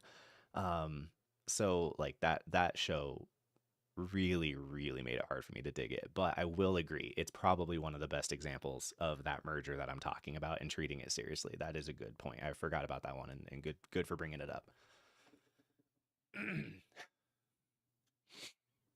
Spuffy is endgame. You think horror characters have to have a motive for what they do to be scary or not? No, actually, I think not having a motive makes them way more scary. That's a big one. Is I have a major struggle with the concept of evil. In like, there was a guy on Film Courage who's the guy who created, I think, Final Destination, and he was talking about how one of the rules you have to have is you need what they call the sin, which is like, what did you do that you did wrong that made you earn the evil thing coming after you? And I think that's the antithesis of scary. In my opinion, evil feeds on the weak. It's like a lion. They go after the innocent, weak baby elk, right? Because they're easier to get. Lions and elk, I don't know, whatever, mountain lions, I guess. So for me, it's like, that's a huge part for me, is like, I don't want to know why the thing does the thing. It's like, that's part of the mystery of like, if you don't understand it, you can't reason with it. You can't bargain with it. You can't try to figure out what it wants and try to solve the problem.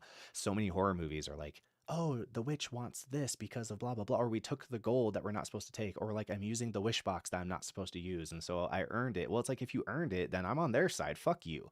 I want it to be like, no, that was an innocent child who didn't do anything fucking wrong, and this monster feeds on people, and there's nothing you can do to convince it otherwise. Like, that is so much more scary to me. So I'm trying to go for that route.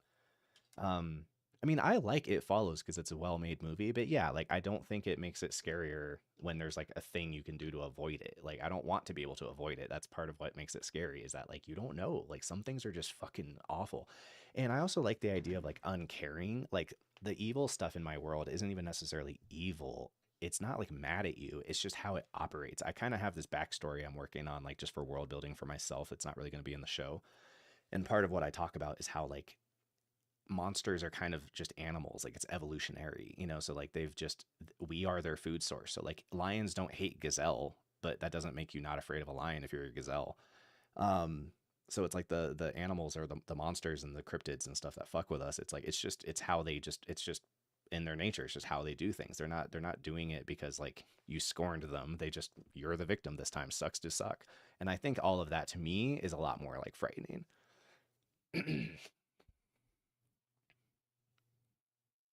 Have you seen Jonathan Strange and Mr. Norrell? I have not. It's about magic in England, and it went away, and 2 people trying to bring it back. I lied. I've seen some of it. My roommate was watching it, but it didn't super capture me. Is it worth checking out? You can't give monologues to everyone. It's got to be Dracula. Yeah, exactly right. I completely agree. Dracula and the hero. Yeah, that's right. Yeah, everyone has a goddamn, not just one, too. Like, almost every episode has a really long fucking monologue. It felt like the writers were trying to like flex. Like, look at what good writers we are, because there's so much writing. There's so much dialogue. Yeah, Pan's Labyrinth is a great example. That's a movie, and that's what I mean. Like, movies can pull it off for some reason, but when it translates to a show, all of a sudden, they get real campy. The Blackcoat's Daughter is dealing with like demons and mystical stuff, but then when it turns into, you know, I mean, that's like, let me just show you an image example of what I'm talking about, because it's also Kira What's-Her-Face.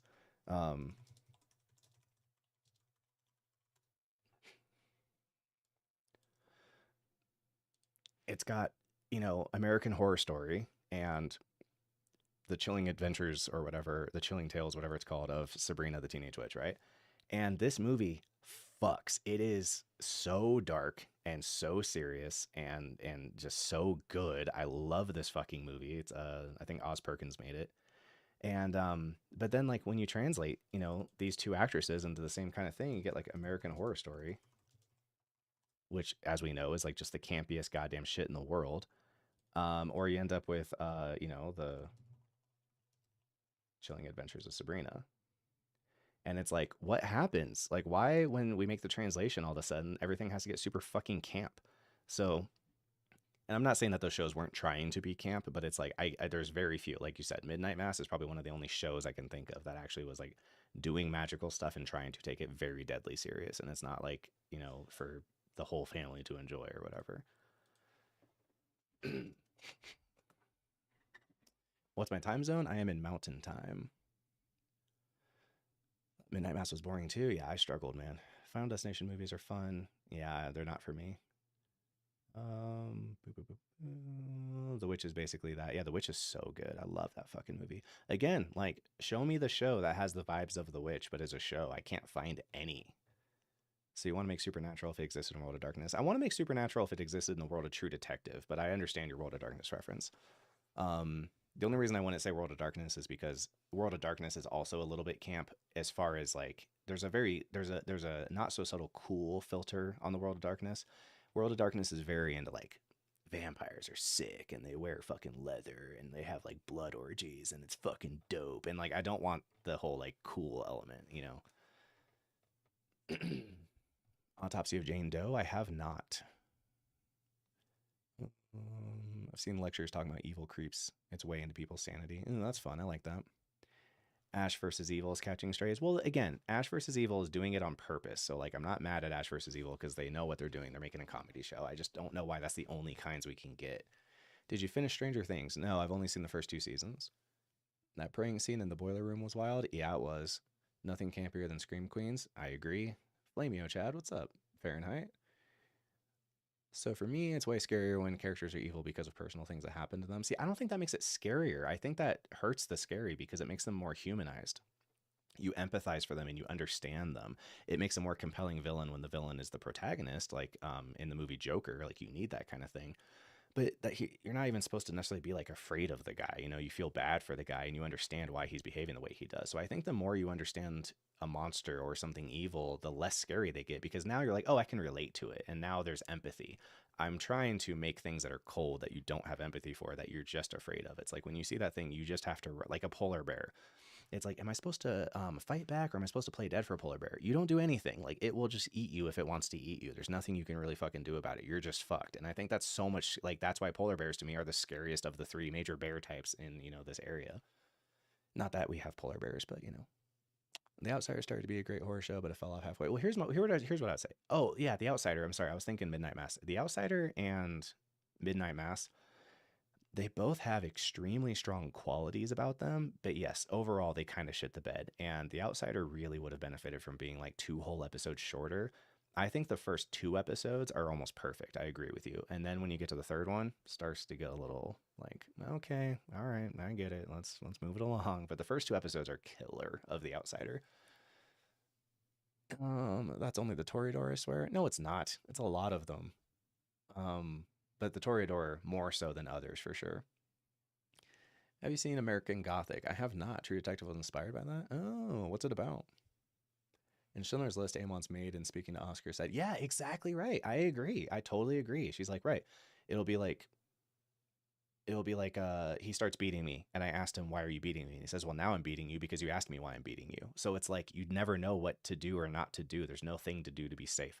You know, with even like a Jason Voorhees, it's like, okay, don't have any premarital sex, you know, don't smoke weed, don't go to Crystal Lake. Okay, I'm good. You know, it's like, I find that much less scary. I like the idea of that. And that's also why the show I'm working on takes place like in the suburbs, because partly I want to sell that idea of like where you're sitting at home on your couch watching this show, that is the danger place. That's the place where the evil from without comes and lurks and finds victims. Innocent victims. So I think that hopefully, you know, when you go to bed at night, it's not like, well, Jaws was scary, but as long as I don't go to the ocean, I'm safe. It's like, no, what your bedroom looks like in your middle income house, that is where people get fucked in my universe, you know? Yeah, they aren't evil. They just got to kill you. Well, yeah, definitely. Yeah, that's definitely an angle I'm going on. Understand the Monster reminds me of that Texas Chainsaw Massacre sequel where the main girl is his cousin and the monster guy becomes a good guy. That sounds terrible. There's a Russian movie from 2004, Night Watch and Day Watch. I know them. There was a battle between light and dark, and they have like a grim TV show. Oh, I didn't know they had a TV show. I know about Night Watch and Day Watch, though. I know about them. I don't know if I've seen them. I don't remember. Tarantino saying that the Joker made you sympathize so much with the Psycho that you basically wanted. Yeah, no, he's right. I did. I was totally there. Yeah, fuck De Niro. He was being a dickhead.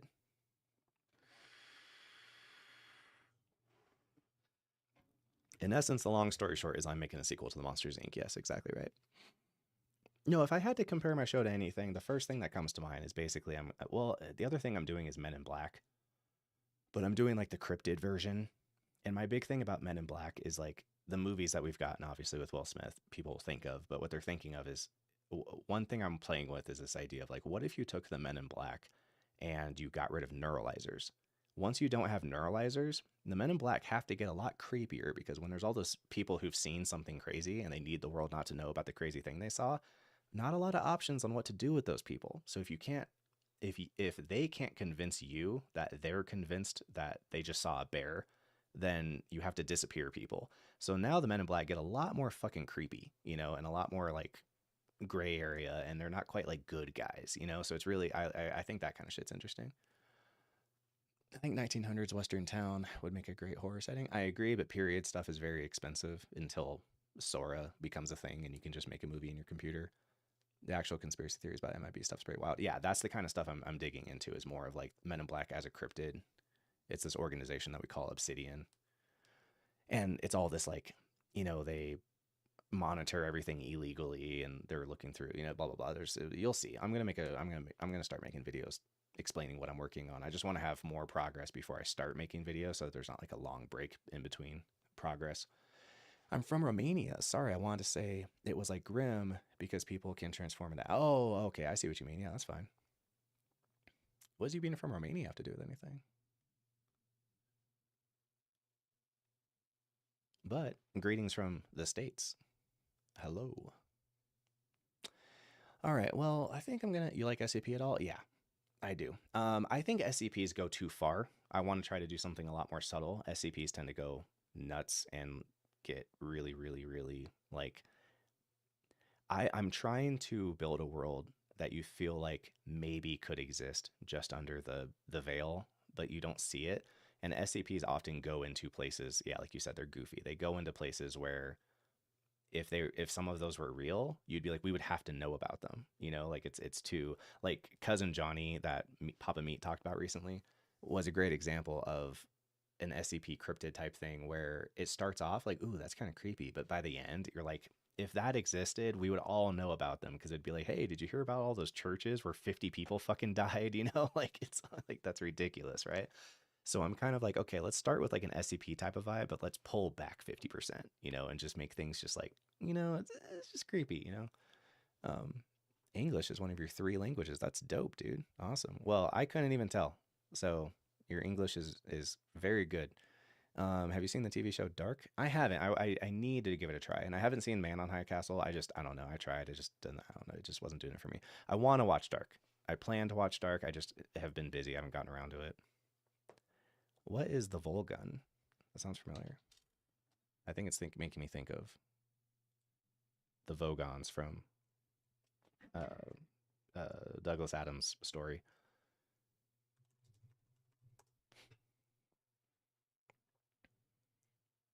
The Volgun is a YouTuber. Oh, I get it. Okay, he talks about cryptids, I assume. Got it. Cool. SCP channel has the vibe of Men in Black office worker. Oh, that's fun. That's a good way to do that. Yeah, for sure. Andre, what's your 3rd language? I assume you speak English and out of fear of sounding like an idiot, Romanian? Is that a language? Dark is decent, B tier for me. Yeah, I know. I hear very mixed things. People either seem to really like it or really not like it. You're like the first B I've ever heard. People either are just like, I could not get into it, I did not give a fuck, or they're like, no, it's fucking incredible. I guess while I'm waiting for an answer from Andre, I will make a thumbnail real fast. Is there a scene that's worth making a thumbnail out of? Did the girls ever have a good reaction? I guess there's that reaction. I guess we'll use that.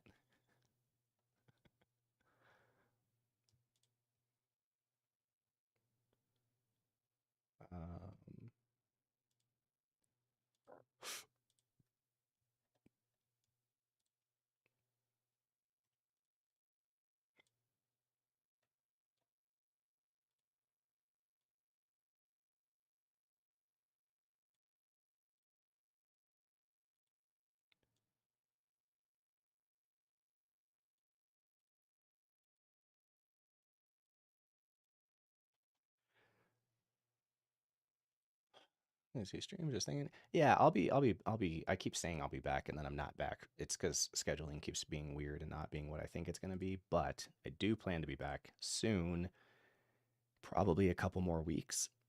And then we're going to start doing movies every Thursday. So I'll have a movie to make every week again. So we'll be back in a good spot where I will be streaming more often. It'll be fun because I miss you guys. But I've just been doing a lot of stuff that hasn't involved me doing this type of editing. So I'll be back in it. What show is this? Have live action Atla, Airbender logo.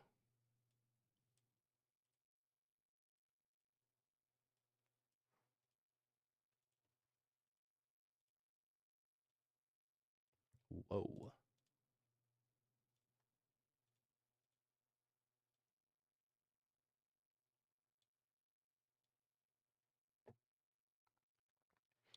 All right.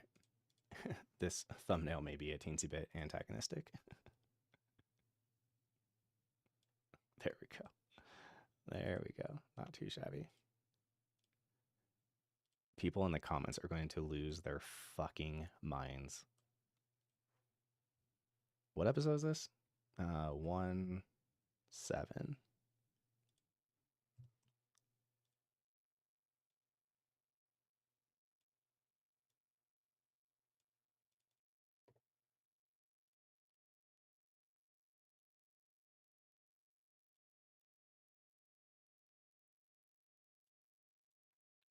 There we go.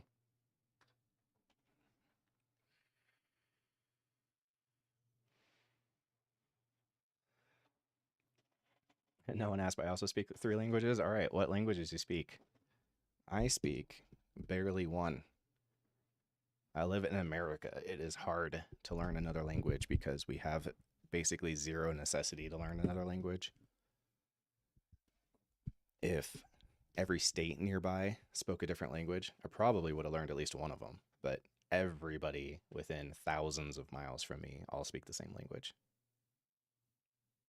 The only thing that kind of differentiates us is having relatively stark, differentiated accents. But that is about it. Or maybe if you say wash or warsh.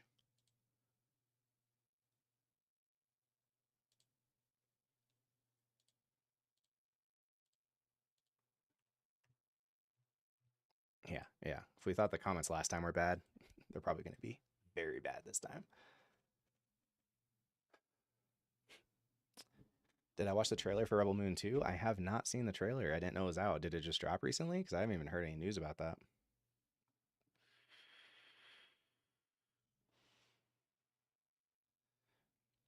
Yeah, EU people don't know how much English there's over here. I know, right? Yeah. Well, so I saw a really cool map recently. That was a good example. Someone was showing like Texas overlaid over Europe.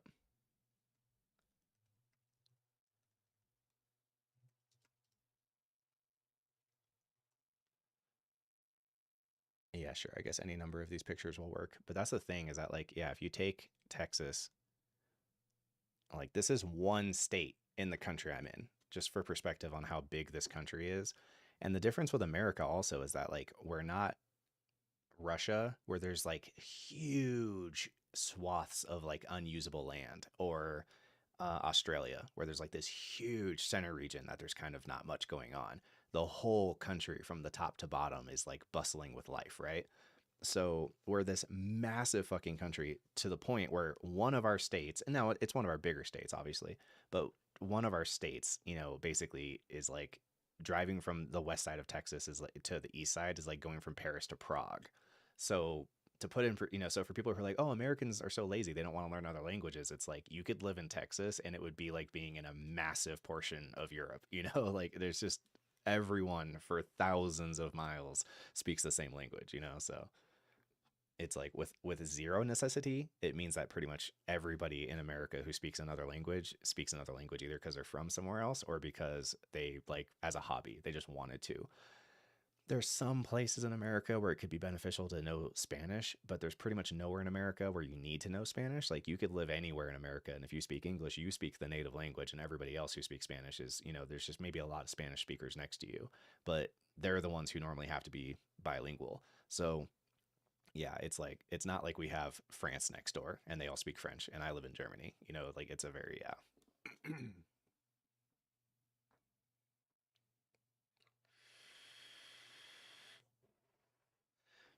Cool. French, Arabic, and English. That's a cool combo. Speak California, Southern, Mid-Eastern, and Bostonian, Philadelphia, and Newarkish. That's more accents than me. I got one. Now I'm imagining Texas hovering over Europe like a sci-fi invasion. Yeah, it would blot out the sun. Next to Hungary. Okay. What, Romania? I know where Romania is. How dare you?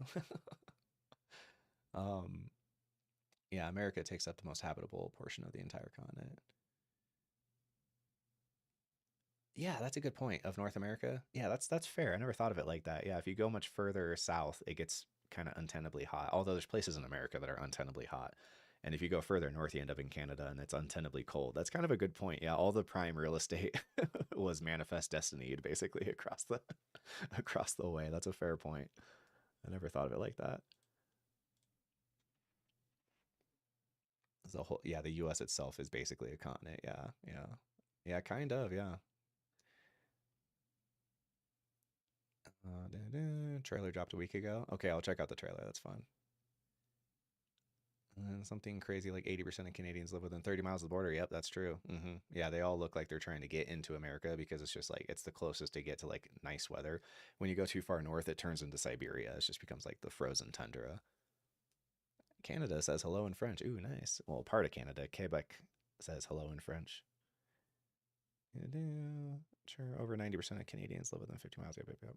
I don't think Americans are lazy because they only know English. English is what's used for modern science research, also entertainment, so why, blah, blah, blah.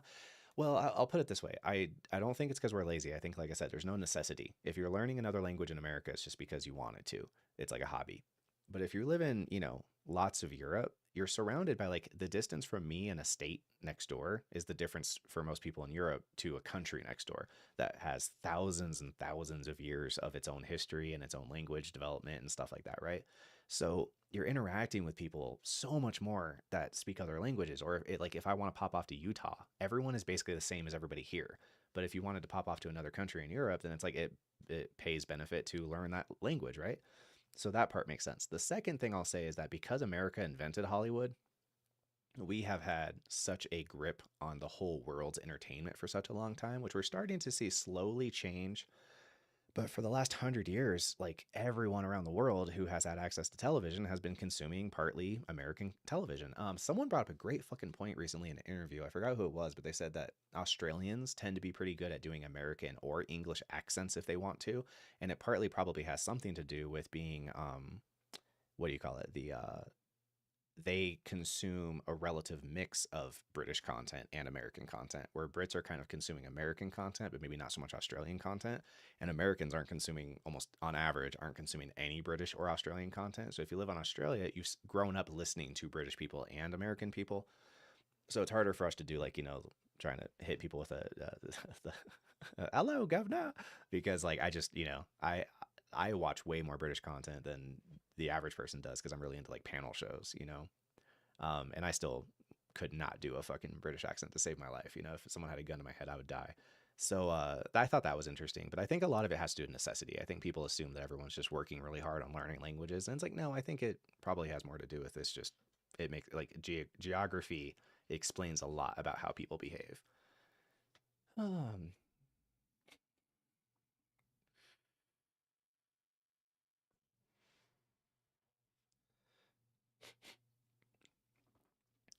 I also think I'm pretty okay at telling that Brits are off with their English accent, American accents, but I think it's because, not because I'm only consuming American, I think it's because I'm consuming more British accents, so I can hear the Britishisms easier because I'm used to listening to Stephen Fry talk, you know, back when he used to host QI. I'm used to listening to Jimmy Carr talk. I'm used to listening to, you know, David Mitchell and fucking, what's his face? Lee Mack. So it's like, I think because I've heard more British accents more often in the last 10 years, I'm better at picking up little Britishisms. So when a British person does an American accent, I think it's made me a little bit more tuned to be able to hear like, oh, okay, that was kind of how a British person would have said that. And that's how a British person would have said that. But if I didn't have that, I probably wouldn't notice. Yeah, 1 hour I'm in Hungary, 30 minutes I'm in Serbia. I can go. Yeah, exactly right. Exactly right. Yeah. The only people in America who are like that are people who live on the northmost states and are next to Canada, or the people who live in the southernmost states and are next to Mexico. But also, that's 2 countries. Like, that's just 2 countries, you know? Like, there's not 30 countries all around me everywhere. So yeah, if I want to like really go, you know, travel, like you said, there's people who can just be like, yeah, that's a bus ride, and let's go to Luxembourg. But like for me, it's like everything is a plane trip, you know, or a boat trip. Saw a meme about Australians when they go home and they don't have to fake that silly accent no more. Well, Australia and America are so interesting because in the long term scale of things, we're not that old. Um, because basically, like, there were indigenous people that were in both countries for a very long time, but British people came and murdered all of them and replaced them with more British people. And it didn't take that long for Australians to sound so wildly different than Brits and for us to sound so wildly different than Brits. It's kind of shocking how fast that accent thing changes, you know? I would have assumed that it would take like thousands of years or hundreds of years, but it took like 50 years before Americans started sounding quite different than British people. It's really interesting how that happens so quickly.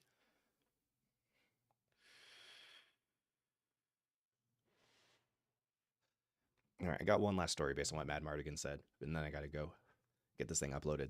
I used to be a Lyft driver when I was getting ready to try to get this YouTube channel off the ground, or while I was in the process of trying to get the YouTube channel off the ground.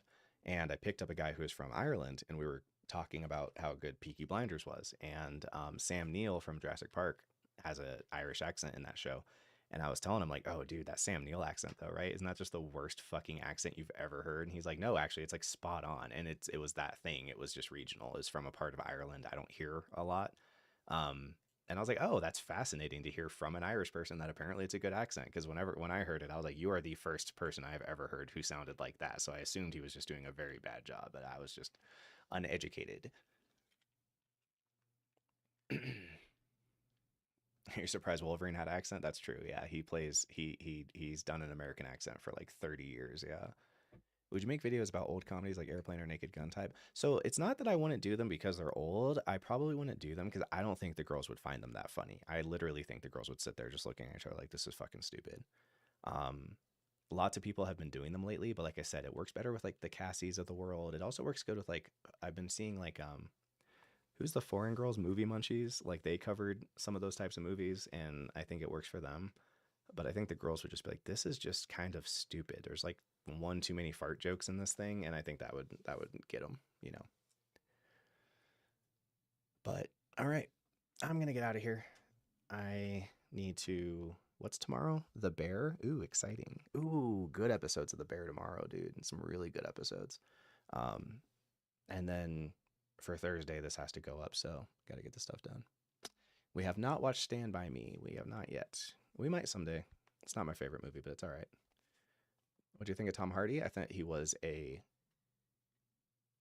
don't know how to describe, like, incredible, unbelievable, you know, best thing ever. Yeah, Tom Hardy is fucking incredible. Alfie Solomons is one of the best characters ever written for television, and Tom Hardy just understood how to do that character so perfectly. I think it's maybe his single best performance is Alfie Solomons. Shalom, Alpha, shalom.